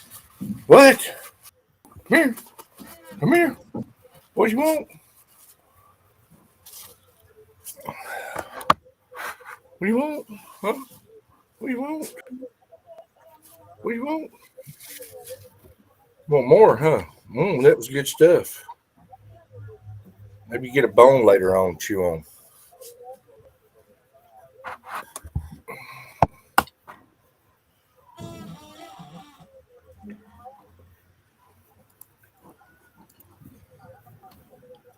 Oh, let's see here, Texas.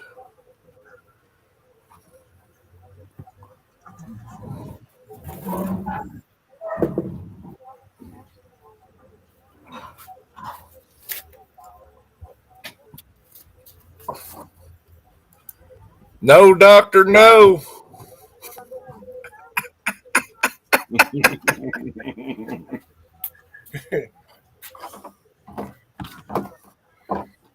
Always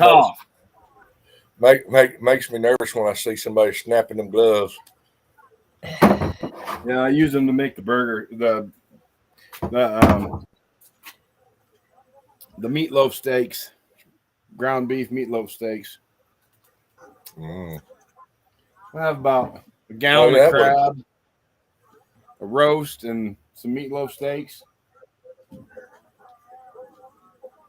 How many are you feeding? Okay. 6, but my son counts it as like 4. Oh yeah. Yeah. My son's had hollow legs. Yeah, he's about to turn 13 soon, and that boy can pack the groceries down. Oh yeah, hollow legs at that age, really. I could never get mine full. Hey, Weather Cat, nice to see you. Weather Cat, yeah. Chitty chat, did it. Get in here, Hey, Weather you guys, Cat. I'm gonna back on out of here. I'm gonna lay down, take a nap real quick. I was supposed to go to the Grape Festival and meet with the Chamber of Commerce head, but I never made it. I got to yakking with you guys, so now I'm sleepy and I ain't gonna make it. Oh well, I'll meet with him tomorrow. There you go. All right, guys, I love you. Love you much. Love you too. Bye-bye, everybody. Kisses and hugs, and keep on smiling. You've been bug tussled. Okay, Texas, good night.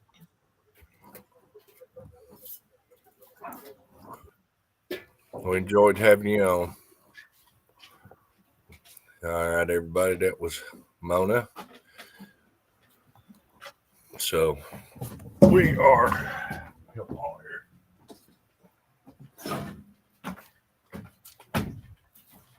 like she about to make some dessert.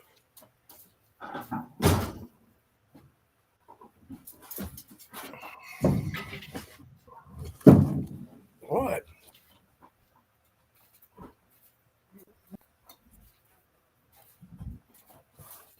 So it's just me and you now, Jennifer. Yep.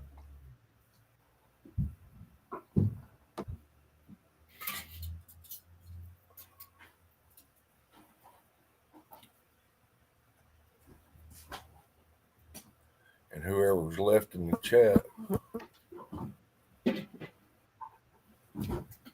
have to let this cool down a minute, but she's hot.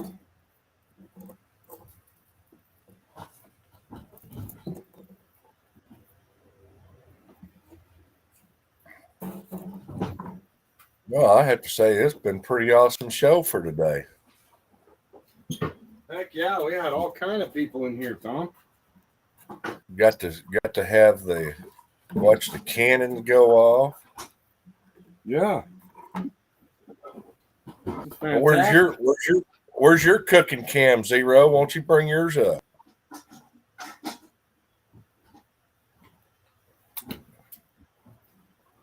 Missy's over there checking out the grill.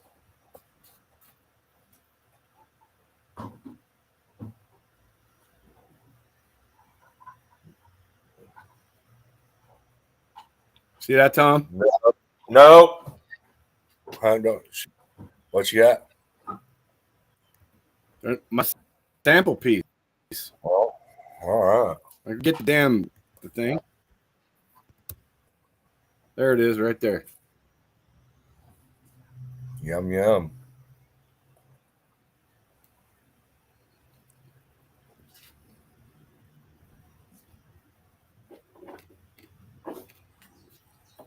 Good. Mm-hmm. Mm-hmm. Plenty of hickory in it.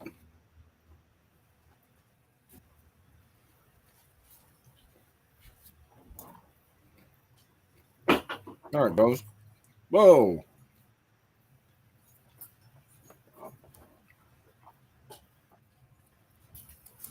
There. Well, if you're cooking, you should be in here cooking.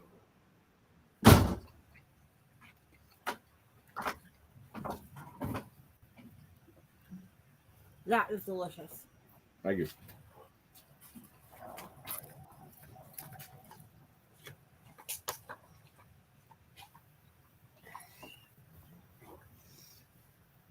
About time to pull that leg roast and let it go on the wrist.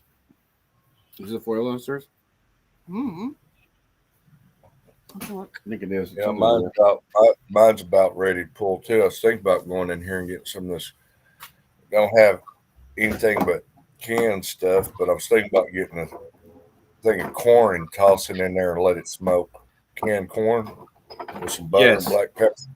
Yep, absolutely. I'm gonna do the chicharron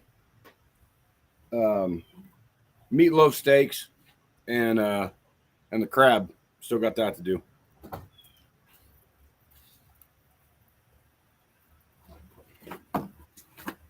Ah, no foil. Thank you. Welcome. Oh. Huh? Yeah. You want to go get this one? Please.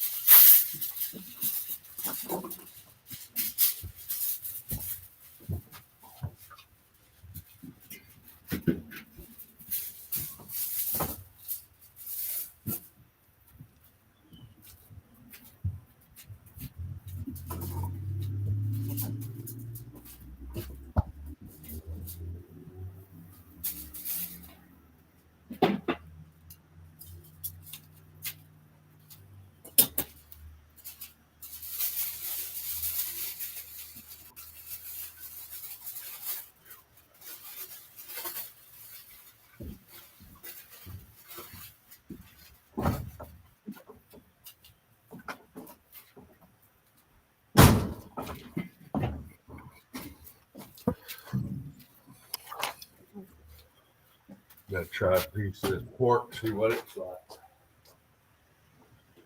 Yeah, you didn't try the pork ribs yet. Hold on here.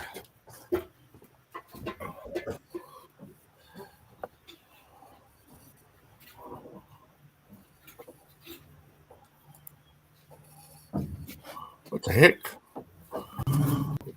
Get the wrong.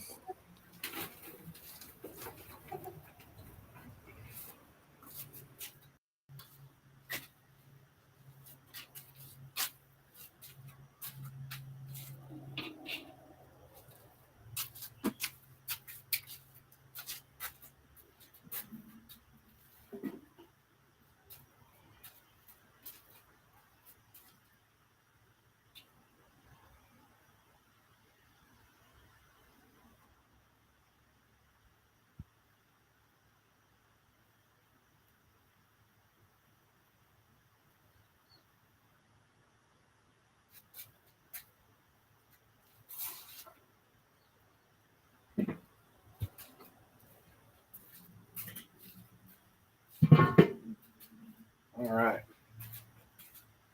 Those are on. I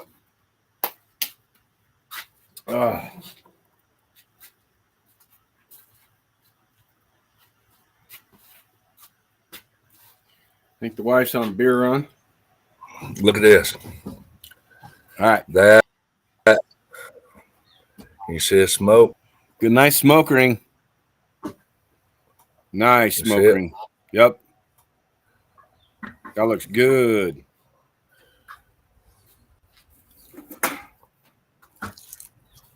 Get a good pull off it or what? What? I says it got a good pull to it. Good pull. It's still a little tough. So got to go a little longer, huh? No.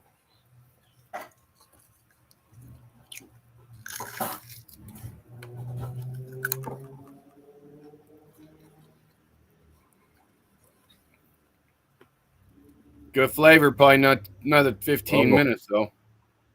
Huh? 15, 20. Well, this is the ends, the rib ends, so. Yeah.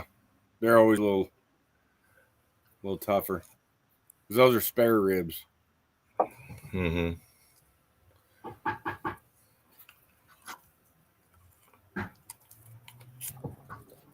Oh, yeah. Oh, yeah, those are good. Perfect. They look damn good. Good job.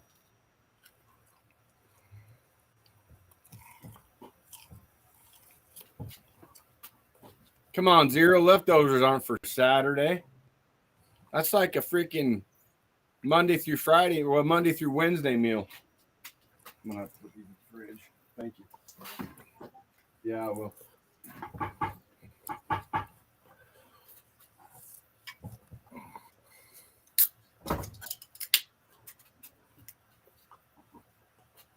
I gotta turn these up just a fuzz.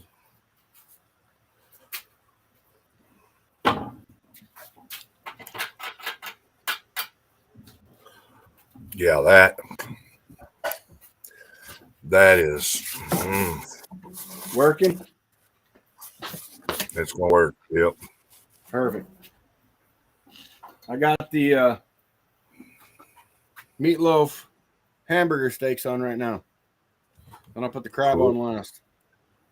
Crab don't take that long. Once you defrost, I mean, the crab's already cooked, so all you got to do is heat it back up. I like getting smoke in it. Smoked Dungeness crab is the best. A little garlic and butter. Dip it in. Go to town.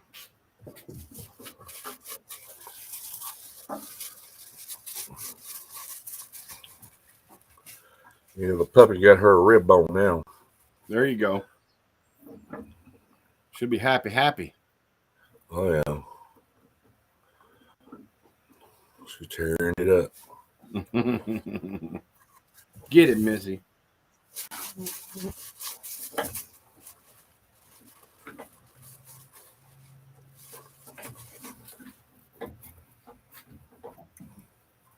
Oh, heck yeah, G-Gab.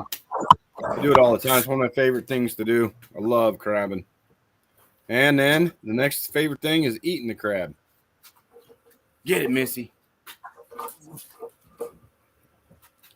Well, you're West Virginia. You're not far from the ocean. Just a different kind of crab over there.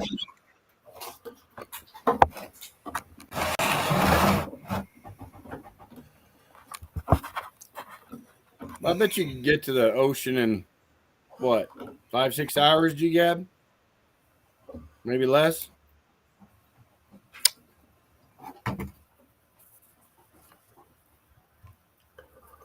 Is that good, Missy? Is that good, baby? Yeah. Just take your pots and they'll work the same for the Atlantic crab, too.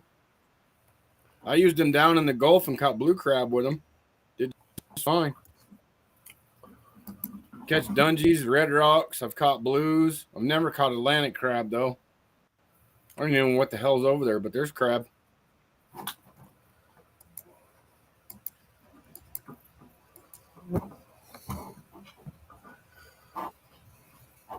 Yeah, that was. I'm gonna go give them meatloaf steaks a look.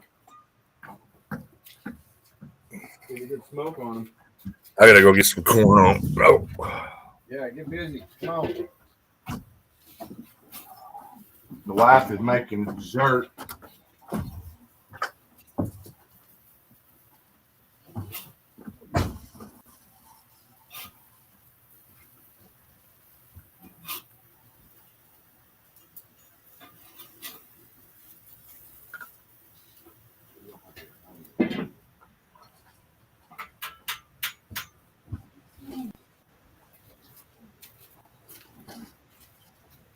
Oh yeah, they're looking good.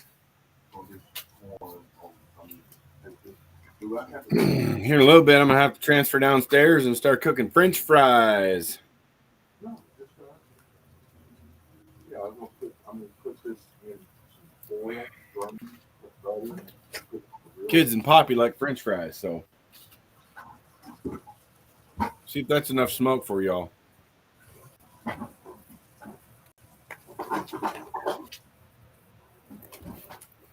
There she is.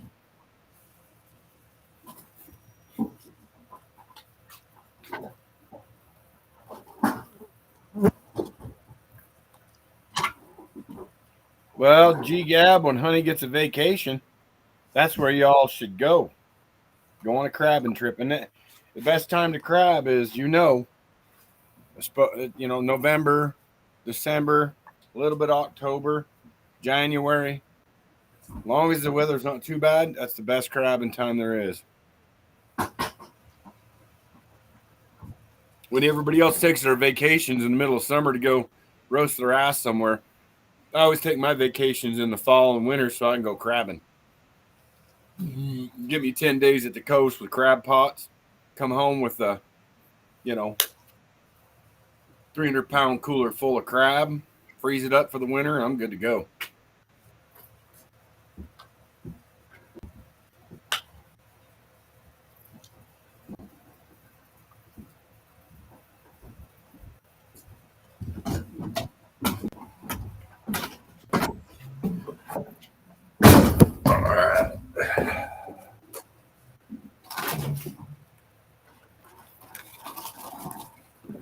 Find the foil here. Make me a little bowl. Yes. Or Tom, you could do it in a little tray. Little tin. You got a tin tray? Yeah, full work. Yeah, it will, but it might dry it up. As long as you make a little boat with it, you're all right.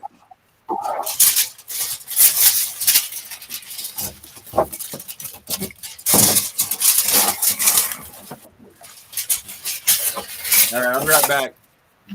All right.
There we go. Make my little foil boat pan.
Nothing like just chilling out, having a beverage, and watching the barbecue go to town.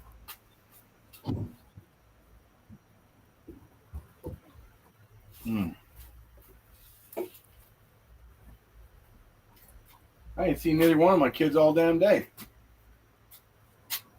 I ain't come out the house. Nothing. Oh, we got pears starting to pop. Woohoo! About 2-3 weeks, we're gonna be canning pears. I still already got like 90 jars of jam, so I need to make jam this year.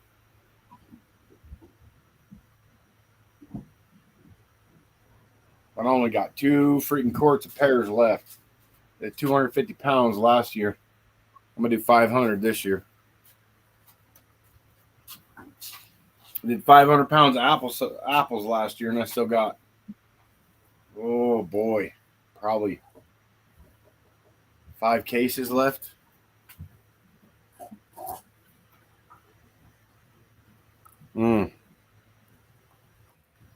Where's he at in Nevada, G-Gam?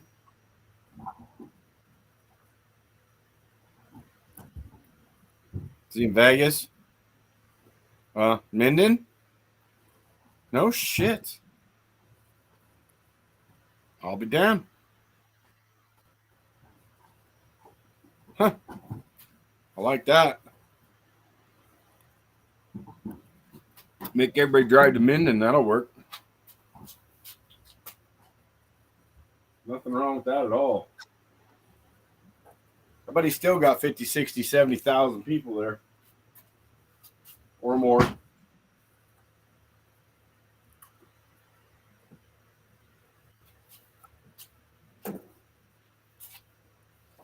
Is it packed? Yeah.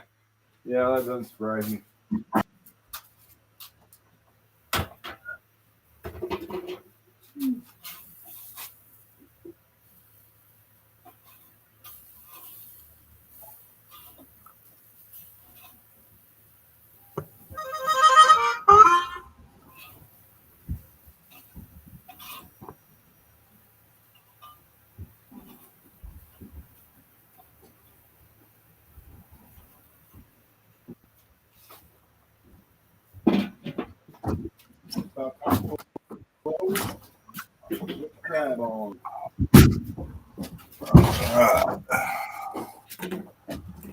Got your boat on?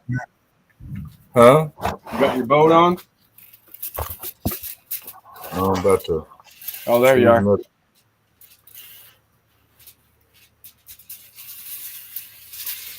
Even it up a little bit.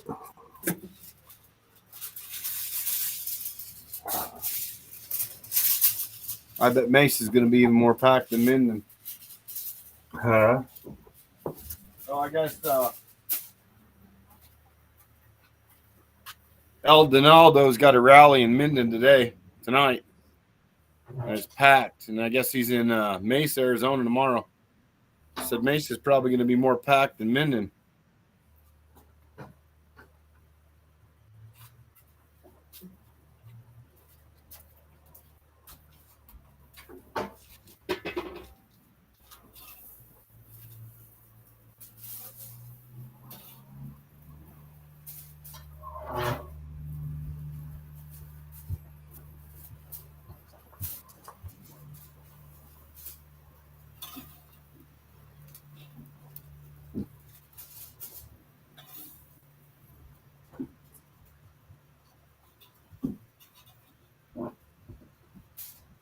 All right.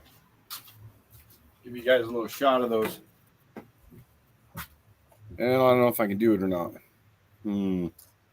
Yeah, I'll just unplug for a second and then come back.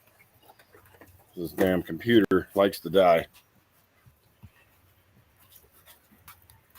Can you see those, Tom? I don't know what the hell I'm showing. There's the meatloaf. They look like burgers, but they're chicharron meatloaf steaks. Ground beef. So we're going to give them a taste tester.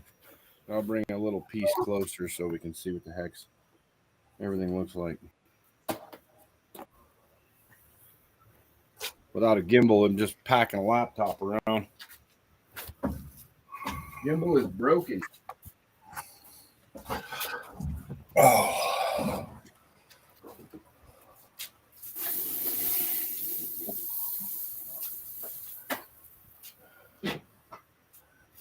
Your pears tasted like sawdust. I don't know. What was you making, Devin?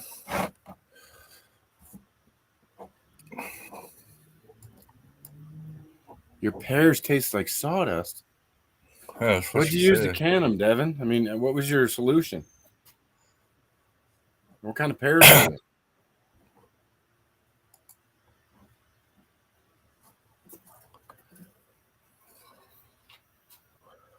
I had a ton of pears. I'm gonna do a ton more. What'd you do with your bone, girl? Hey, what'd you do with your bone? All right. There's a chunk of the smoked meatloaf steak. See that, GW? I see it. Oh, well, she's going down. I think the tree is too old. I don't think a tree can get too old. Has the tree been getting some food and stuff like that and plenty of water? And did you treat it for bugs? These trees are, shit, these pear trees are 75 foot tall, and they've been here at least 50, 60 years. Easy, not longer. They're freaking huge. There's 3 of them all stuck together. There's enough pears here to feed 50,000 people for the winter. Off them 3 trees.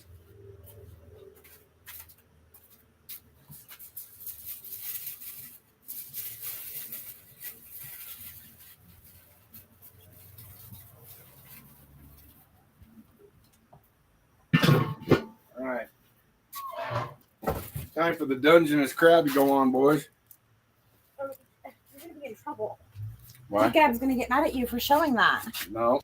She loves crabs, so she wants to watch. She said she would. If you showed it to her again, she's jealous. Oh, well. She's gonna disown you. Okay. Sorry, G-Gab. I'm putting it on. Hey, look at this. That's off that beef rib. Look. Whoop. Hickory smoke, Dungeness crab going down. Look at that. Look at that juice in there. Oh, man. There they go, G-Gab. They're on. Look. Juniper. Hold on. I put the chat down. There you go. Take that down, son. How's flavor?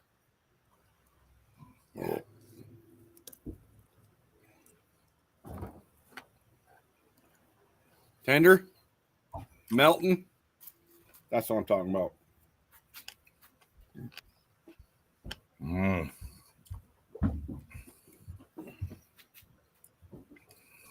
There ain't nothing like your own smoking, you know? Nope. We went to Outback Steakhouse for my birthday on Thursday, the 6th. And my buddy that's a teacher at my school took us to dinner, but she covered mine for my birthday. And then I had I paid for my wife and kids and that. But I had just 2 of their pork chops, and it comes with a side. I gave the kids the fries. I don't eat them, but and I told Texas, I'm like, man, I'm ready to get my ass home so I can have some real freaking food, because you can't get it anywhere. You can't get what you cook. You can't get it. Well, I mean, that's not. My buddy just texted me and said that the damn fuel prices. He just sent me. I couldn't really read it, but he said they're supposed to be going up another 85 cents. I think. Well, that puts us for regular fuel for just our cars here. That's going to put us damn near at $6.80 a gallon. And that's the ones that we're not in California. This is I guess this is the map. Can't really read what he's got there for fuel prices, but you can see where the red areas are, where they're going to be the most. We're in the red. Yeah, I'm in the red. Look over on the left there. See that strip? Runs right through me. So, well, no, actually, Oregon is still in the tan. Well, they tanning my ass Well, at $6 a gallon. that's Washington, but Oregon, yeah, I'm sorry, Washington is above y'all. That's right. We're down. And if you look at the bottom, Oklahoma's going orange. So each one of the these, very bottom of Oregon in the center, that's me. I'll be right back. So in the orange is 11 cent price increase. Pink is a 22 cent increase. The brown is 7 cent. And it just varies with these different colors, shades of colors. I'll tell you this. When I filled up my tank a week and a half ago, gas here in Southern Oregon, central Southern Oregon, was $4.08 a gallon. Well, I got gas to leave Wednesday to go over to work in Medford. It was $5.89. Like down there, $1.75, $1.80, whatever. Increase in a week and a half. Where's your bone? Did you bury your bone? I bet she buried that bone. She's good about hiding stuff. She'll give her a treat or something. She'll take it in her bed and she'll put it in the corner and tuck it in there, or try to take her nose and cover it up.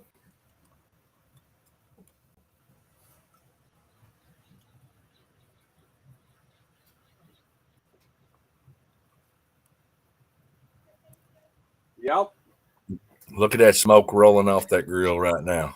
That's right. Yeah, I'm gonna have to I gotta add just a little bit more hickory.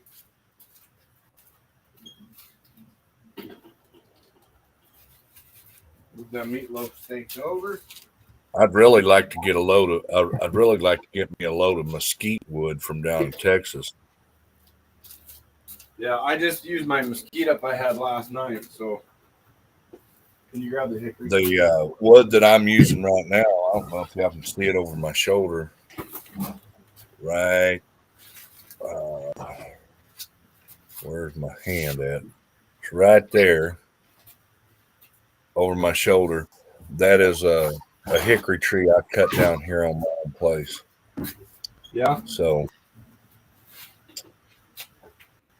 I've got another big hickory tree. Right back there. That one right there I'm pointing at is a big hickory tree. And it's got hickory nuts all over the ground underneath it. Beautiful. I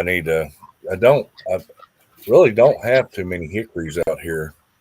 I've been wondering about seeing if I could maybe get some of these hickory nuts and maybe get Hey, G-Guy, that was a big ass crab right there. That's just split in half. Better start some more hickories out here, All right, we'll have smoke rolling.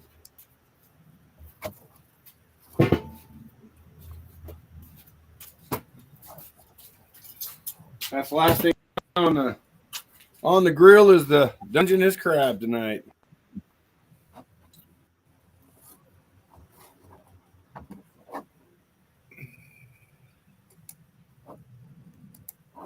Yeah, that's what I'm thinking about doing. See if I can get. I don't know if you can grow those hickory trees out of them hickory nuts, get them started or something. Right. I'm gonna have to look see how I can get it done. I don't know. I've never messed with growing or anything with hickory trees. I just harvested and utilized. And if they're on my property, I wouldn't cut them down anyways. I just keep doing what I do. This one here, I left the one up here. Okay. Left that big one. And I think I got another big one over here. A real big one. The difference is you got hickory trees. I don't. There are no hickory trees out here. So what I'm going to do, what I did where I got that one at is I got it way back there on the back side of the property. I had a trail back here, and I went down back there and I pulled that one up and pulled it up here whole with my cat, and then we cut it up over there. So, yeah, that's nope. I heard you have to leave hickory dry for a minimum of a year and a half. That hickory there has been sitting there. I mean, I used the twigs and stuff because I left all the branches and stuff like that. I take and break those off, and then I put those in and I get my fire started. I just walk over there with a torch. Yep. And just walk over there with the torch and hit it, and they start burning. And it's real easy to start it. It's so dry. That stuff over there has been sitting there for about a year, and it's really dry, easy to split. Have you checked the moisture content of it? It's dry. It's dry. Dry. It's dry. There's probably bet that stuff's sitting 14, 16%. You're good to go. So when you get up into the 25, 30s and above, you forget it. You got to leave it. Can't burn it. I've had a patch of green pine sitting for my wood stove for, probably 9 months, 10 months. Right. And it's still at 17%. So by about January, that pine's going to be perfect. But I got to yank it out off the ground and open air, and I got to enclose it so it doesn't get wet again. Well, that there's been sitting up there where it gets the sun, so yeah, it gets wet, and then it dries out, and it gets wet. It's seasoned. I mean, you can definitely taste it.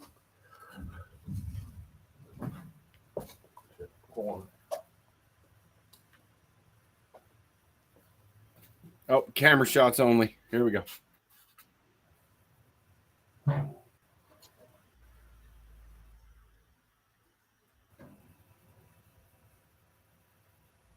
The last thing I got to do is just plate everything, or put everything on the tray and go get the fries done and serve. Cut the roast up. That's about it.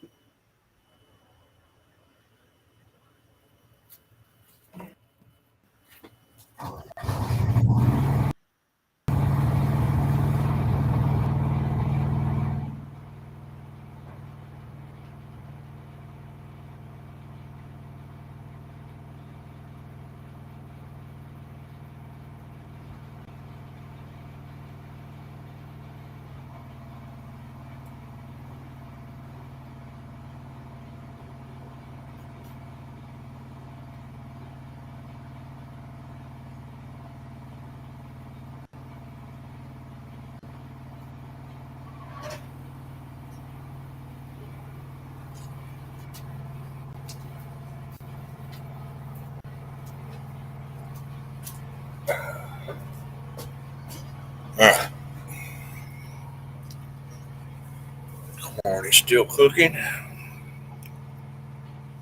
Your grapevine is dry. Heard people smoking that. Never tried it, but I heard it works. What's that?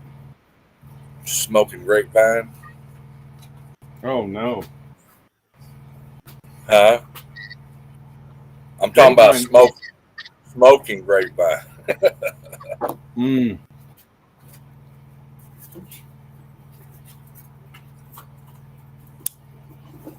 Say if you use green grapevine, that'd be bitter as hell.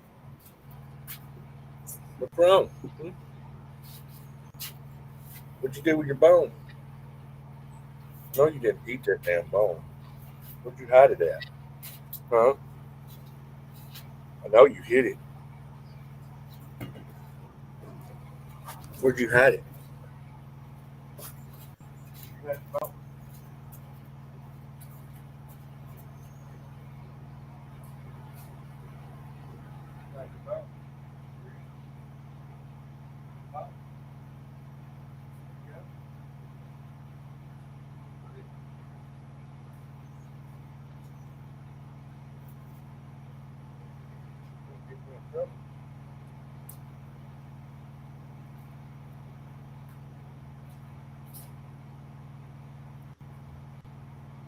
Hide it. Where'd it go?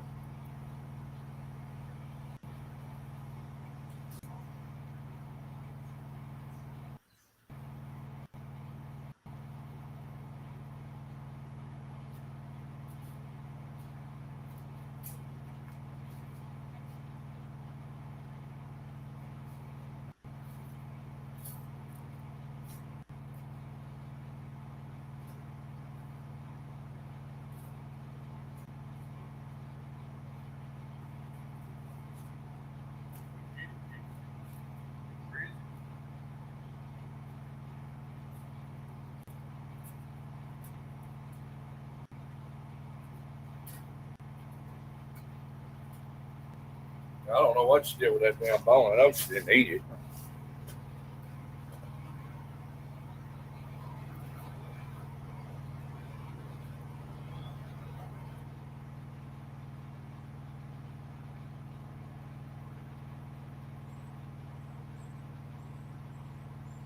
No, no, don't you lick my tongues.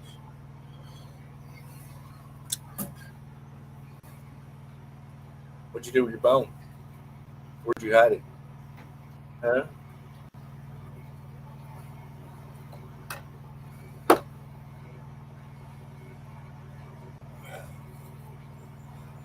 Hey, Knob, what's up?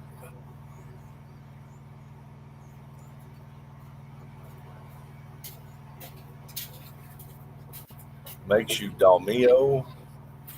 What's Dalmio? Hi.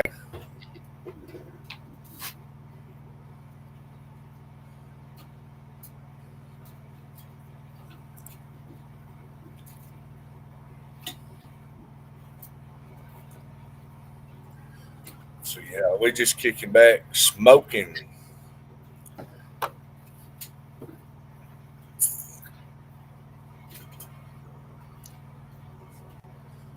Thought dude might be jumping on here.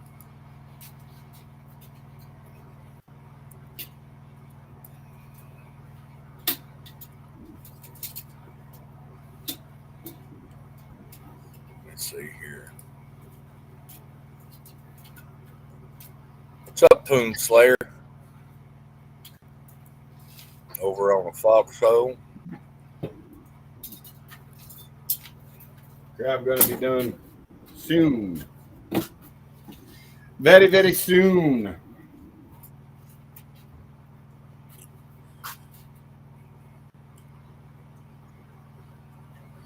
I got a whole damn tray to put everything on. I'm good.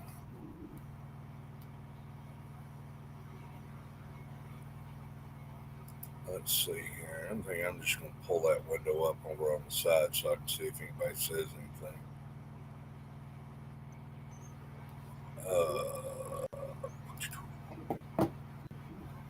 What you got? Window. Here.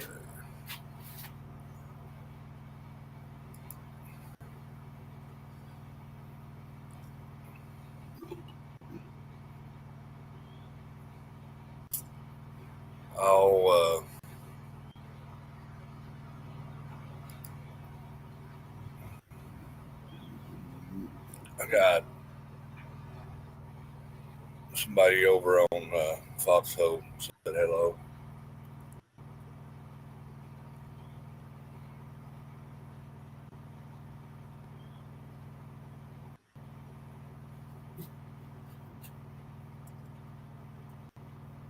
You can take that one.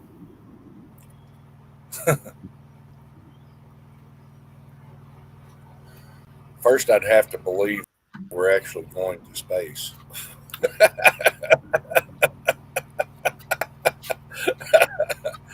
I guess. I don't know. Yeah. First, we'd have to believe all NASA's horse shit. To the fridge, please. To the sink. Can you carry one more? I'm one of those conspiracy theorists.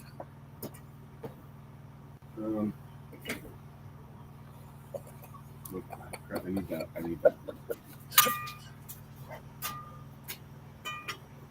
Does that answer your question? I'll get the door. I don't know why that's locked up over there.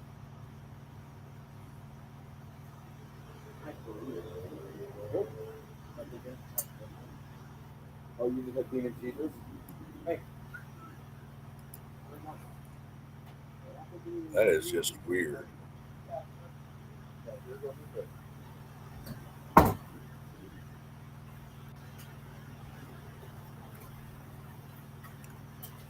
don't know if Is that enough smoke for you, Tom? Oh, let me look. Oh yeah.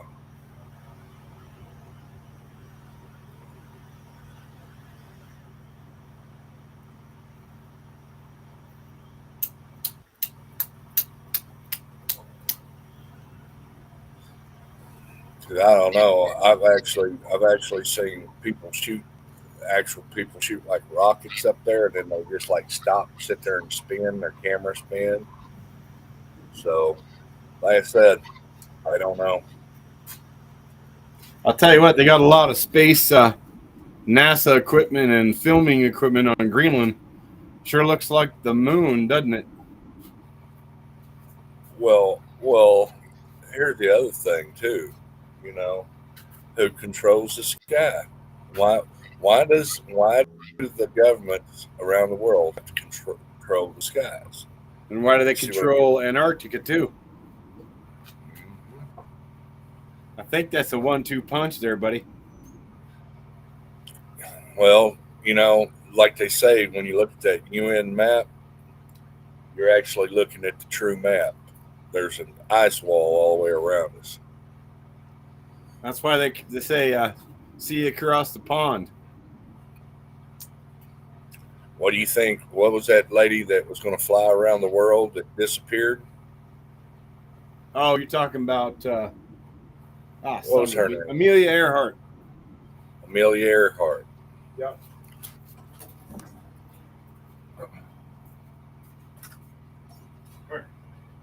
Oh. What's that?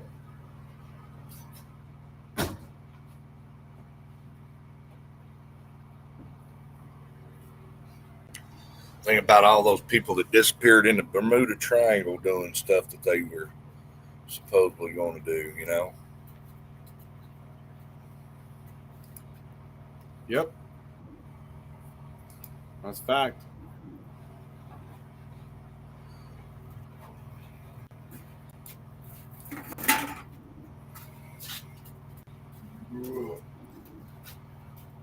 Been a lot of people.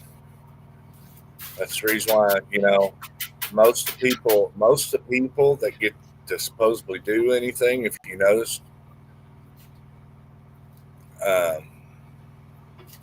you mean, or did they? You gotta put it like that, or did they? Well, look at most of the people that went to outer space, right? Freemasons. All of them. All of them. There's no such thing as somebody who went to outer space that's not a Freemason.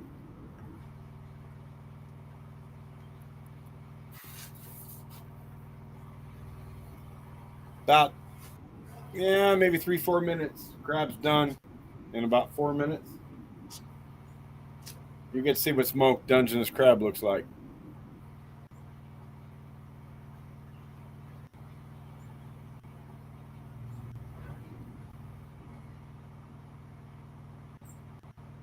That's done shut down the top floor. We're going to shut down the bottom there, man.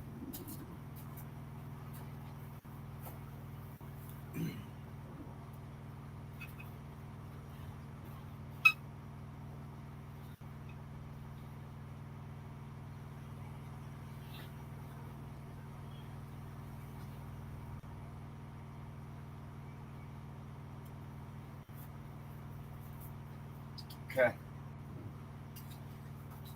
She's all shut down, finishing up. A few minutes, and then that'll be ready.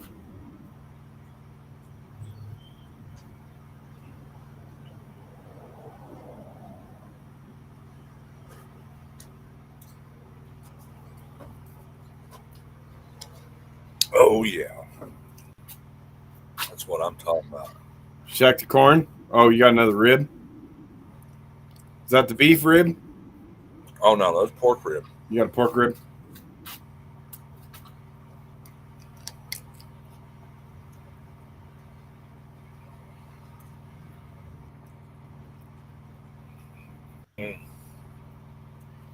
Eating good in the neighborhood, buddy.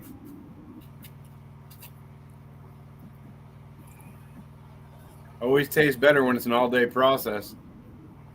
Yep, you're right. Now, how much do we see as green screens?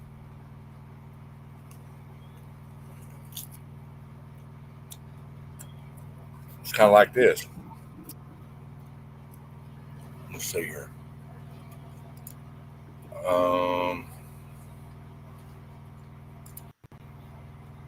What can I do here? Backgrounds. Clips. Somewhere. Oh, I know where it is.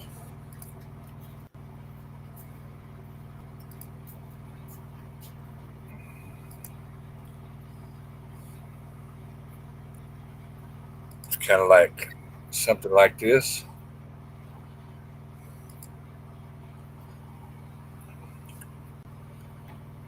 It's going to work.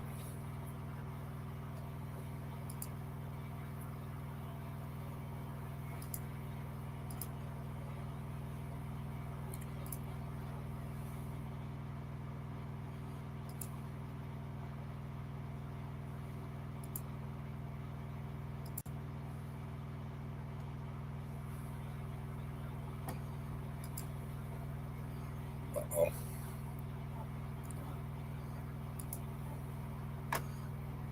Look there, I just changed my background. I'm standing on the moon.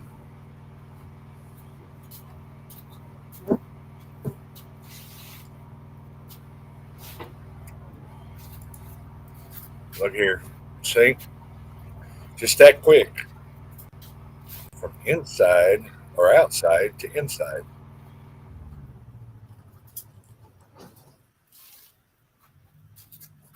All right, guys.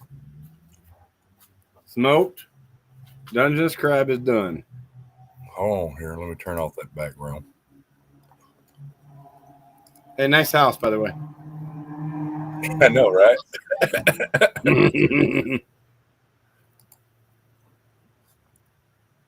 Ooh. He's all smoked up. Ready to go. That's the back side. yeah. And then you can see the smoke ring and the, oh, she's hot. Oh, well, you got to see that. Ah, there's the smoke ring and the meat. Woo, she's hot. Right.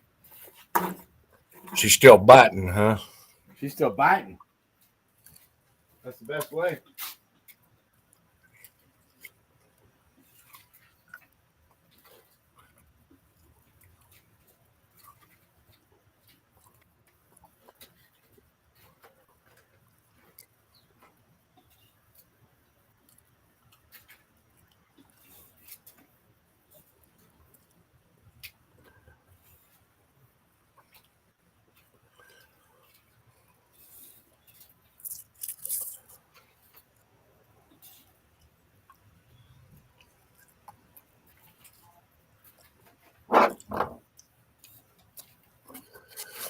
Had to finish off my rib.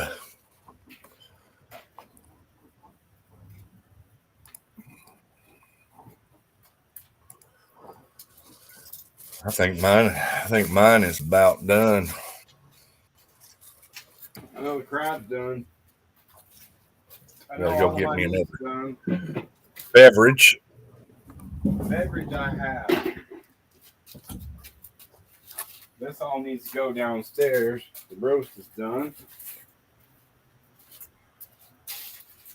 The meatloaf steaks are done. Crab's done. I just got fries to go do. So I don't know. Can we angle that where they can see it?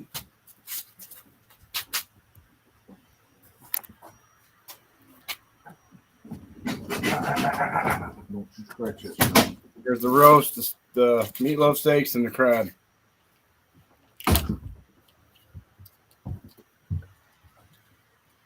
Where the hell did it go?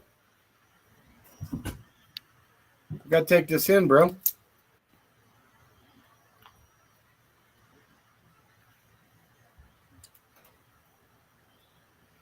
He's gonna miss it. Yeah, it is. Yep. For those of you viewing, you got to see. I got to go put it on a wrist so we can eat dinner. And then we got to move the computer because I have to cook fries.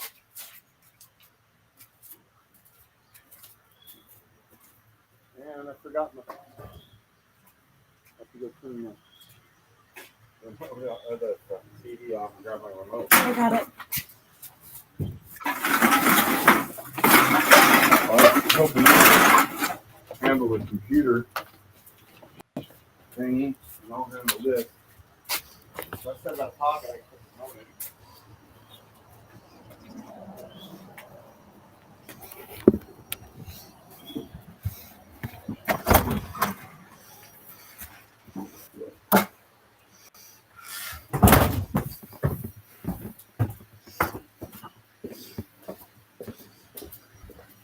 He'll be right back, everybody. Right back. Juniper will be right back. Oh.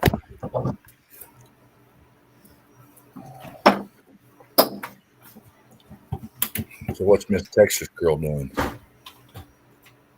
Yeah, I had to come with the computer. So Juniper will be right down. Okay, he's here now, so if you want to show him.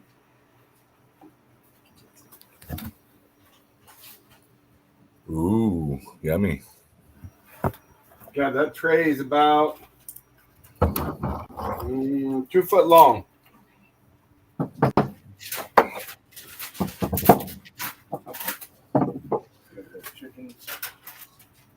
Only issue is here, Juniper, it's hard to get fresh seafood here where we're at. What's up, brother? I said the only issue is it's hard to get fresh seafood here where we're at. Well, yeah. I mean, I'll say that that's the one benefit. I'm still 5 hours from the coast because I'm in dead South Central Oregon. So it takes me a freaking bit to get there, but it is worth it because I've still got, huh? I know. We lived there for over a year, and housing you can't find. Go ahead.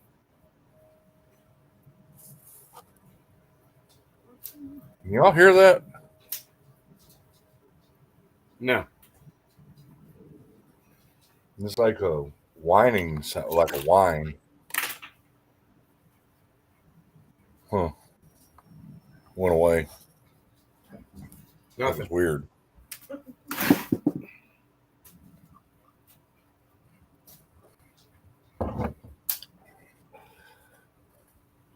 So now we're in our kitchen. Oh, I know. That just me too. Actually, G-Gab, when we lived in the harbor in Winchester Bay in Oregon, and we could get to our without a boat to drop pots off the Coast Guard pier in less than 2 minutes from our. We had an RV trailer, We lived at Fisherman's and stuff, but I mean, we go out, get in the truck, pause her in the back, roll. We're 2 minutes, pause her in the water. It was awesome. Did you? Devin Dumpling said, well, she says, I'm never going to trust you again, GWT. Yes, I see that. After I switched my screen.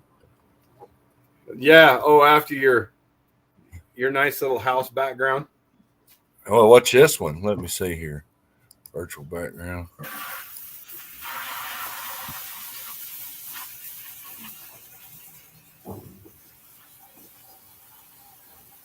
All right, rebels, we are ready to go.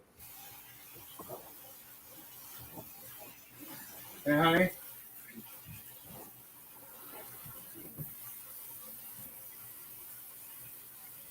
She gone.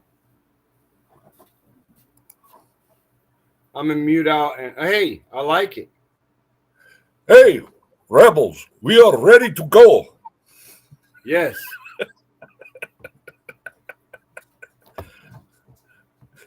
And we're going to the firing range. We'll meet you there. I just saved your ass. Yeah. All right, I'm going to go start my fryer.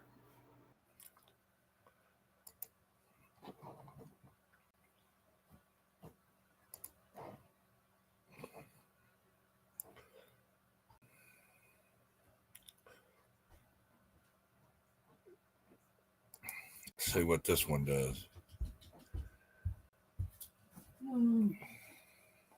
What? She's in and out? No, not now. They're gone.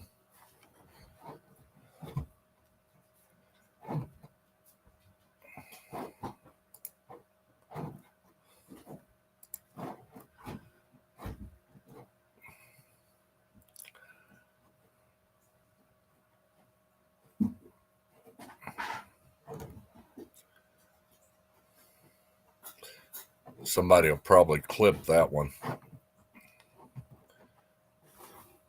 Is that damn whining again?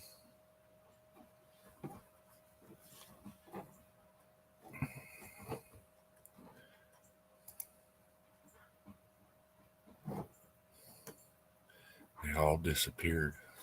I'm going to go carve some stuff off for my wife.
Where'd you go, GW?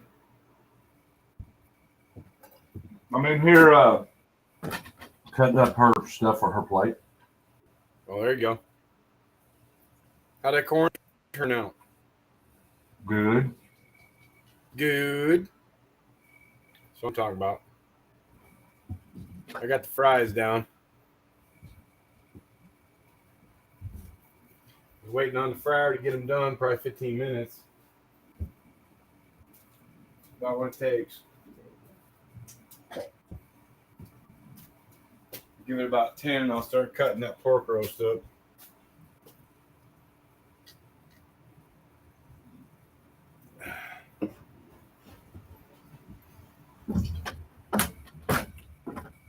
Oh.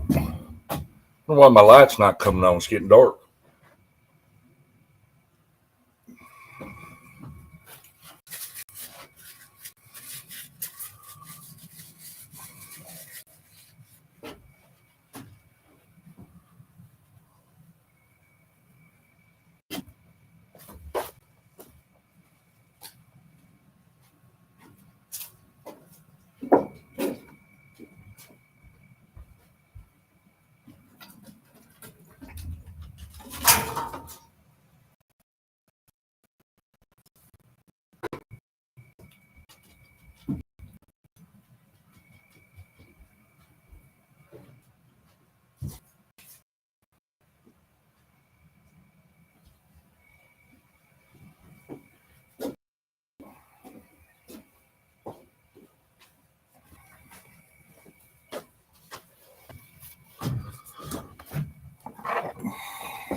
Just going to do it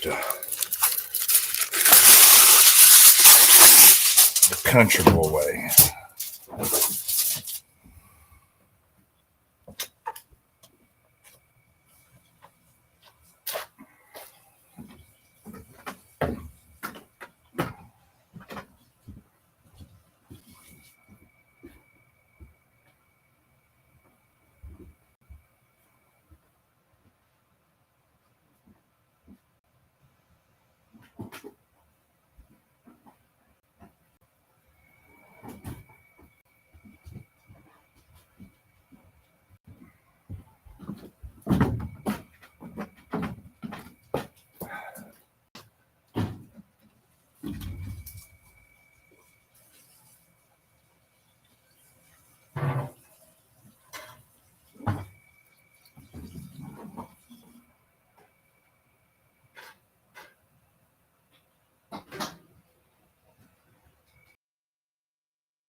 All right, let's see what you got coming on out of there.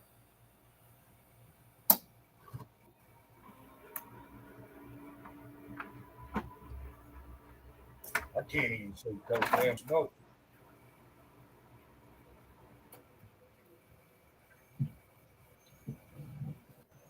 There you go.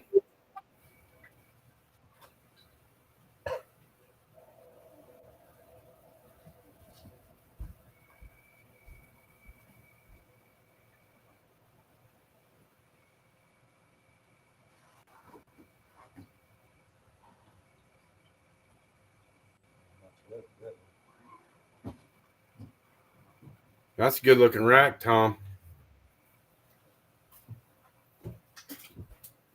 I didn't know you were built like that, son. What's that? I said, nice rack. I didn't know you were built like that. Oh.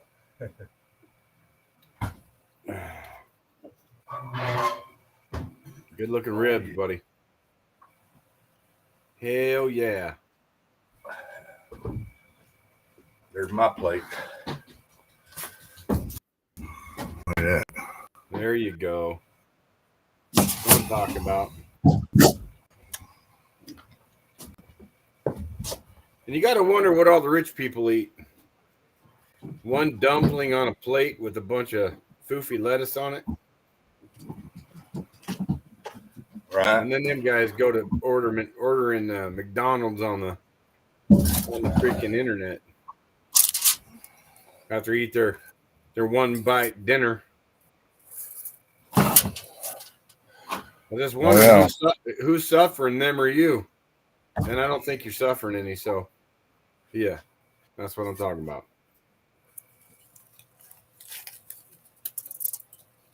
That's a good pull right there. Yeah. What seasonings you use when you're done chewing? Oh, I use some Slap Your Mama, some Lowry's all seasoning. There you go. And then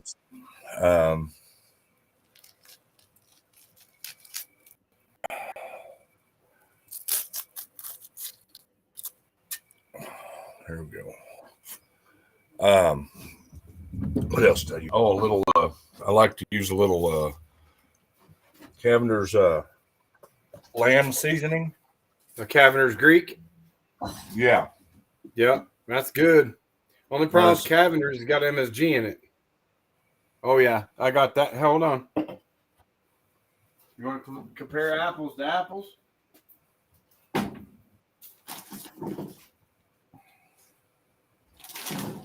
That's pretty much all I put in there. Is that what that looked like? Yep. Yep. Yeah, my Slap Your Mama I used, but it's outside in my outdoor kitchen, my grill kitchen. I got Satcheries down here, but I don't bring my Slap Your Mama down here. I leave it out at the grill. I mean, you can't go wrong with Slap Your Mama. It's so good, it's going to slap you right back. Mm-hmm.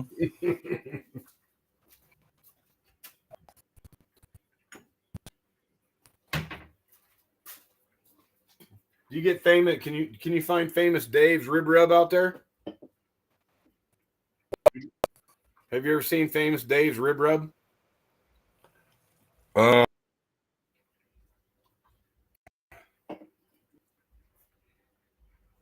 No, MSG. Durban. Monosodium glutamate. I'm allergic. Oh, how goes the whole beef thing? I'm eating the hell out of it. Doesn't bother me a bit. 14 years I didn't eat beef. Oh, that's what I'm going to have me one of them meatloaf steaks with dinner. I have no inflammation. I haven't had any gout. I'm not eating the vegetables. Excuse me. Not eating any plant. just animal products. So, well, this is off. Yep, the you got her. Gab. That's a damn good looking rib, buddy. This is off the cow that I had slaughtered last year. Mm-hmm. Grass fed. You're not going no better than grass fed right there. Once they start feeding them oats and shit and corn to fatten them up, it toughens the meat up. Once they just grass fed beef, you can't get any better. I don't know. The guy kept telling me to get one that's been fed some grain and stuff. I have to admit this one's been tough. Then I'm thinking their claims are wrong. I think they pumped that cow up because grass-fed beef the meat just falls apart. This one ain't falling apart.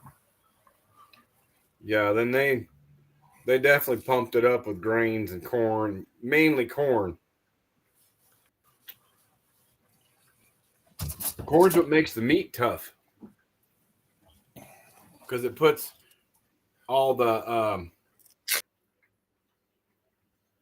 all plants have a toxin in them that try to prevent carnivores from eating them. And so when they feed a cow corn instead of grass, it changes the chemical and molecular makeup of the meat. It's just tougher than shit. It still tastes good, but you're going to chew on it a while.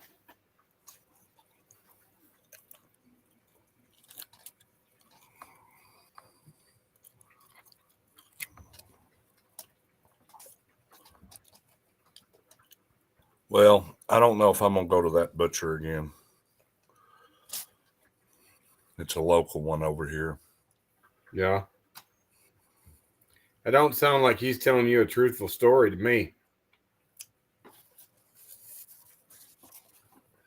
Hold on, I need to recycle here.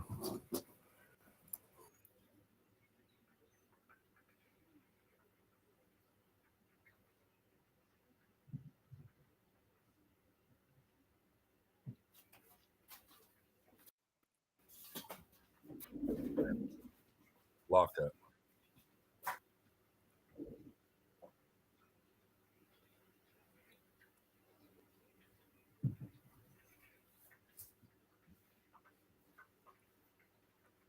Oh, they almost got there.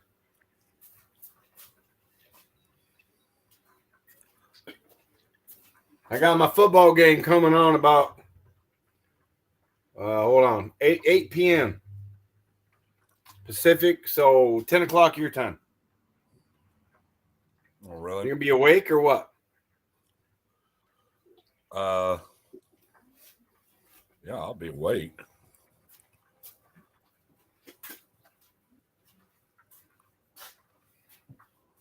Oklahoma got freaking pounded today, dude, by Texas. Red River rivalry, 49-0. Texas. And that's how you unzip your pants.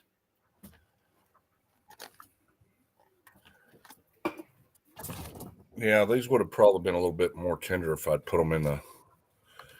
wrap them in the foil, let them cook overnight.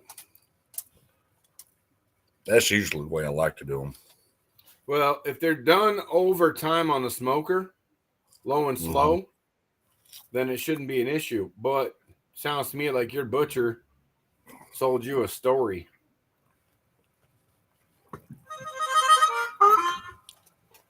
Well, it's the first place this is the first time I ever used this place. It's a local guy over here. Yeah. I think I got an old cow. Old and fed a lot of freaking grain and corn.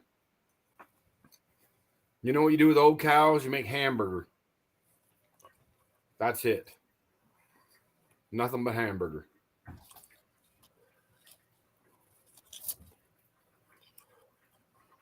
Why ain't you eating? Cooking the kids fries. I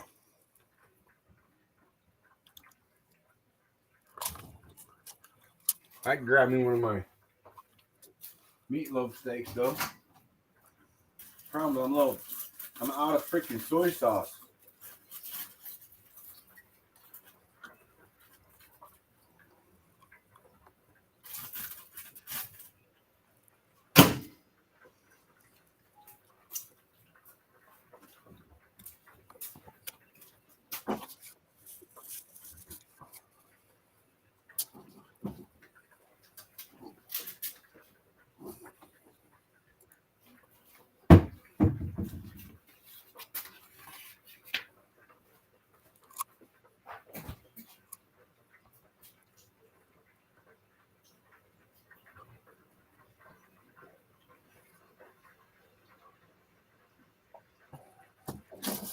don't know if the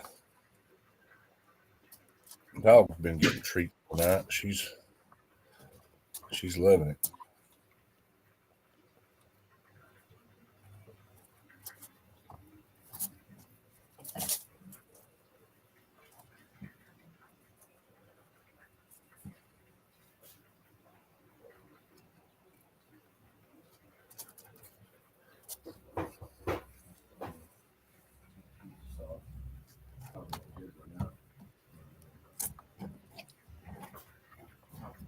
Hey, there's one. How much is in it?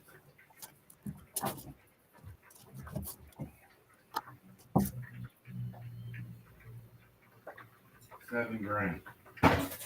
And how that? Dirty bastards. Blackballing me.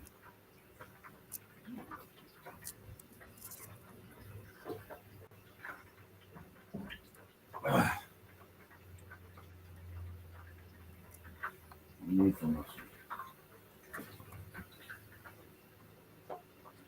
How that?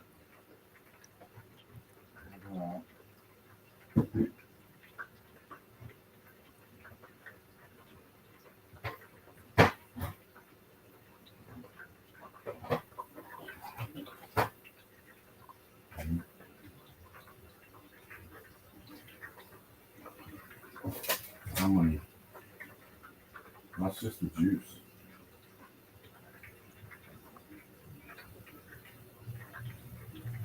You just do a little of that. Let's see. Well, I said the eggs went up to $5 a dozen. What?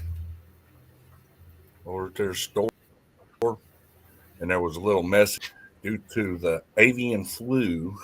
There was a shortage on eggs.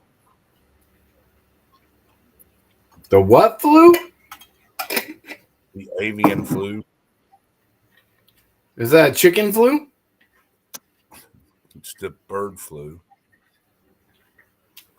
What the fuck you got to do with chickens? Chickens are birds.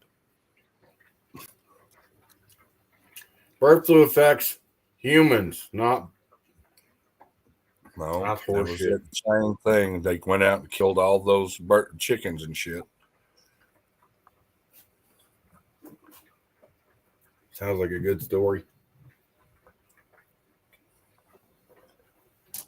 Mm-hmm. No, I got my chickens in the backyard and their eggs are just fine.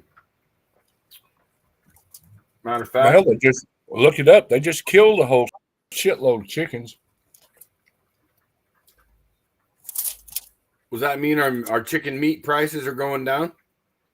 No, they're going up. Yeah, because that's what they want. They want a shortage of everything. That's why I'll take my chickens in my backyard.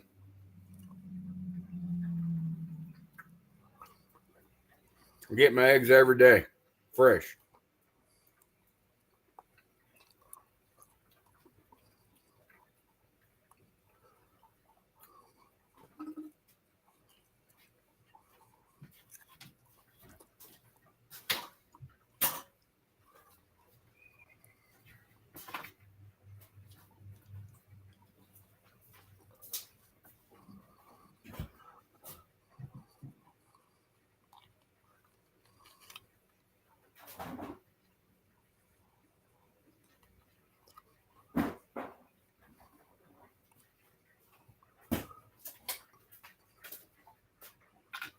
Got to have a little habanero with my meatloaf steak.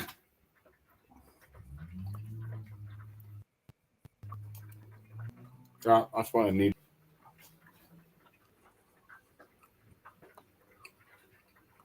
Mm.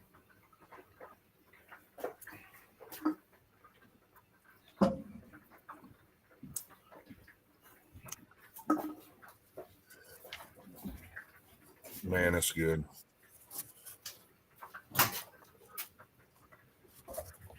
Good. What happened to my spoon?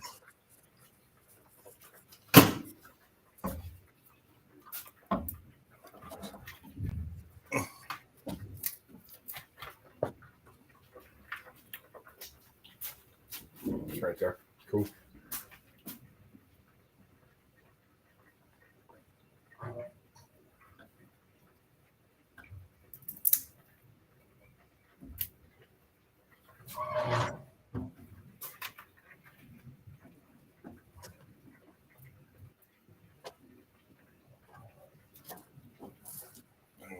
A spoon.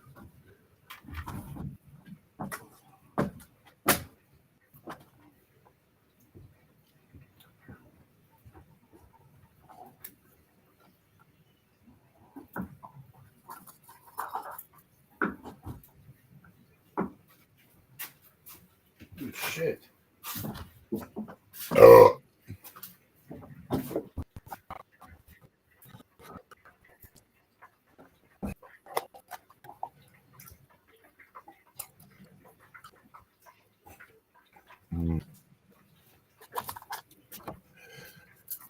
There's a nice piece.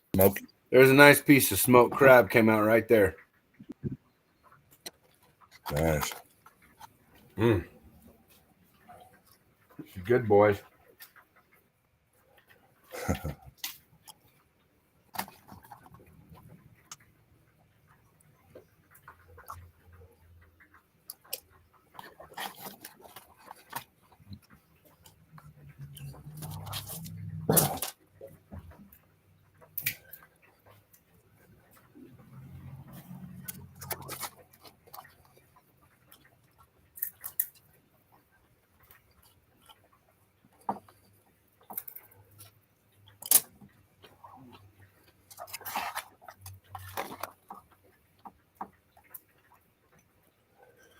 Now that's some cooking right there.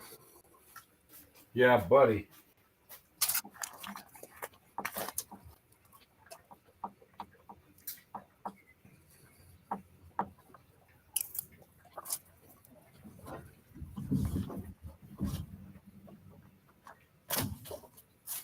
So, yes, sir. I'm gonna some more foil out here.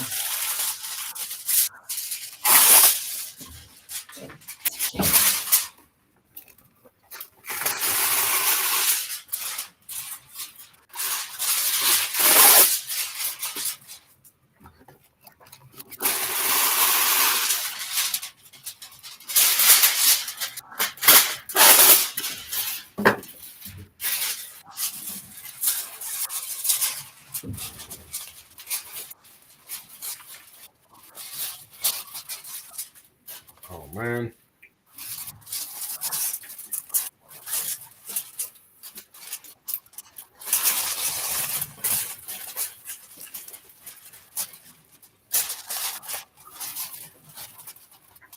There you go. There you go. Just for you, G-Gab.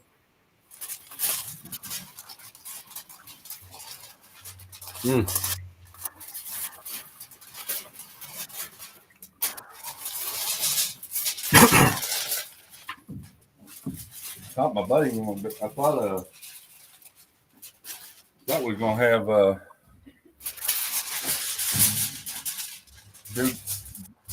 due diligence jump on for a little bit.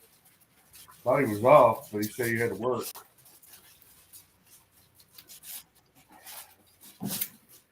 Because he tends to like to smoke too. Yeah, well, due diligence smokes something different.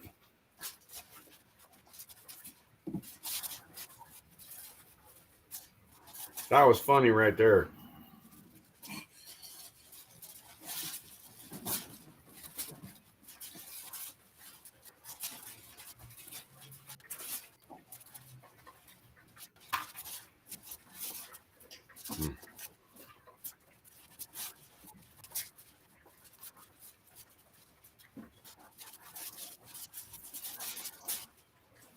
All right. So we made us a big piece.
They were a pretty good one.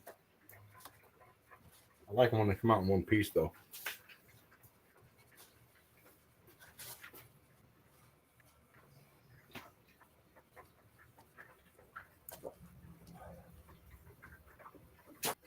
So to moisten these up a little bit, we're going to wrap them up in foil, throw a little beer. Yeah. Throw a little beer in there. Wrap them up in foil real good. Get a little bit more. You just wrapped them back up and put them back in, and you're hydrating them. Yep. Perfect. I'll take care of it.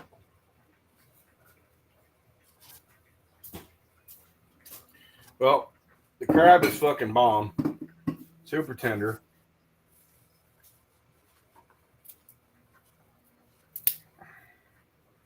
The beef's delicious. A little beer.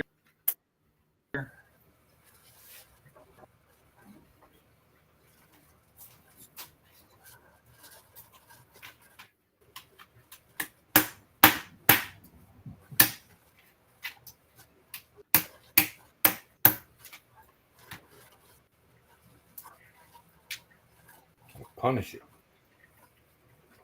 Trying to get a solid claw.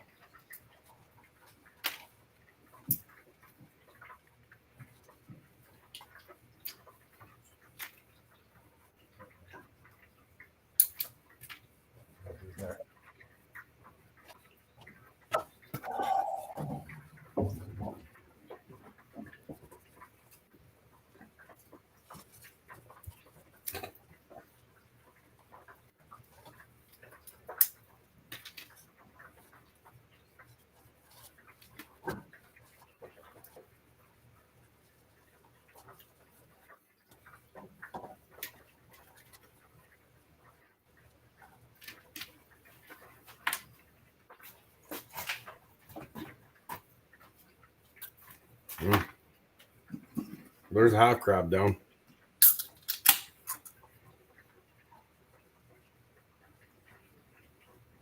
Oh, man. Bennett, keep that foil.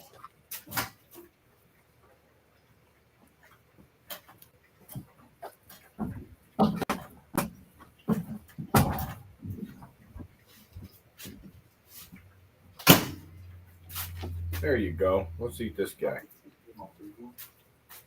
We're going to take that guy down.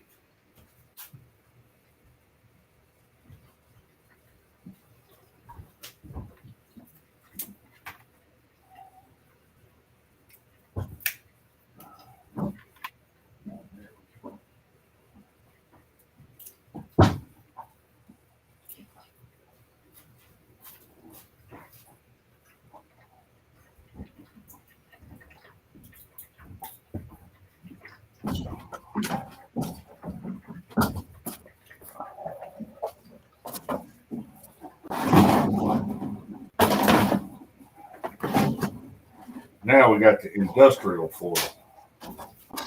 Got what? The industrial foil. Hey, that'll work.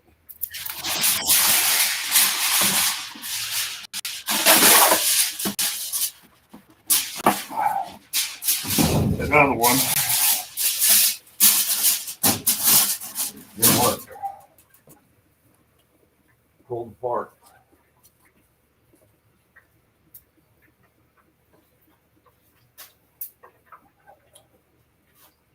So we try again.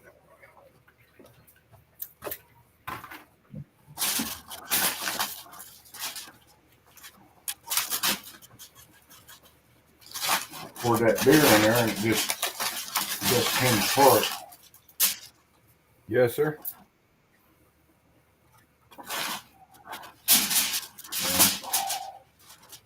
Gonna do it again.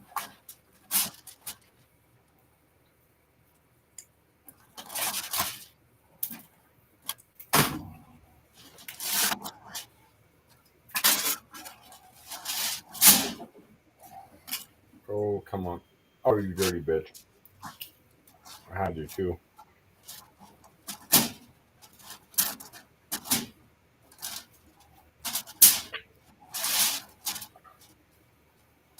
There.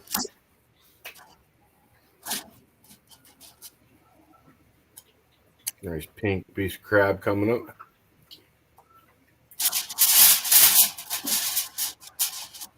Trying to get these big boys.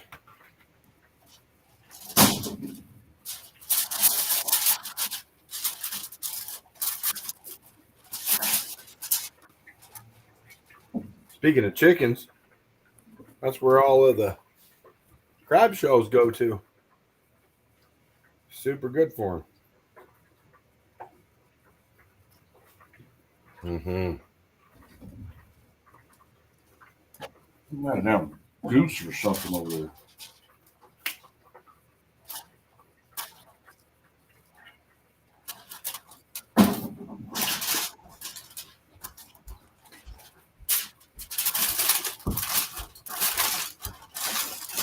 Really, just pop right out.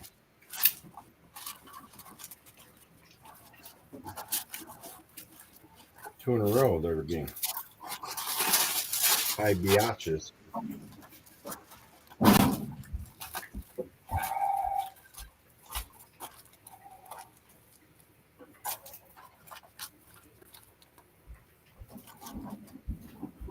There's a nice shot of meat sticking out the crab.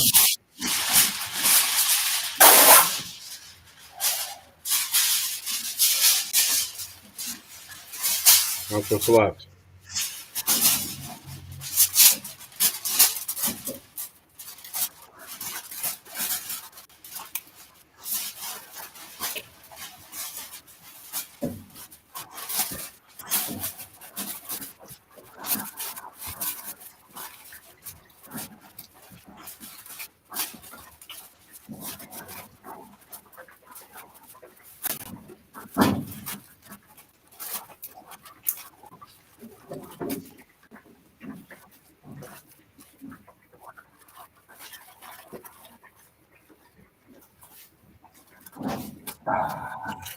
Man, freaking tastic.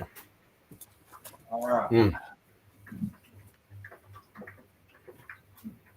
Get a little garlic and butter, and I got a little hot sauce. Habanero. Don't get no better than that.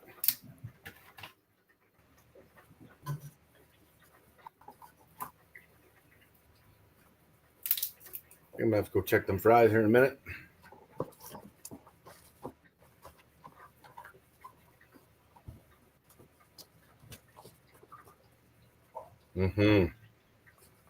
See, everybody says the bodies are bad, but this is part of the body when cleaned right. Connects to the legs. Nothing but meat.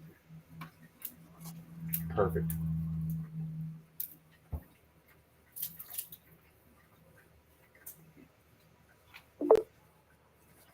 It's actually one of the meatiest parts of the crab.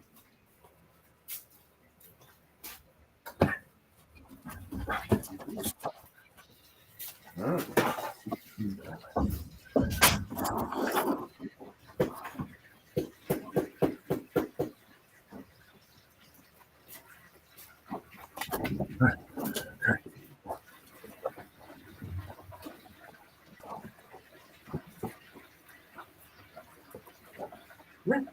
I'll get you. What are you doing? Oh.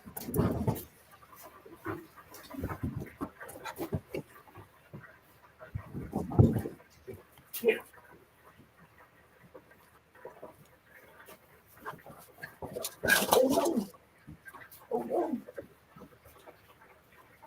They'll be done here in just a minute. I'm gonna start plating everybody.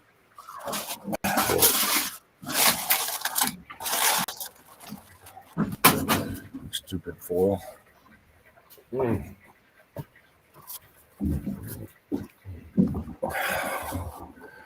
What are you doing? Eating crab. No, I'm talking to puppy. Oh. Well, Missy'd like to eat crab too.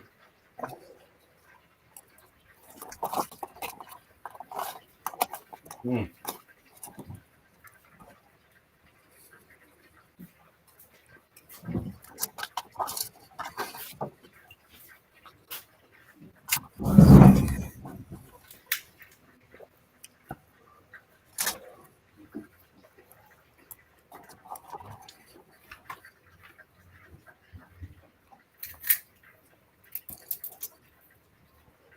There we go.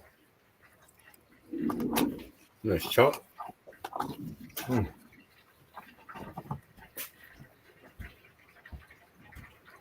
So today was fun though. Having Yes, sir. Perfect. Oh, it was really shocked me that Soup Mama came on. That was great. And ripped it too. You know, got to meet his dad. Yeah. I'm glad he's doing better.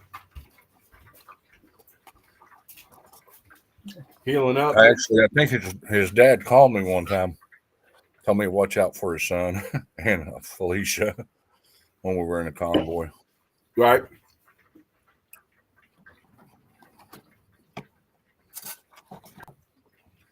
He's a hell of a nice guy. Hell of a nice guy.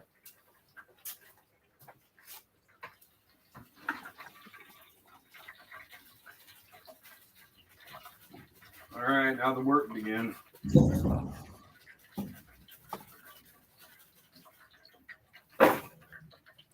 Where's the kids? I ain't getting no good rave reviews They're from coming them. down here in a minute because I got fries done. Pull their meat out, and serve them up.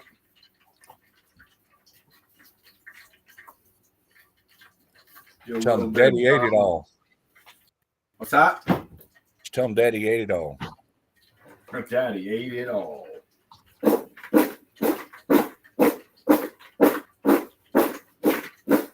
So you got to use the right fry bucket.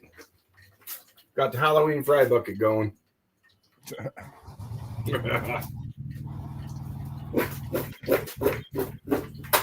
All right. I don't even have my damn phone. Let me mute so I can scream up there. Hold up one time.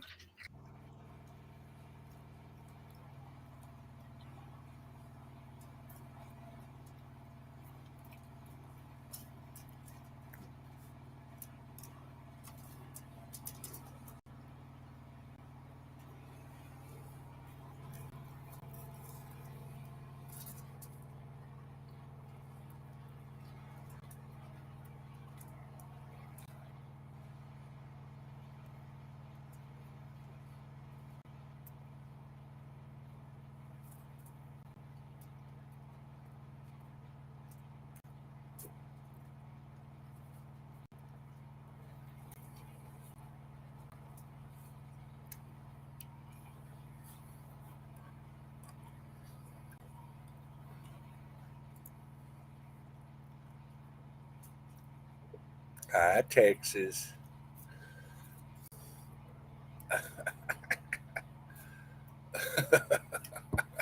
Hi, Tom.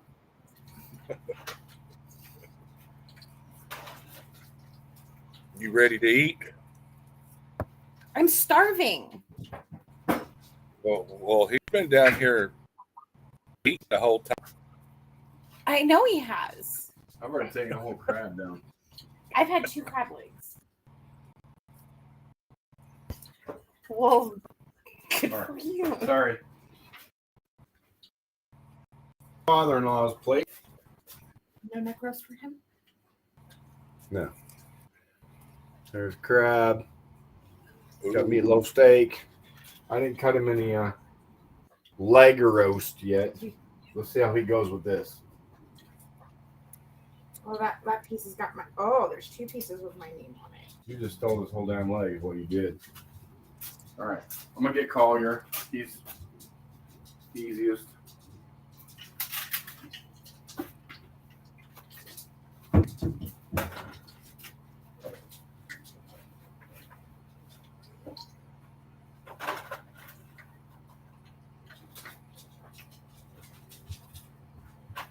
Now I got to start probably round 2 of fries because they're going to want more.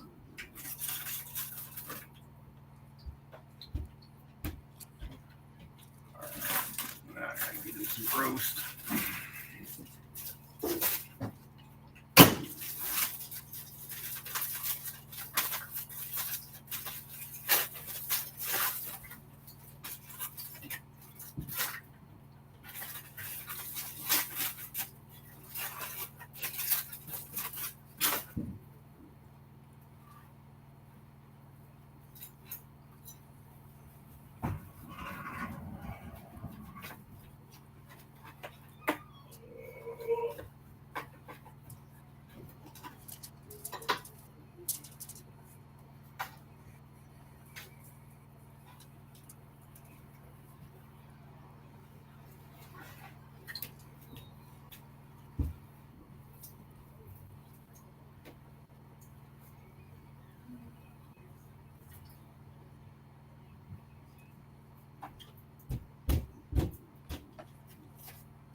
What'd you say?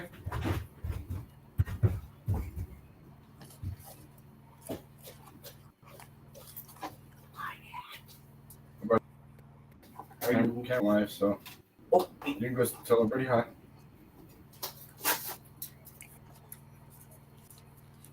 Be your way, Yes, I'm completely out of the camera. You saw nothing. Freaking crazy ass kid. I saw you. Where's Pepperman? He's not here. Oh, Pepperman. That's Tom. GWT. Very Pepperman. We're going here.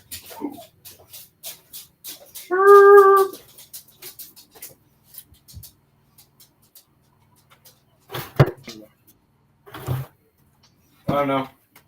Let's see if that looks. I know. Does it look like it's okay there, Tom? That's the boys' plate. Oh, shit. Don't forget crab. Whoever's eating crab. You're not eating crab. So that's Mackenzie.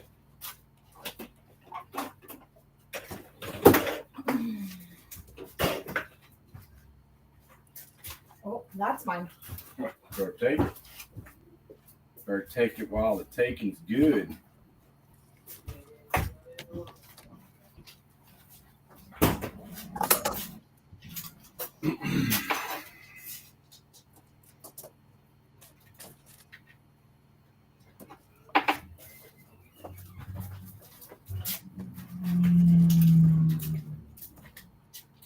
Yeah, there's what mine looks like afterwards. Say what? But there's what mine looks like afterward. Pick clean.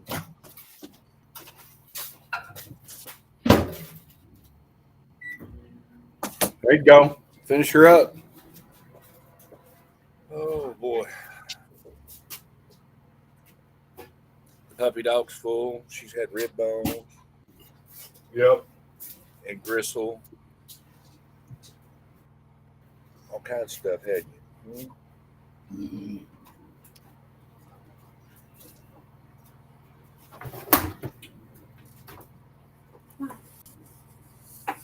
That's the weirdest cut roast I've ever. That's the fourth one. Like, what the hell are they doing? You know, like.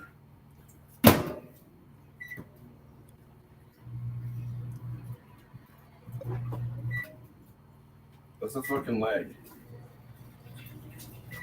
All right. Well, pull this out. I mean, I guess that's the shoulder because there's a ball right there. How often do you find that in a roast? Not often enough. Never. I said not often enough. I don't know that they need it. Did Kenzie get a plate? No. Shouldn't have been down here.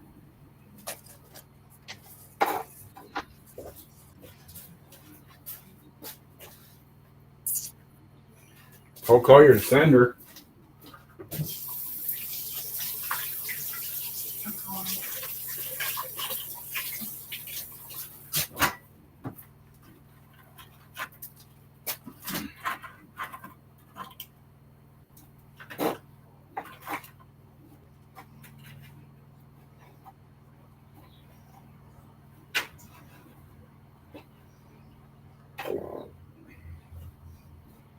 Hello.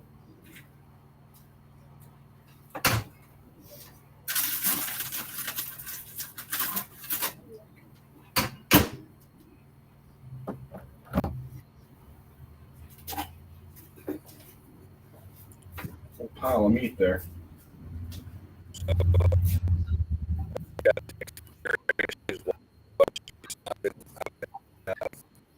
Talking about this thing, doing a lot of stuff. We got to give a shout out to her with the You need to come get your plate. Patriot thing going in Branton. What do you need? Or Branson. Sorry, Yeah. I just slaughtered that. The convoy of honor. But she's been helping out a lot. Imagine if you named Collier Dipper. Sorry, guys. Let me mute. There's the daughter. No, you were fine. In front of the camera and somebody over here. Hi, sweetie. Hello. Hello. Back here. He ran by the camera. I look like garbage. I'm not gonna show my face on camera. All right, then I'll turn the camera off and you can come and do your stupid voiceover. Come here. Yes. Hello. She's annoying in 11. Exactly. Is anybody adopting or what are we doing today? I'm joking. How dare you? Did you hear her? Yeah, I heard. No? I heard her. She didn't say. You didn't hear her say hi? Yeah, I heard her. Hello. Hello.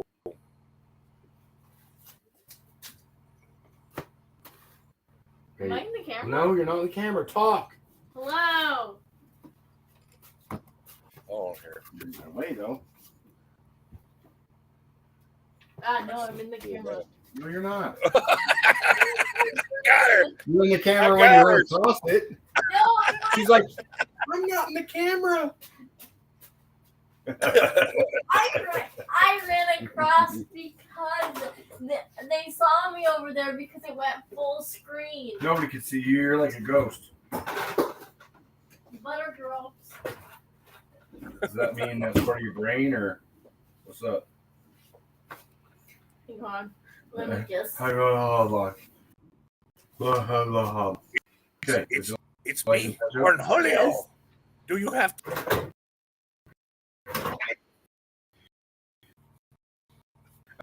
Think you're in the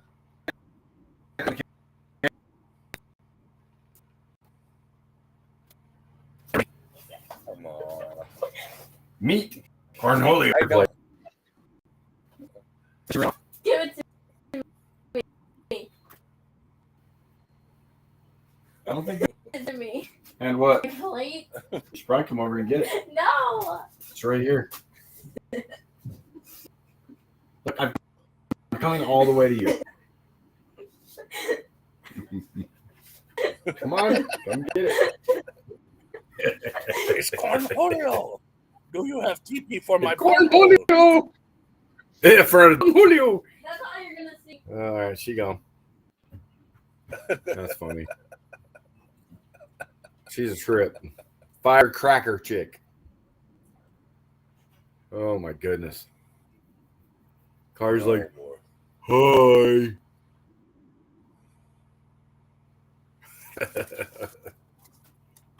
He don't care. But what's funny is she's the one that, like, she's a social butterfly. She's got to be in public and with people and like what the hell's a camera thing? I don't get it.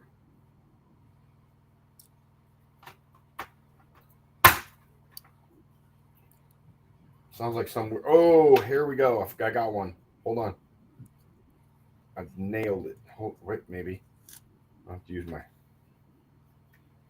piece. Hold on. Oh, man. I got most. I'm in the shop. Come on. Come on.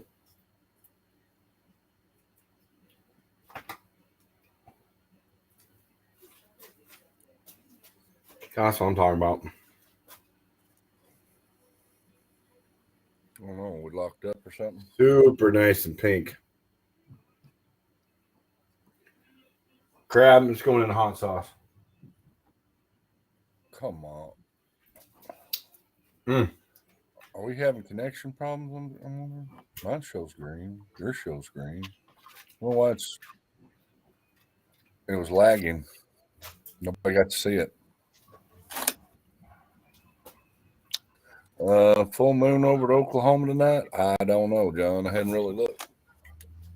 Matter of fact, I don't see it. I think we're.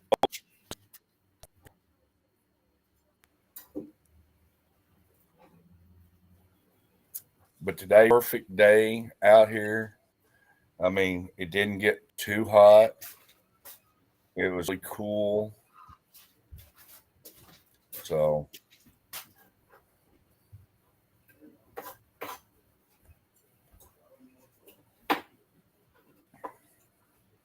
All in all, it was a good day.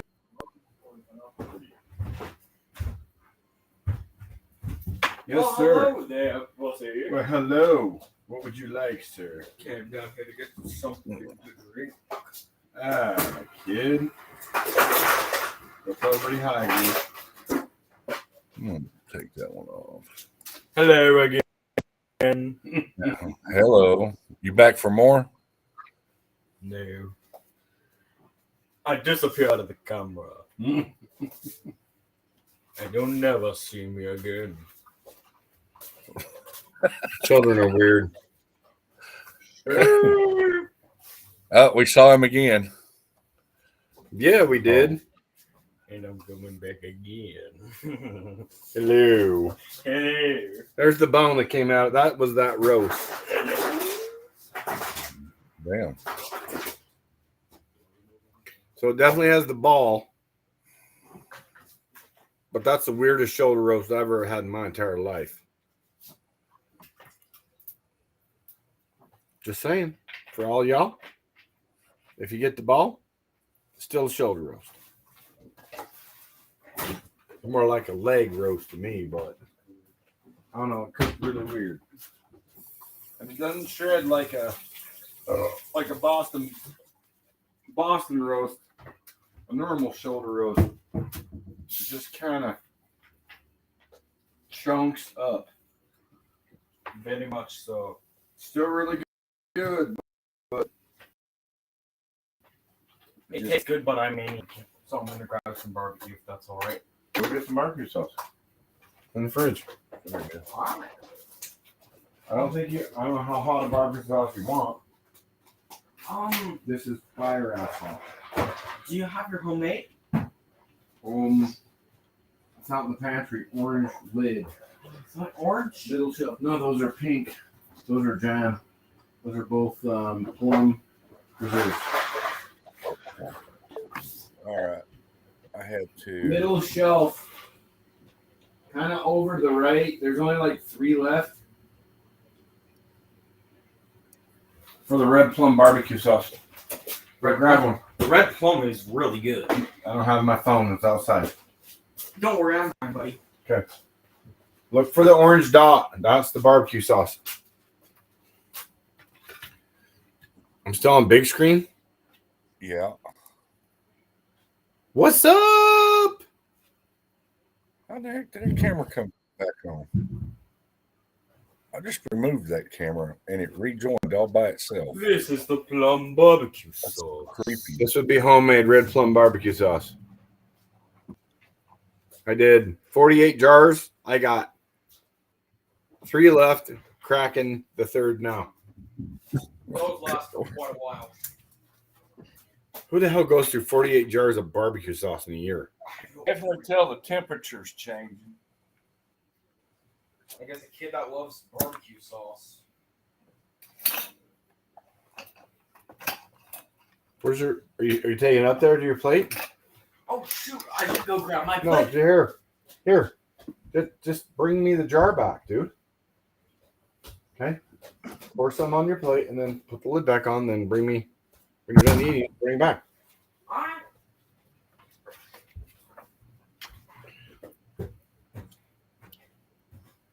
39 in West Virginia. It's still freaking 88 degrees here in Oregon. Gosh, freaking. Well, it's way too hot here.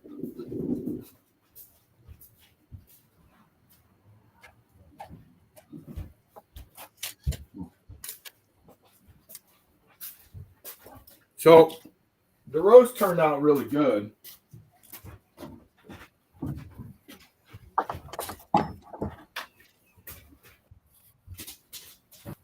There's a nice chunk of pull apart goody yummy. It's got a great pull. Wide part.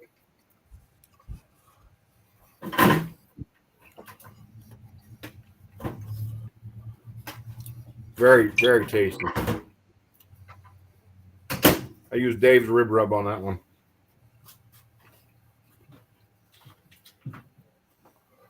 Want me to cook some more fries, Mama? No, I don't want any fries. I had a couple of them. They were good. How's your crab? I forgot to give Kenzie crab. Oh no, she needs to come. She will freak. Seems like you've lost connection. Hey, John, Jersey Day said hi. Yeah. I guess he's not streaming for a while. He said. Started getting pulled into people's That turned out very good. Yeah, it did. Can you hold my plate for a second? Mm-hmm. Before I melt my butter. But he wanted me to say hi to you, John. I need to mute and scream crab to Kenzie. Can you get it all? Man. I don't know why the heck I'm having freaking. Jeff, I can eat this.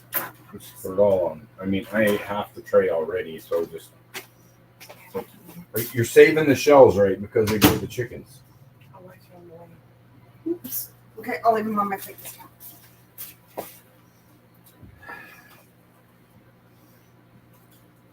Sure as hell can't give them a loop. Yes. It's just like giving them clam shells. They always eat the crab shells. Always. So it makes their fucking legs hard. The shellfish. So take all the shells, Mama. Okay. I'll come on and say hi. We had Soup Mama on here earlier, Mona, and Ripta.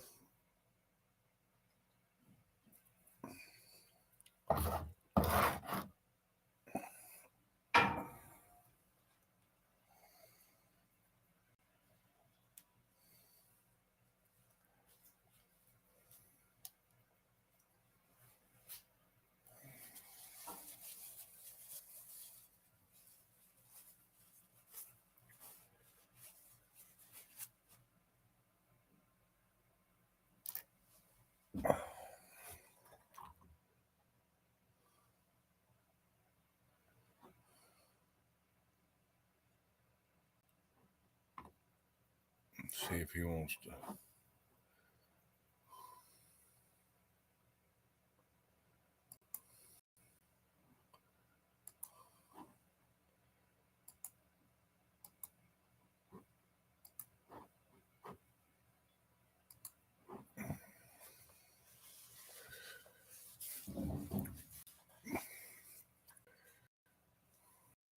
There's a link if you want to jump on Jersey.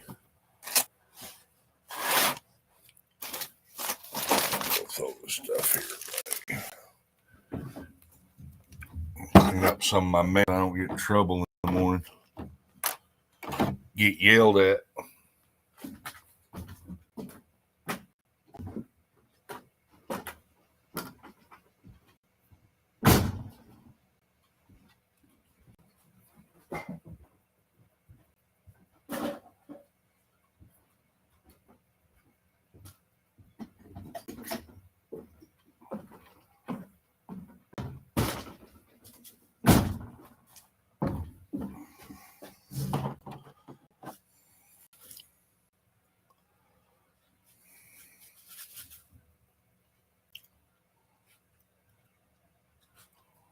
Now turn the heat on tonight, huh?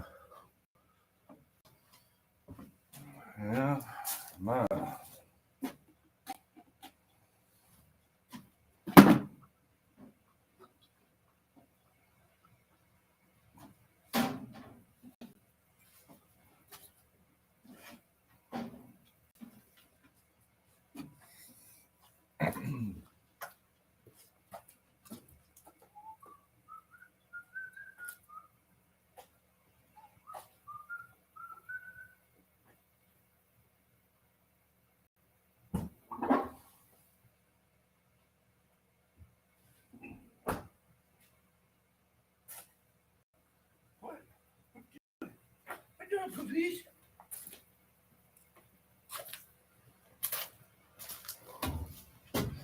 Dang, he got quiet.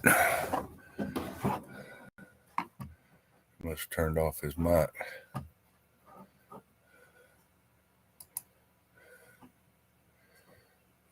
He don't want us to hear his lips over there smacking and going, that's what I see.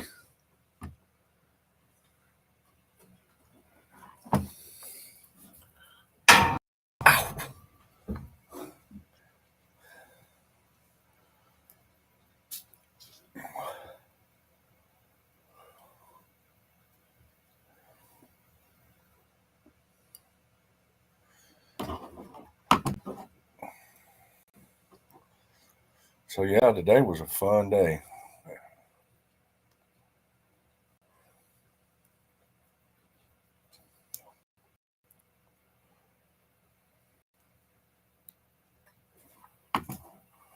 Anybody over in YouTube, anybody's watching, Soup Mama's needing a little bit of help. I think we still got that pinned over there, possibly at the top of the YouTube page. Because she's stuck in Virginia. I guess a bridge got knocked out over there and she can't get out of there. But she's going to be trying to go down there where Mona is to set up over there for that little get together they're having. But they're needing help with their reefer and stuff like that. Thanks, G.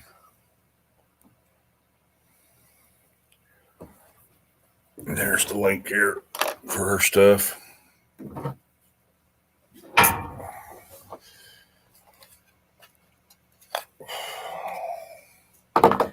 Puppy dog, did you have fun? Huh? Did you have plenty to eat? Oh, pet you, okay. Yeah, there's also for the convoy. There's her links there. Please go over there, and if you can, get to help her out with expenses and stuff. Greatly appreciated. She's been doing a lot of work on that for everybody. Branson. Well, round 2 of fries are on, buddy. And I got round 2. Yeah. Round 2 of I just dropped round 2 of fries. And out of that giant roast, that's what's left. There you go. You know how much crab's left? 0. Yeah. Hey, we know that guy. He's awesome.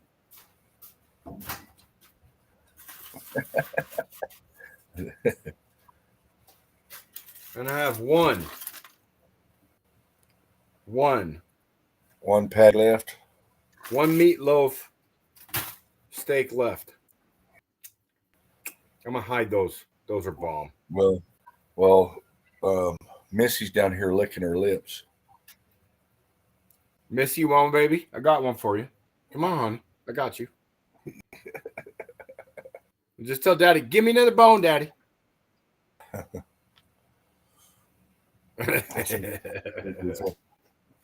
That one rib bone, I don't know what she did with it. She went and hid it somewhere. I don't know. She ate half of it and probably buried it. She hid it. All right, so that tray was full top to bottom. Yeah, I know. It gone. Well, that's a good thing. Absolutely.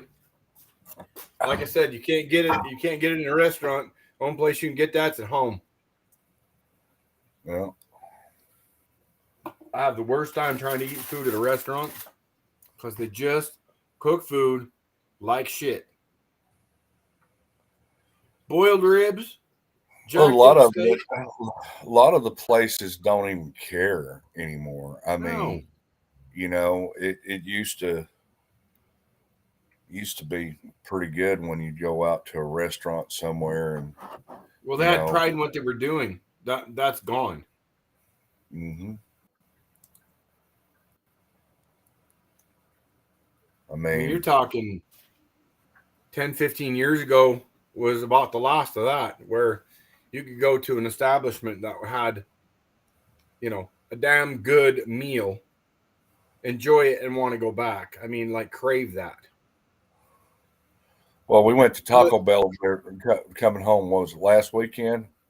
When we came home, we stopped by Taco Bell, and literally, it was something quick on the way home, and we got crunchy tacos, right? And like literally, there was about this, like in the taco shell, there was probably about that much meat in the damn taco shell. Just a little, like, I don't know if they got like a tube, like cocking gun, because pipe that shit in there. Every one of the damn tacos had about the same amount of meat, just that little strip of meat in them, and I'm like, what the hell is this? It's like it used to be they take a spoon and fill it half full, and then put the cheese and then the lettuce and whatever on top. Now it's and then the rest of it is lettuce with a little cheese on top. Yeah. What are you doing? No. Taco Bell's mystery meat anyways. That scares me.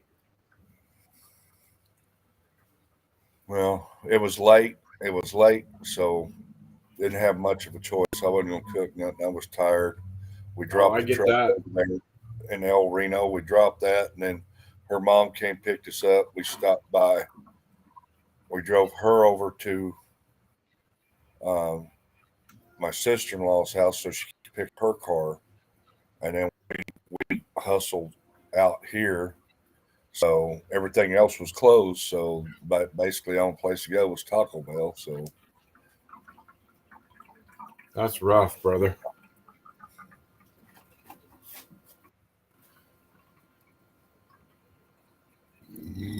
Yeah, when they're making 18 to 22 bucks an hour at Taco Bell, you're going to get a squeezy cheese, a mystery meat. That's a good point.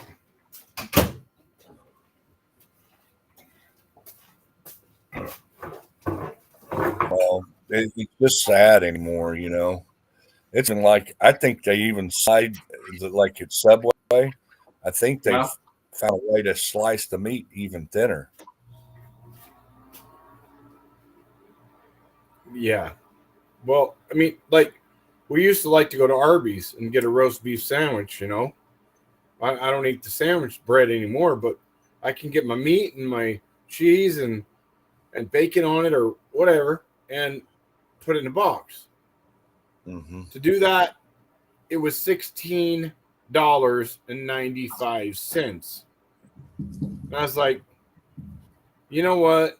I'm really hungry right now, but I'll go and buy some meat and go home and cook it but if you're on the road, I mean, that's why I just go to the grocery store and buy lunch meat, buy cheese, cracking eggs. I carry eggs with me, and I got this egg container's cool. Watch this. Well, all of it anymore. I mean, and that's the bad thing about it. We're out on the road. So I'm on the road. I carry this plastic egg container, and then at the store they have little round containers that call crack an egg. And you just crack 2 eggs in there, whisk them up. There's bacon, sausage, and cheddar. Put it in, whisk it up, and they have all kind of different ones, but that's the only one I can eat. And then microwave. Boop.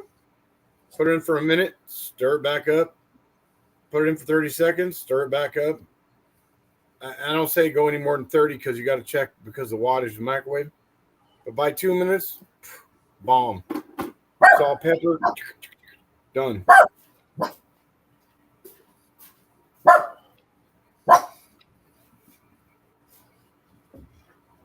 Oh.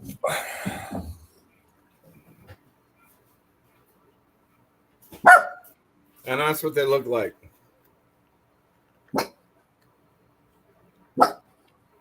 Well, you ever done one of those? No. Oh, man. You just crack 2 eggs in, whisk them up, and then put what's in there in the bowl. It cooks right in the microwave. Do it for 1 minute and then stir it back up and then do 30 seconds until it's ready to go. Salt and pepper, eat it up.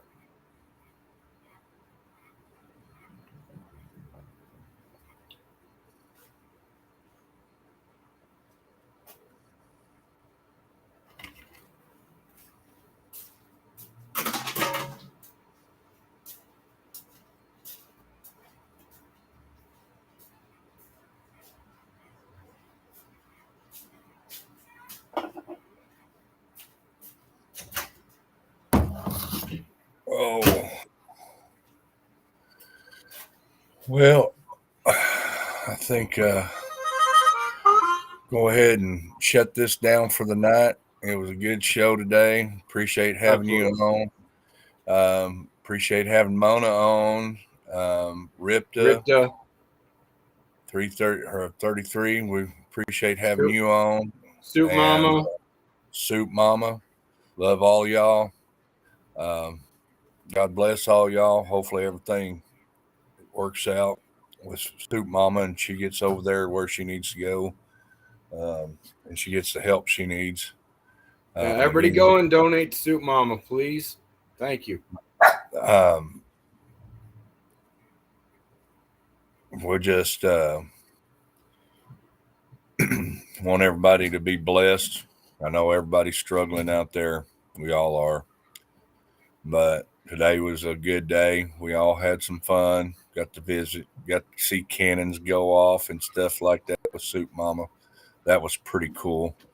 So she was even smoking. Anyways, we love all y'all and good night. You hang on for a minute. I'm going to go ahead and end this. And we'll catch y'all on the flip side.